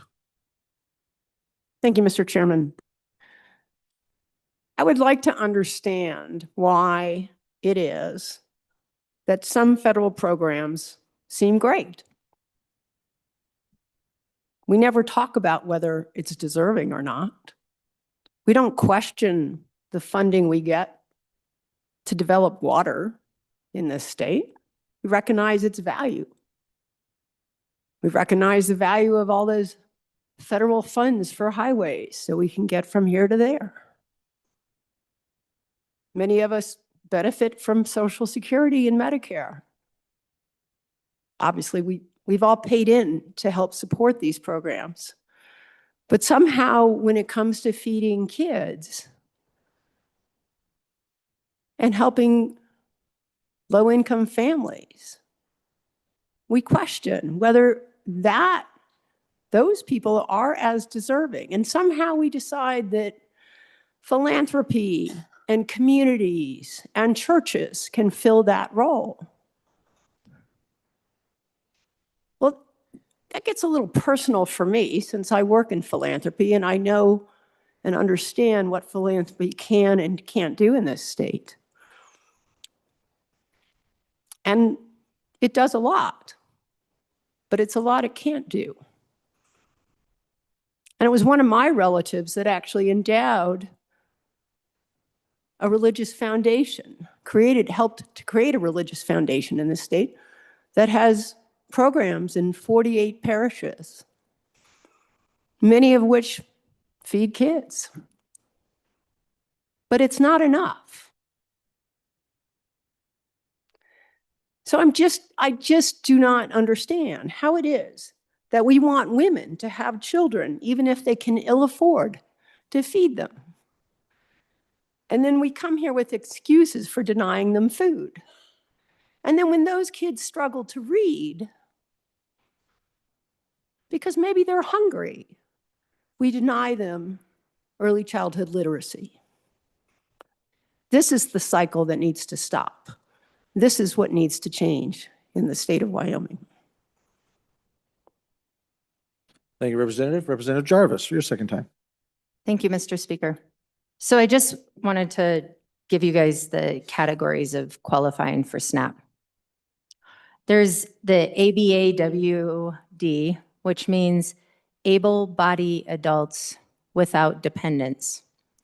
And in order to get SNAP, you have to fall well below the poverty line and be working. And you have to prove that you have a job all the time in order to continue to receive these services.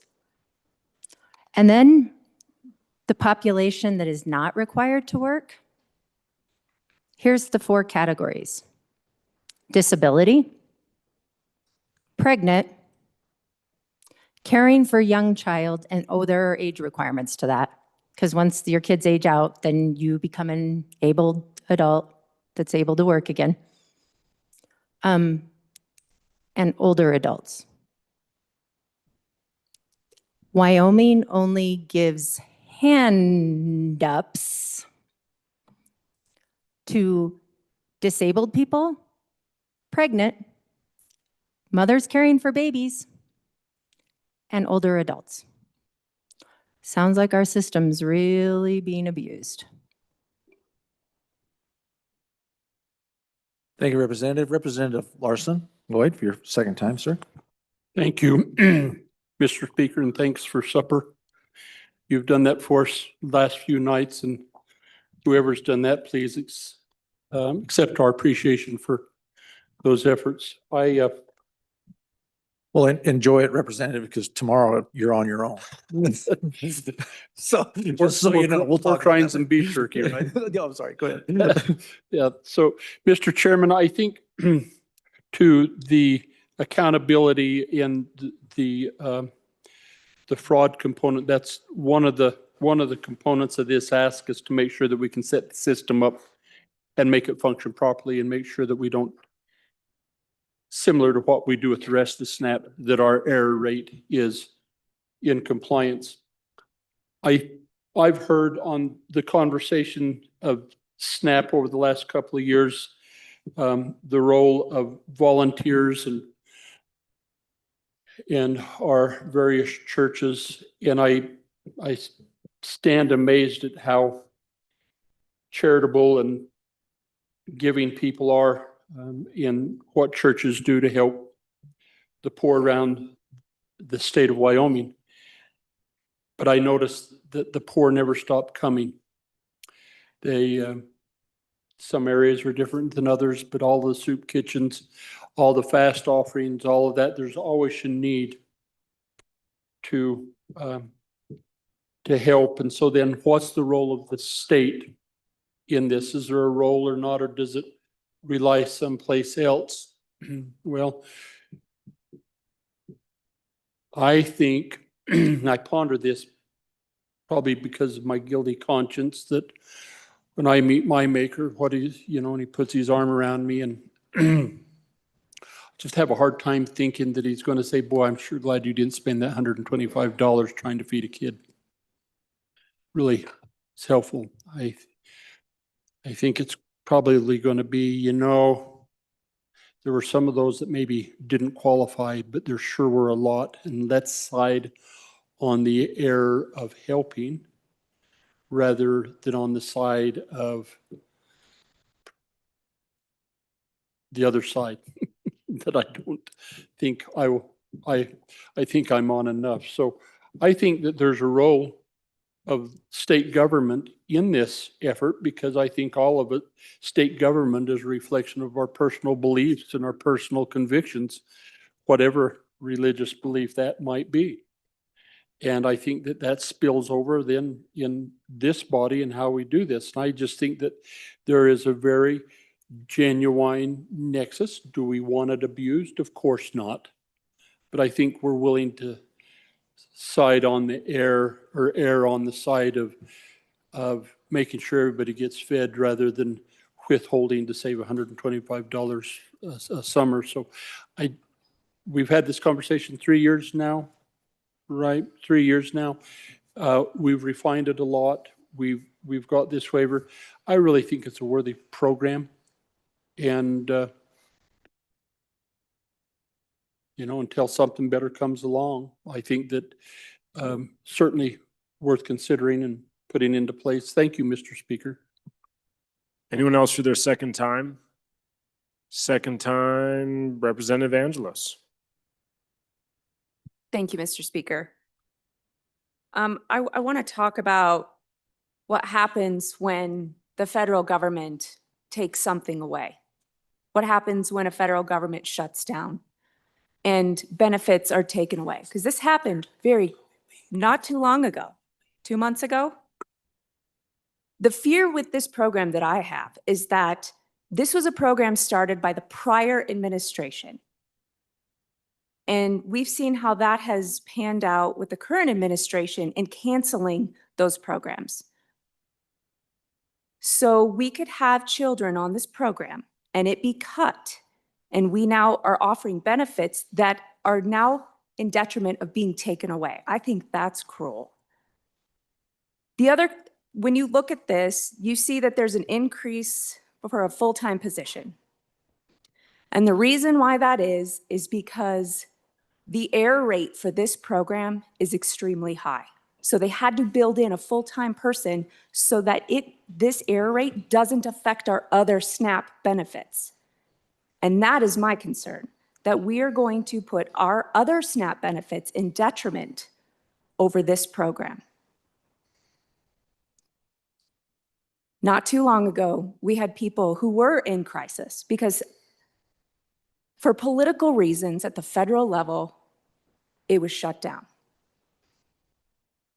And SNAP benefits were gone.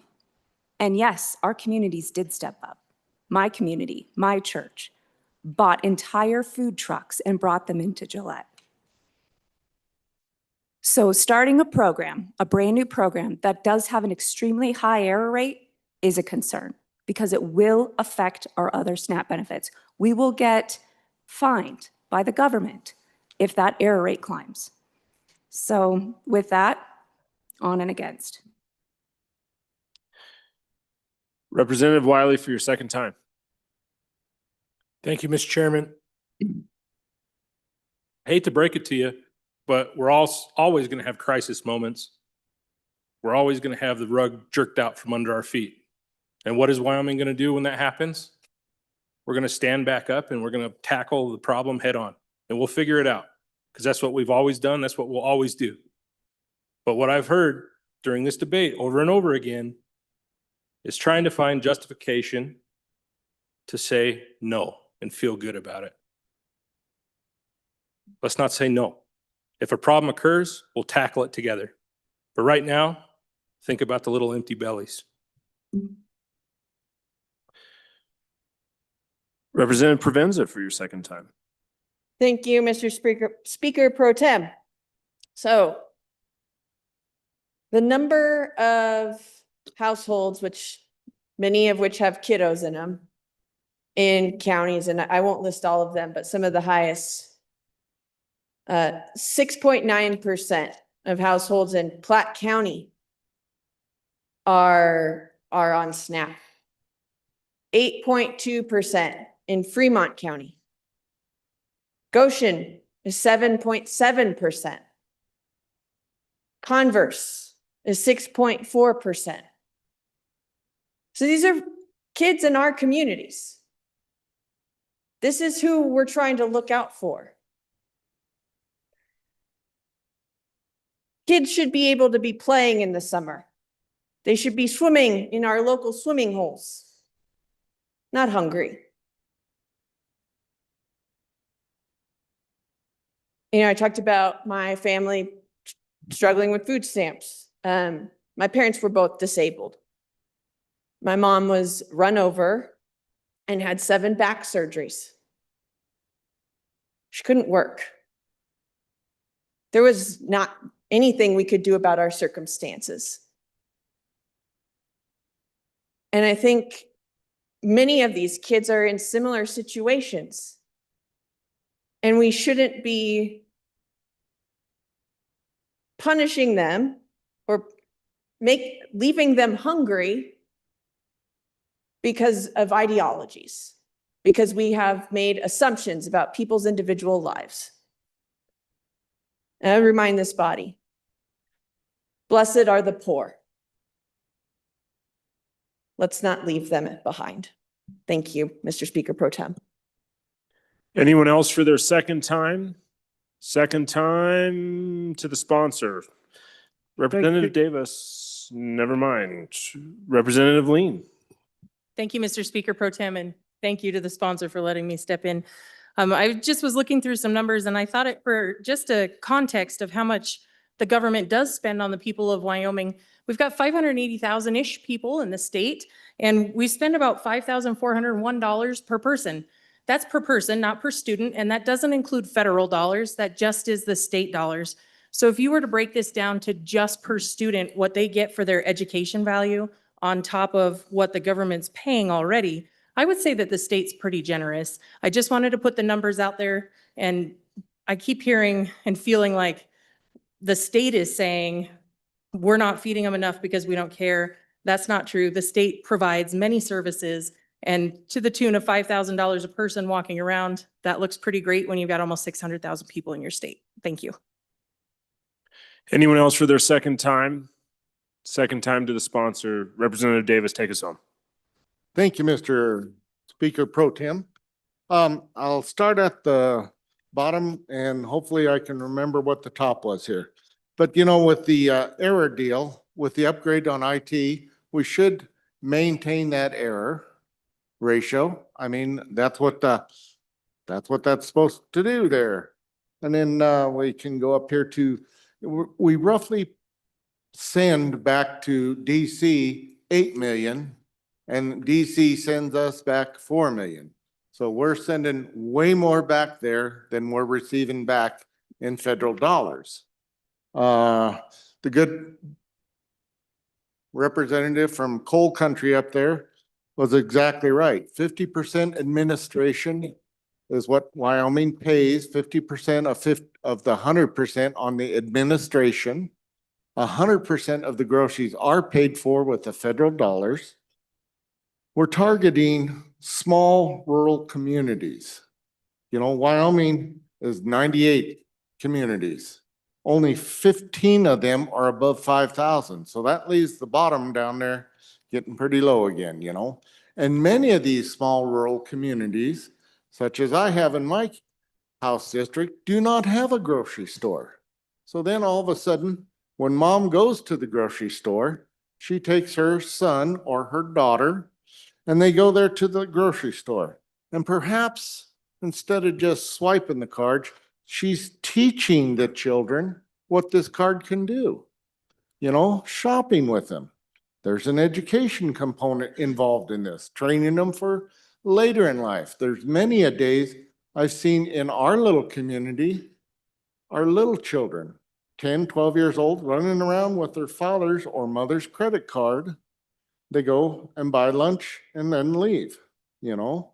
So I think there's some stuff we can learn here from that component of the parent and child interaction. And like I say, $120 per summer. You break that down, that's $40 a month. That's like the good, wherever he went there, said, you know, $1.25 a day. So I think that's pretty reasonable. Once again, it is based on poverty level to qualify for this program. I think that's a good thing. It is only for summer use. What else did I write down here? When we did have the federal government shutting down, it was very admirable across our state. People stepped up, put food in our food banks, but also the state of Wyoming stepped up and funded that program. So I think we've got a lot of good things going for us in Wyoming here. This hand up program, I think if we put this tool in there, it needs a little refining as a good senator or representative. Ooh, did I say that? From Lander Little Country. I think this is something that we need to put in there and keep going with. So I would like an aye vote on this. And thank you. Okay, members, we are voting on third reading amendment number 34 to House Bill number 1. Assistant Chief Clerk, would you please call the roll? Allemand, Andrew, Angelos, Banks, Bear, Brady, Bratton, Brown Gary, Brown Landon, Byron, Campbell Lisa, Campbell Kevin, Chestick, Clouston, Connolly, Davis, Erickson, Filer, Fornstrom, Geringer, Guggenmoss, Haroldson, Harshman, Heiner, Heft, Jarvis, Johnson, Kelly excused Knapp, Larson Lloyd, Larson JT, Lawley, Lean, Locke, Lucas, McCann, Nicholas, Ottman, Pendergraft, Posey, Provenza, Riggins, Rodriguez Williams,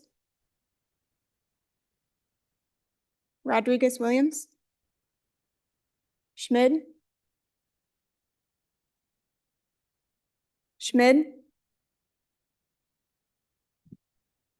Excused. Sherwood, Singh, Smith, Storr, Strock, Stivar, Tarver, Thayer, Washit, Wasserberger, Webb, Weber,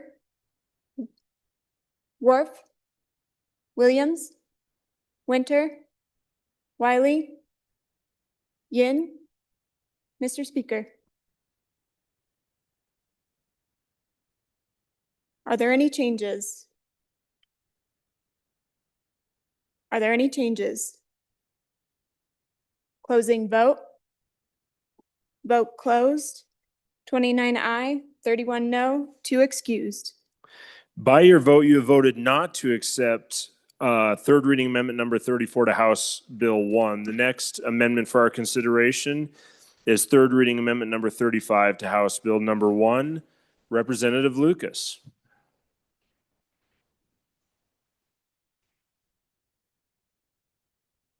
Thank you, Mr. Speaker Pro Tem. I move third reading amendment number 35 to House Bill number 1. Folks, this is an easy one. I have to flip my page here for a moment, so I won't remember what to say. I had a conversation recently with the director of the board that protects our livestock industry from diseases and theft.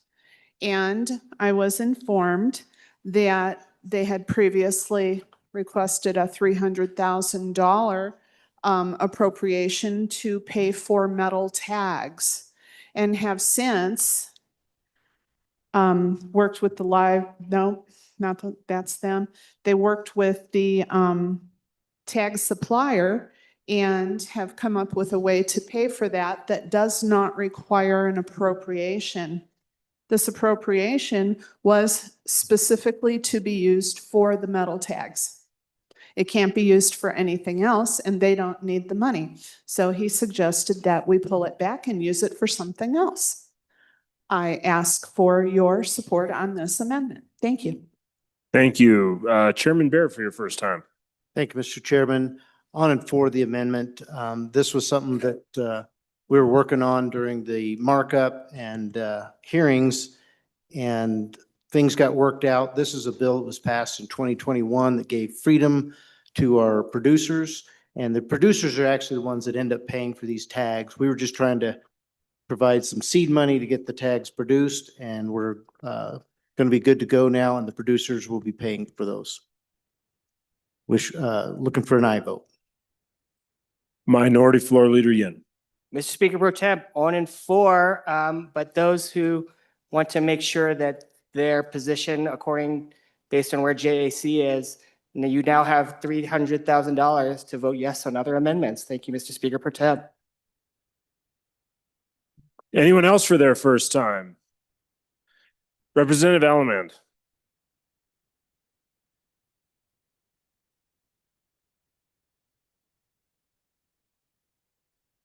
Okay, apparently not. Question having been called. Okay, getting a nod from the bringer. We are going to be voting on third reading amendment number 35 to House Bill number 1. Chief Clerk, would you please call that roll? Allemand? Andrew?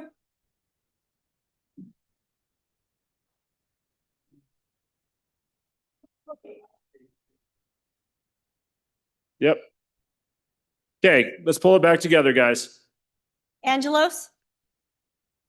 Banks? Bear? Brady? Bratton?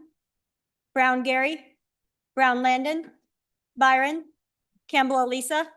Campbell Kevin? Chestick? Clouston? Connolly? Davis? Erickson? Filer? Fornstrom? Geringer? Guggenmoss? Haroldson? Harshman? Heiner? Heft? Jarvis? Johnson? Kelly, excused. Knapp?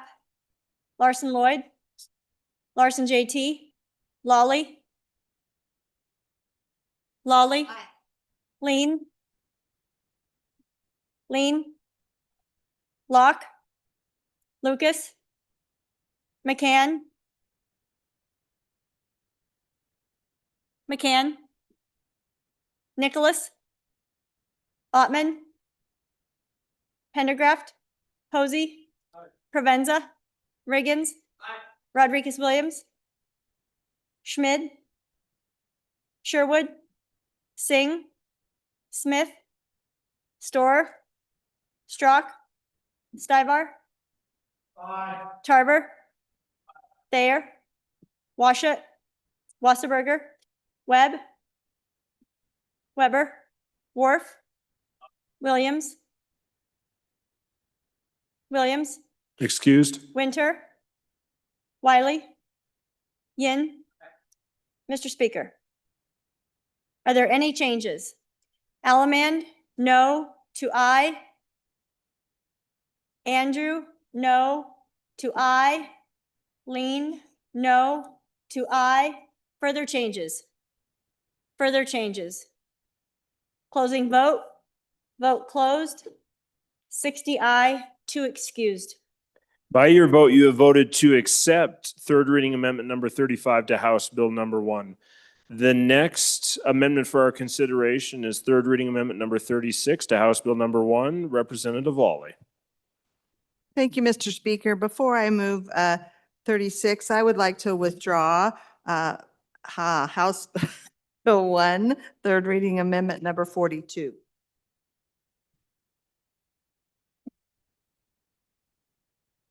Okay, so we've got, Chief Clerk, did you get that? House, third reading amendment number 42 has been withdrawn. Now you will need to move. Yep, I'm ready. All right. Thank you, Mr. Speaker. I move House Bill 1, third reading amendment number 36, and I ask for your favorable consideration. And I will just say right now, what fortuitous timing for me that we just freed up $300,000. So I'm only going to be asking for 50,000 more than that, but what this request is for our community colleges and for the commission for $350,000 from the general fund to contract with experts to evaluate and make recommendations on community college funding. So since the time I came into the legislature, probably before that, but it was clear early on the education committee that our colleges were under significant financial pressure. Of course, we have declining local revenues with the property tax cuts, but also what we have is the basically 2 years worth of losses, and you have an attempt of the colleges. They've not had any sort of what we would give that we call in the K through 12 space, the ECA, external cost adjustment for inflation. They've not had that, so they've had to continue to make up these inflationary pressures as well. And the end result is they're working on, not the kind of optimal type funding system and sources for what we're asking them to do. And really what I think I encountered when I first came to the legislature and the education committee, as we are the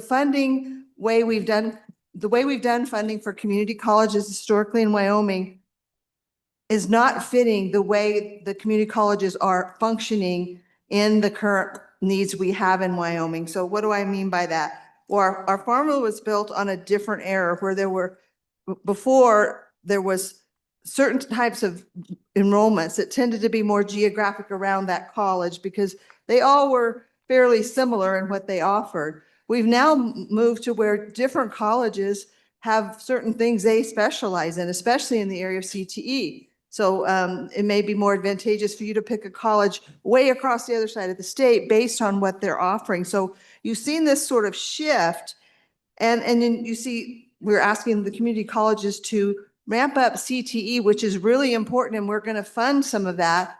But what it takes to stand up the CTE programs, how it affects a college is even how they build facilities, what they provide, how they function is just different. We're asking different things of them. I've always advocated that our community colleges were the best deal for the dollar, and they still are. And they are agile and can adapt to the needs of a workforce that's kind of changing. Like even in the CT area, it's not a static situation with CTE. Always moving. The industry is always asking for new kinds of opportunities, which means new equipment, new teachers, and things like that. So we're just looking at a situation where the current funding model doesn't really fit the realities of today. So it would be very helpful, not only for the Community College Commission, but for this legislature to have some independent experts come in and look at funding, how we do it, where the issues lie, and then give a report that then we can look at at least have a basis to begin to think about how we might change the way we go about funding our community colleges. So this is a real need. The money is only 50,000 more than what we just put in the pot. But so I would just ask you to support this idea so we can kind of start moving forward with this idea. It's not going to go away. There's just going to continue to be more stresses on the community colleges. So this is a kind of a forward-looking, say, let's get this study done. And the money's for experts that in this area of the community college funding. So with that, I ask for your aye support. Chairman Bear for your first time. Thank you, Mr. Chairman. I would ask you all to go to page 28 of your status report and look at notes 5, 6, and 7. So note number 5, JAC denied the governor's recommendation of reducing expenditures by $1.5 million. This is because the ADM count has gone down. The number of students going down, we adjust the amount that the block grant or the state funding aid for the community colleges is. But this year, in this budget, we denied that and said, we'll go ahead and fund them even though they don't have as many students as they had before. In note 6, there's an addition of $750,000 for dual enrollment education. And note 7, we denied the governor's recommendation of $7.5 million and we added $7.5 million for CTE. So that's about $9 million extra dollars above and beyond the governor's recommendation for community colleges. I would urge a no vote. Representative Larson, JT. Thank you, Mr. Speaker Pro Tem. I encourage you to vote aye on this amendment. Members, a lot of times, as was alluded to, these CTE faculty have to be paid at a much higher rate than a standard faculty for math or science because they're very specialized. They can go out into the field and make a lot more money doing work in the field than they can being paid at a standard faculty rate. And so these are pressures that are really constraining our colleges. And I've heard firsthand from my college and my district that this is a problem for them and they're trying to address it. And there's not a lot of options. And so I think this really allows the legislature to dive into that and see what the best option is for us to continue funding community colleges in Wyoming. I encourage you to vote aye. Representative Allemand. Thank you, Mr. Speaker Pro Tem. I think that our college administration or college maintenance can figure out what we need, and we should put this $350,000 into what we need and let the administrators and the faculty and the maintenance figure out what we need. Thank you. Anyone else for their first time? First time, second time to the sponsor. Representative Lawley, bring us home. Thank you, Mr. Speaker. And I appreciate the things that the JAC did in terms of helping out and continuing to fund some things for the colleges. That does help with the funding pressures, but it has nothing to do with how we look forward to the future about is the way we go about funding the community colleges the best way for Wyoming, knowing where we are now and how we're using our community colleges. So none of those comments really relate to that. And that's what this amendment is about, is getting a study done, getting experts to come in and look at how we're doing it and what other states are doing, what are some other options that the legislature might consider in general funding in the future in terms of restructuring how we do that. So again, I would ask you to support it. We clearly have the money. We just redeposited some money. So I would ask for your aye vote. Thanks. Members, we are voting on third reading amendment number 36 to House Bill number 1. Assistant Chief Clerk, would you please call the roll? Allemand, Andrew, Angelos, Banks, Bear, Brady, Bratton, Brown Gary, Brown Landon, Byron, Campbell Elisa, Campbell Kevin, Chestick, Clouston, Connolly, Davis, Erickson, Feiler, Bornstrom, Geringer, Gugemas, Haroldson, Harshman, Heiner, Heft, Jarvis, Johnson, Kelly excused, Knapp, Larson Lloyd, Larson JT, Lawley, Lean, Locke, Lucas, McCann, Nicholas, Ottman, Pendergraft, Posey, Provenza, Riggins, repeat, Riggins, Rodriguez Williams, Schmid, Sherwood,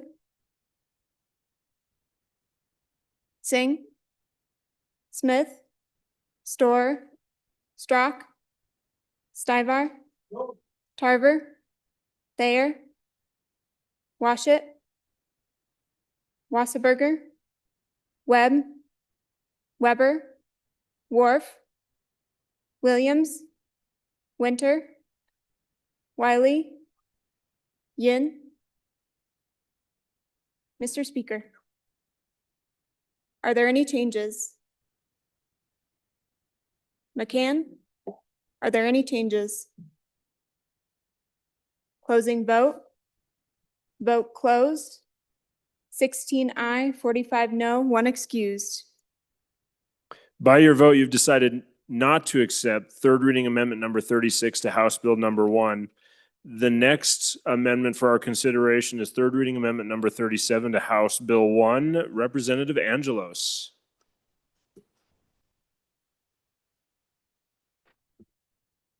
Thank you, Mr. Chairman, Speaker Pro Tem. Today I move amendment number 37 to House Bill 1 and respectfully ask for your consideration.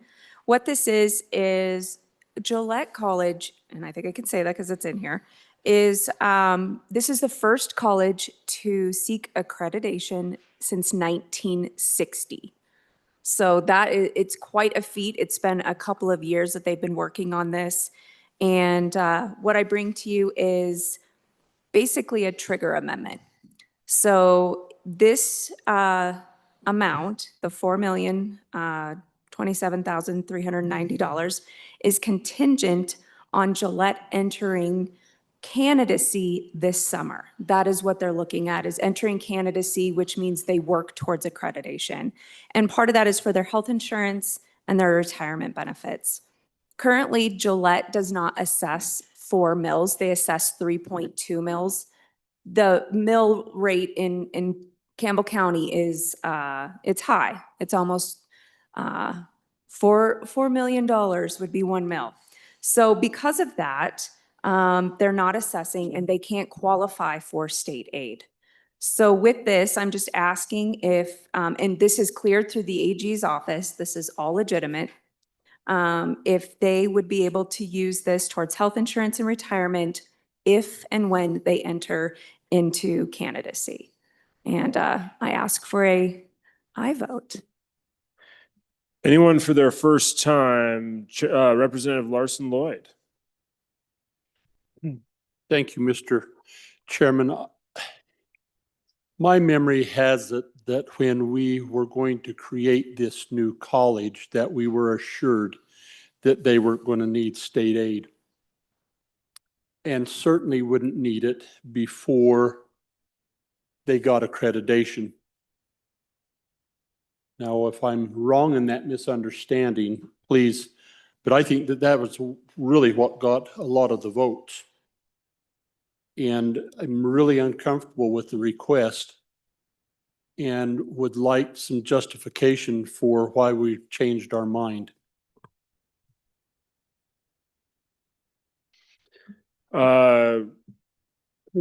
Representative Clausen. Thank you, Mr. Speaker Pro Tem. I guess the last question was before I was in the legislature, so I can't really speak to that completely. I will tell you what this will do is allow health insurance and retirement benefits to 109 employees at Gillette College.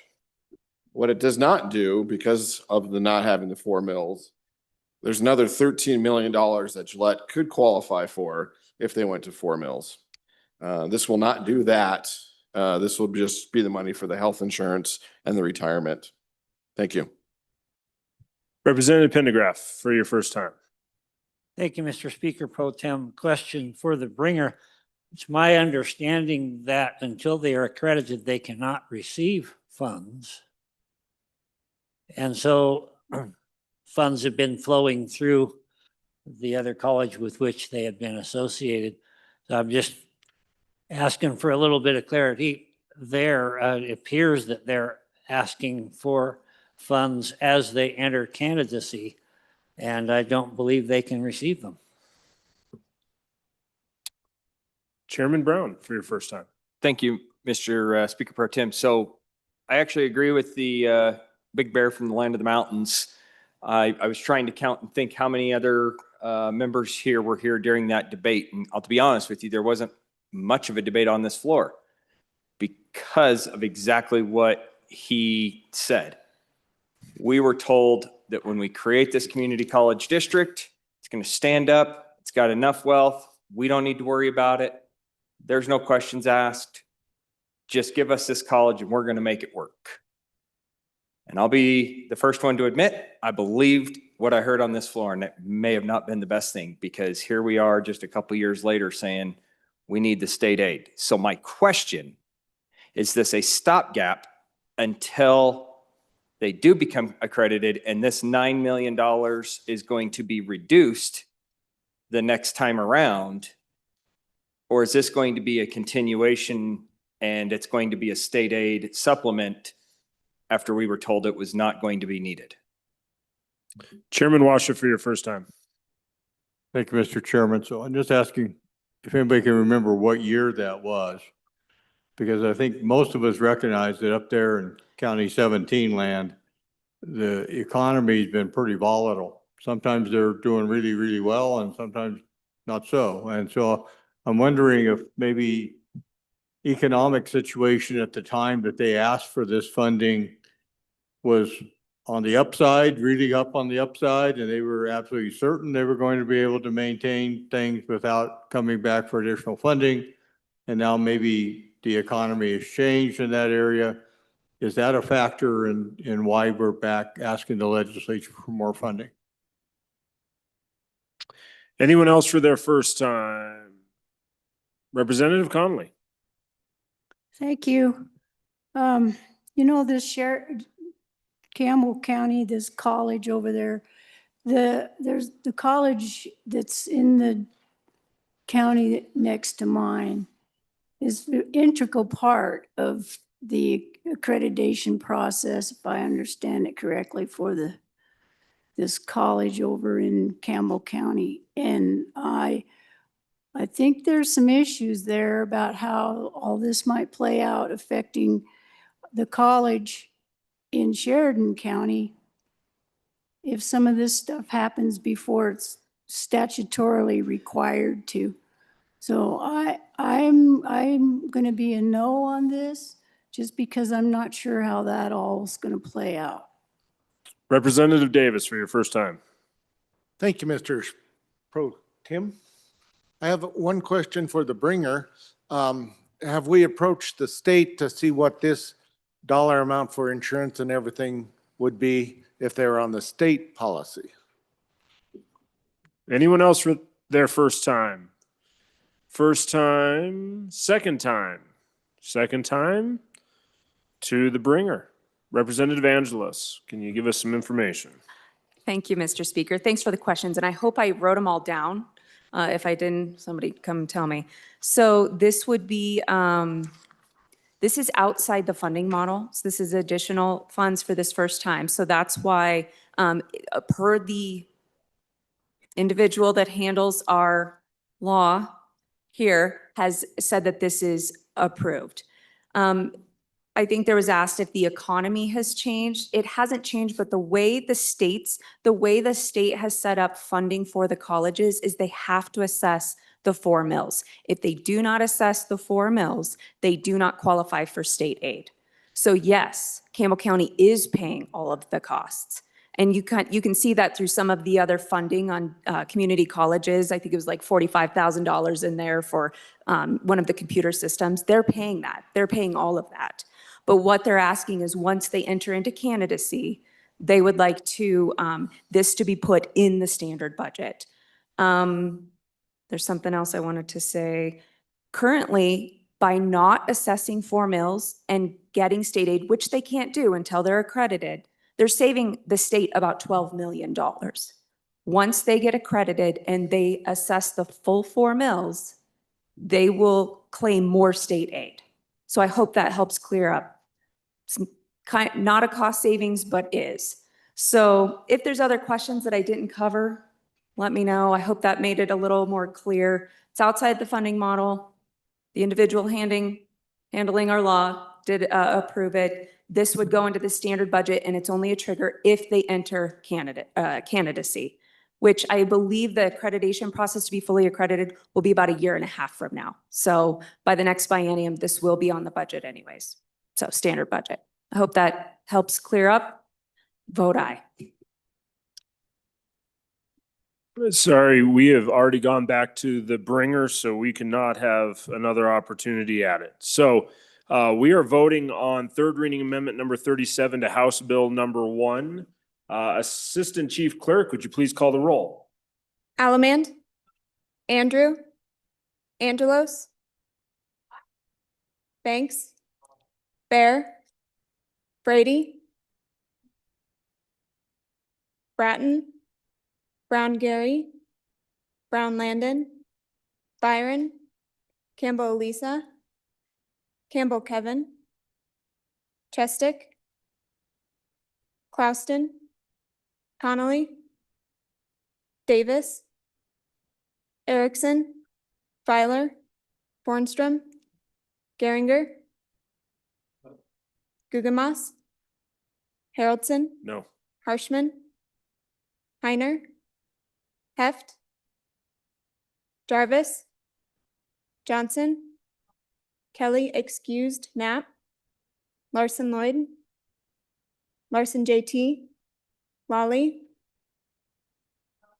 Lean, Locke, Lucas, McCann, Nicholas, Ottman, Pendergraft, Posey, Provenza, Riggins, Rodriguez Williams, Schmid, Sherwood, Singh, Smith, Storr, Strock, Stivar, Tarver,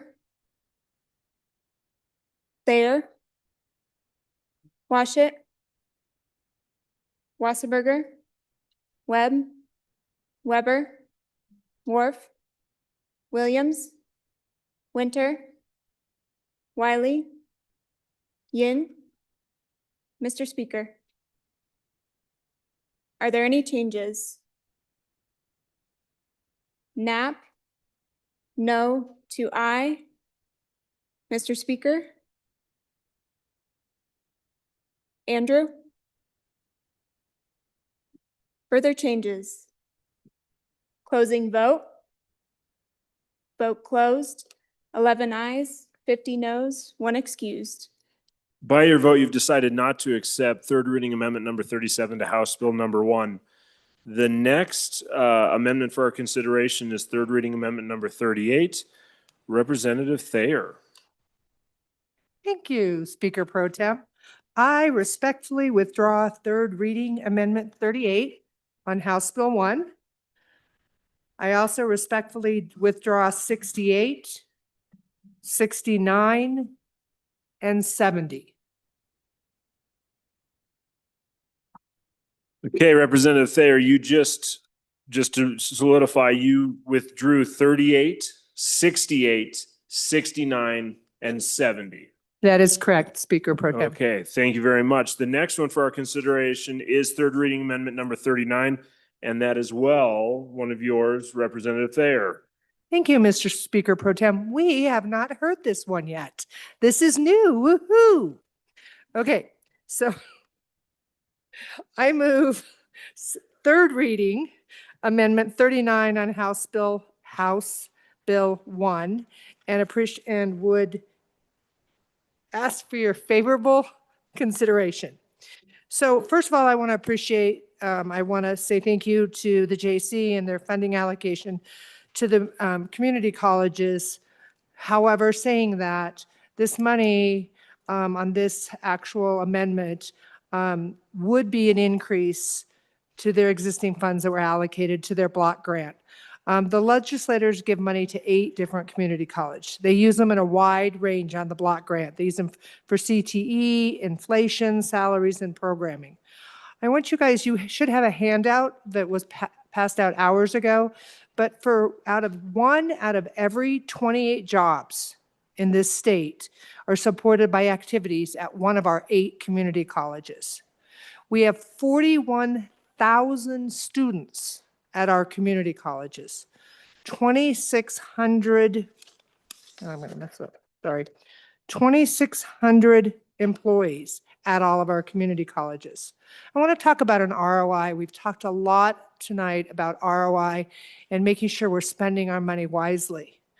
There is a $935 million impact of increased earnings, not just earnings, increased earnings from our alumni that graduate from our community colleges. Almost $1 billion of increased impact. That's one heck of an ROI. I also want to talk about tonight, getting old, that education is accelerating Wyoming's local workforce. It's supported, I talked about the 1 out of every 28 jobs. First-time students enrolled in the nation. There are families that have never been able to send their kiddos to college or for certification programs. I mean, our community college does a little bit of everything. And graduation rates are at an all-time high at our community colleges. 40% of our high school students were co-enrolled at community colleges at the same time as they were in high school. And Wyoming's community colleges are among the top 10 best in the whole country. That's pretty amazing. We should give all of them a hand. So there are cuts happening. We heard earlier that there's no ECAs. Cuts are happening across the state because of decrease in property taxes. In my part of the neck of the woods, the west part of the state, there is a community college that has had to eliminate 33 jobs because of the property tax cuts. And that's affecting those numbers. Again, almost $1 billion increase in earnings with our alumni going to our community colleges. So again, you do have a handout about the value of our community colleges. I ask for favorable consideration on third reading amendment 38. Nope, 39. There it is. Okay, anyone for their first time on third reading amendment number 39? Anyone? Representative Riggins? Thank you, Mr. Chair. I speak in favor of this amendment. We talk about how we've a brand new dynamic of community college is about to take off here in 6-8 months. And they're going to need a lot of flexibility. It's going to be, I know they have purchase for equipment and all that stuff. I've been working with some local vendors with us, just trying to make sure that they'll be providing consumables. But when it comes to hiring people, I know my college has had a few retirees here just recently. I think they're going to have a lot of flexibility, and the JAC was generous. Budget is looking much better, but I think they're going to need some more extra money. And I know this gets spread out amongst the colleges. So it's not like it's all going to one spot. I would appreciate an aye vote. Thank you. Anyone else for their first time? Chairman Washut, for your first. Thank you, Mr. Speaker Pro Tem. I just want to remind the body that we don't have that many trade schools in Wyoming, but our community colleges are the place where many of our students go for the career and technical education. And it's growing. That dimension of the college enrollment is growing faster than probably any other component of the colleges. This is an important time to support the colleges. Enrollment has changed, and with that means you have a decrease in your funding model, and they're trying to make all the adaptations necessary to continue providing the top quality product that they provide, at the same time adjusting to the changing dynamics. What lies ahead for the colleges? I serve as the liaison for the legislature to the Western Interstate Compact on Higher Education. And they described for us what higher ed's looking at as we transition into an AI world. And the analogy they gave was, imagine if you had a factory in the days before electricity, and all your machinery is powered by steam or animals or human labor. And then along comes this wonderful new technology called electricity. And you'd have to reimagine your factory's operations from the ground up to reimagine where electricity would fit and where it wouldn't. And that's what our higher education is facing when it comes to AI. It's going to be a massive reevaluation, top to bottom, because AI is touching everything that colleges do, everything. And that's going to create a number of challenges. It's going to create extra costs as people who have been teaching in one way, who have been fulfilling their obligations and functions in one way, learn a new way, transition to this new AI dimension world. If the community colleges have ever needed and deserved additional support from this legislature, it's now on the horizon of the AI revolution. Anyone else for their first time? First time? Representative Lean. Thank you, Mr. Speaker Pro Tem. I believe in the community colleges because the only way out of poverty is education. And this allows our folks to take one class at night or during the middle of the day, whatever fits their schedules. And so with that, I ask for an aye vote. Anyone else for their first time? First time, second time? Second time, back to the sponsor. Representative Thayer. Thank you, Mr. Pro Tem. Thank you for everyone. I think what's so great about our community colleges is they react to industry. There's a new lineman school out there, the dental hygienist program up north in the state, the hospitality program that is helping our number two industry in the state, tourism, our nursing program. They are meeting the needs of a lot of industries across the state. So I ask for your favorable vote on this bill or on this amendment. Okay, folks, we're voting on third reading amendment number 39 to House Bill number 1. Chief Clerk, would you please call the roll? Allemand? Andrew? Angelos? Banks? Bear? Brady? Bratton? Brown Gary? Brown Landon? Byron? Campbell Elisa? Campbell Kevin? Repeat. Chestick? Plouston? Connolly? Davis? Excuse. Erickson? Feiler? Hornstrom? Geringer? Guggenmoss? Haroldson? No. Harshman? Heiner? Heft? Jarvis? Johnson? Kelly, excused. Knapp? Larson Lloyd? Larson JT? Lawley? Lean? Locke? Lucas? McCann?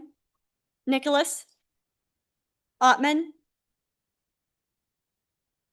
Ottman, Pendergraft, Posey, Provenza, Riggins, Rodriguez Williams, Schmid, Sherwood, Singh, Smith, Storer, Strock,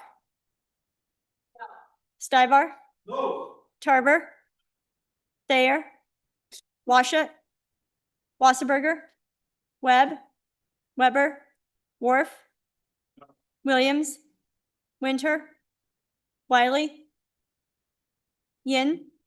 Mr. Speaker, are there any changes? Are there any changes? Closing vote. Vote closed. 29 aye, 32 no, 1 excused. By your votes, third reading amendment number 39 to House Bill 1 has failed. Moving on, we are now on third reading amendment number 40 to House Bill number 1. Representative Singh, Vice Chairman Singh. Thank you, Mr. Speaker Pro Tem. I move third reading amendment number 40 to House Bill 1, and I ask for your favorable consideration. I can't really top the previous comments about the community colleges and how essential the services that they provide to our communities, not just my community here, but the other awesome community colleges across the whole state. And so this amendment ensures that $9,500,000 gets distributed to the community colleges. The only difference is that this takes it from the University of Wyoming, and that's really just a decision for this body. So I ask for your support. Okay. So Minority Floor Leader Yin. Mr. Speaker Pro Tem, I move to divide the amendment. Okay. With Division 1 being lines 7 to 17 and Division 2 being the rest of the amendment. And I would like to start with Division 1. 1 second.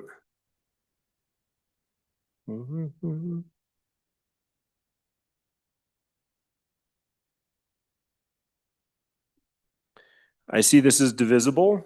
Starting on Division 1, you said? Correct. Okay, so that would be line 8. 7 to 17. 7 to 17. Yes. Okay. Mr. Speaker Pro Tem, we just debated this. I don't need to debate it any longer. I ask you to vote aye. Okay, anyone else on division number 1? Seeing no one? Okay, let's go and vote on division number 1. Chief Clerk, would you please call the roll on division number 1 on third reading amendment number 40 to House Bill number 1?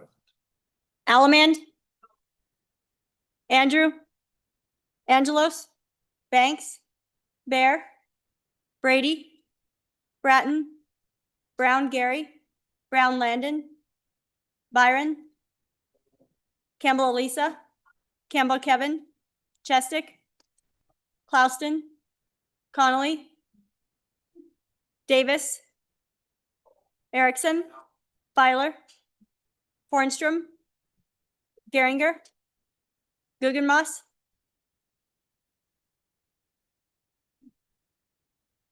Haroldson, Harshman, Heiner, Heft, Jarvis, Johnson, Kelly, excused, Knapp, Larson Lloyd, Larson JT, Lawley, Lean, Locke, Lucas, McCann, Nicholas, Ottman, Pendergraft, Posey, Provenza, Riggins, Rodriguez Williams, Schmid, Sherwood, Singh, Smith, Storer, Strock, Stivar, Tarver, Thayer, Washut, Wasserberger, Webb, Weber, Worf, Williams, Williams.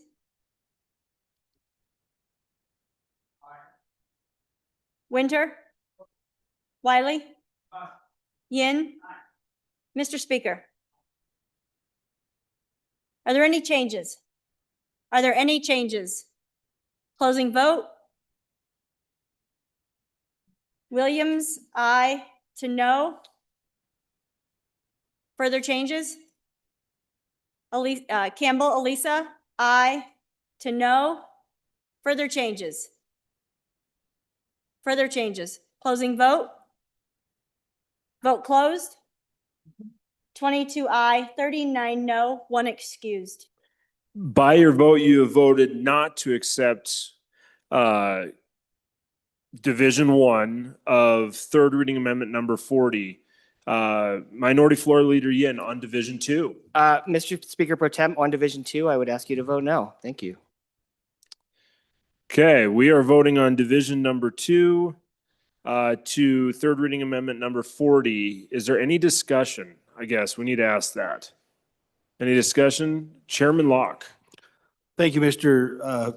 Speaker Pro Tem. Can you please just explain exactly which piece we're voting on to make sure we're right here? For a point of clarification, would you please, Minority Floor Leader Yin? Mr. Speaker Pro Tem, so Division 1, which was just voted down, was 7 through 17. We are currently on Division 2, which is lines 1 through 6, which is the decrease from the University of Wyoming.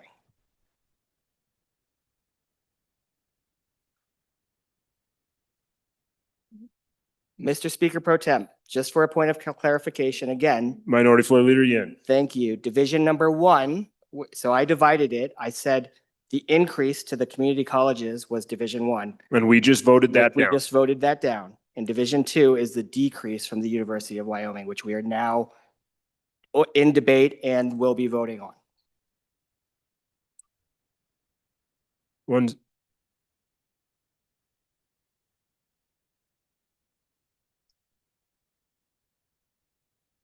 One second, we're going to just hold for a second.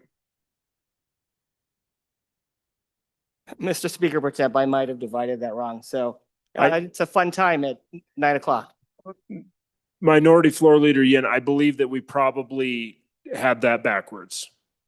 So we've already voted down the cut to the University of Wyoming. And we are now voting on the addition to the community colleges. My mistake. Thank you for that clarification, Mr. Speaker. Okay, 1 second. Representative Singh. Mr. Speaker Pro Tem, I think I have a solution here. I would like to withdraw this division. Okay. Hearing no objection, third reading amendment number 40 to House Bill 1 has been withdrawn, but half voted on. Division 2 has been withdrawn. Okay, so the next amendment for our consideration is third reading amendment number 41 to House Bill 1. Chairman Rodriguez Williams.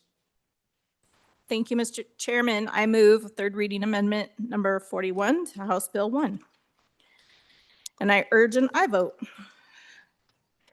Folks, as it sits, state taxpayer money appropriated to fund university athletics operational costs will indirectly free up the university athletics revenue generated budget, thereby enabling the university athletics to pay student athletes to meet its $2.8 million year obligation to pay the university athletes. My constituents have reminded me and would like me to remind the body about the Code of the West that was enacted into law. It was derived from the book, The Cowboy Ethics by James Owen, and it reminds us that we should know where to draw the line. This amendment prohibits taxpayer money from being used for paying student athlete salaries such as NIL, name, image, and likeness.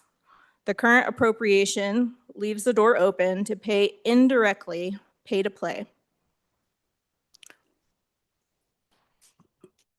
Anyone else for their first time?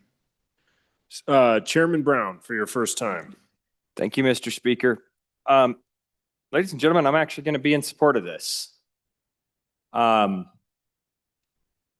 think I think this is a really good amendment. And the reason I think this is because the term general fund appropriation, right? We're sticking to what they're getting from their general fund. As we look across everything else that the university receives, we have Booster Club, they get federal grants, they get all this other money that flows in here. And as we're talking about this, you look at just the general fund appropriation is the only thing that we're excluding on this. I tend to agree with the bringer of this amendment. Our general fund dollars are meant for the general educational purposes of our university. About 9 years ago, I brought a very similar amendment that stripped $10 million out of the budget. And I said, we're going to stop paying the Booster Club. We're going to stop matching the Booster Club, and we're going to put it to educational purposes. So if there's one thing that I can say about this university is I love it to death, but I hate the situation that they've been put into by these binding agreements with the governing body of sports that oversees them. Some of these issues have created some really sticky situations and I tend to agree, I hear this from my constituents as well. We shouldn't be paying the student athletes, they're there to get an education. So on and for. Anyone else for their first time?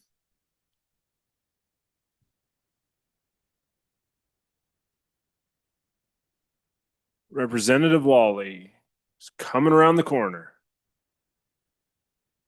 There we go.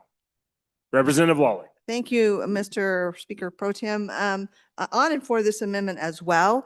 I know the university has already stated in some of the information they supplied that they aren't doing this and don't plan to do it, but I think it's good that we have something that puts it down. And it helps us explain to our constituency where we stand on that, because sometimes it's just confusion and they're not understanding they have these other sources.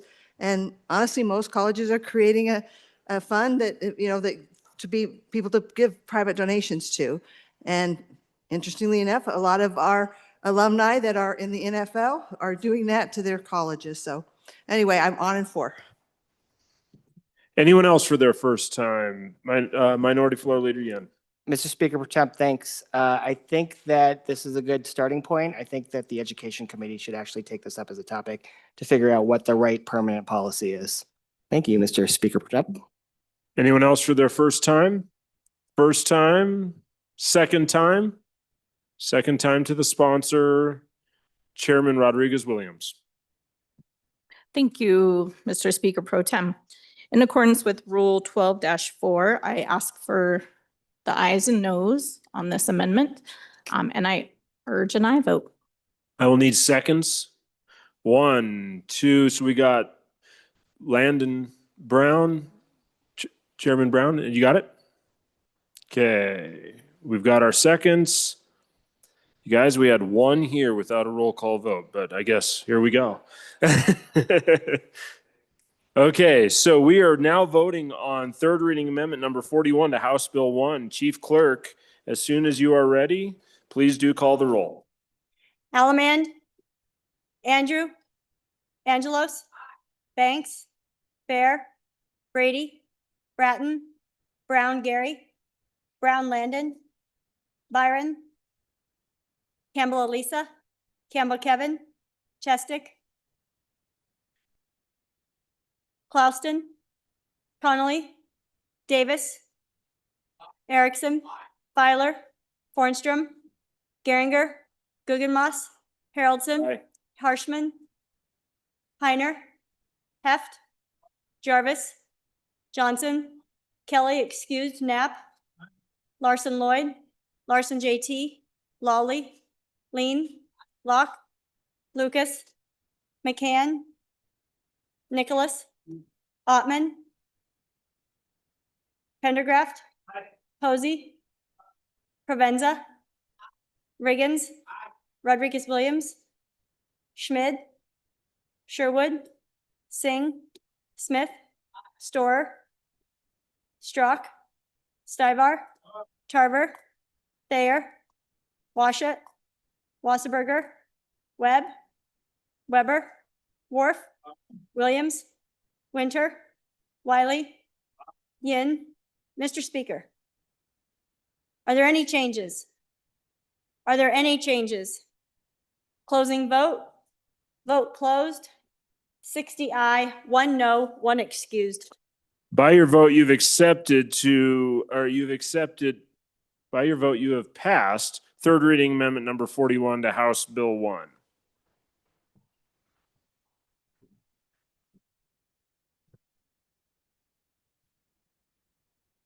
All right, Mr. Majority Floor Leader.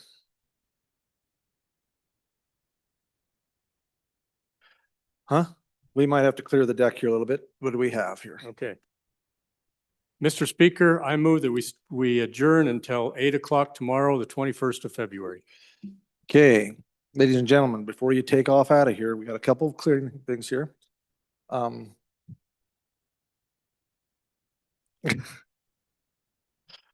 right. Speaker, point of order. Yes, Is it Representative. 8 a.m. or 8 p.m.?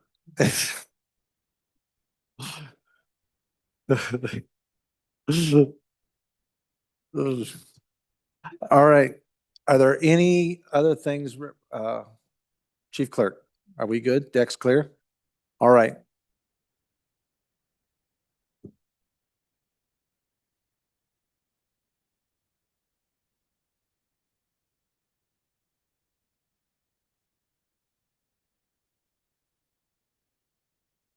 Just some information for you guys before we close out and be completely done. We will be starting at 8 a.m. tomorrow morning. We will begin on where we left off right here. We will work our way on through. Then we will go, I trust, into second and third reading of other bills. And then we want to potentially get back into committee of the whole, because I know there's some people that have got some bills out there that are important to them, and we're going to try to get back there and get those introduced, which we can do tomorrow. So we're still can operate and have that opportunity. So we're going to go as late as we need to. Hopefully not too awful late, depending on the mood or the speed of the body tomorrow. But another thing I wanted to remind everybody is tomorrow, your meals are on your own. And so the admonition was given to me, and I will pass it on to all of you. Do not go in there and destroy that kitchen in there. There's a lot of stuff in there, but if you wipe that place out, you'll have nothing Monday for snacks thing, like, because it's got to be replenished, and we've got Sunday and stuff like that. So I'm just telling you that the note clearly says, please know that there won't be breakfast, lunch, or dinner Saturday. And if you, and the words that I can read here, decimate the break room, then Monday is going to be bad. So just with that in mind, ladies and gentlemen, let's just try to be, let's realize what we're going to be doing tomorrow. We got a lot of work to do. Thank you for being here. No other announcements. Chief Clerk, again, it should be good. That clears the deck. You've heard the motion of the good majority floor leader. All those in favor signify by saying aye. All those opposed? No. The ayes have it. Thank you, everyone, for your hard work. Look forward to seeing you in the morning. We are adjourned.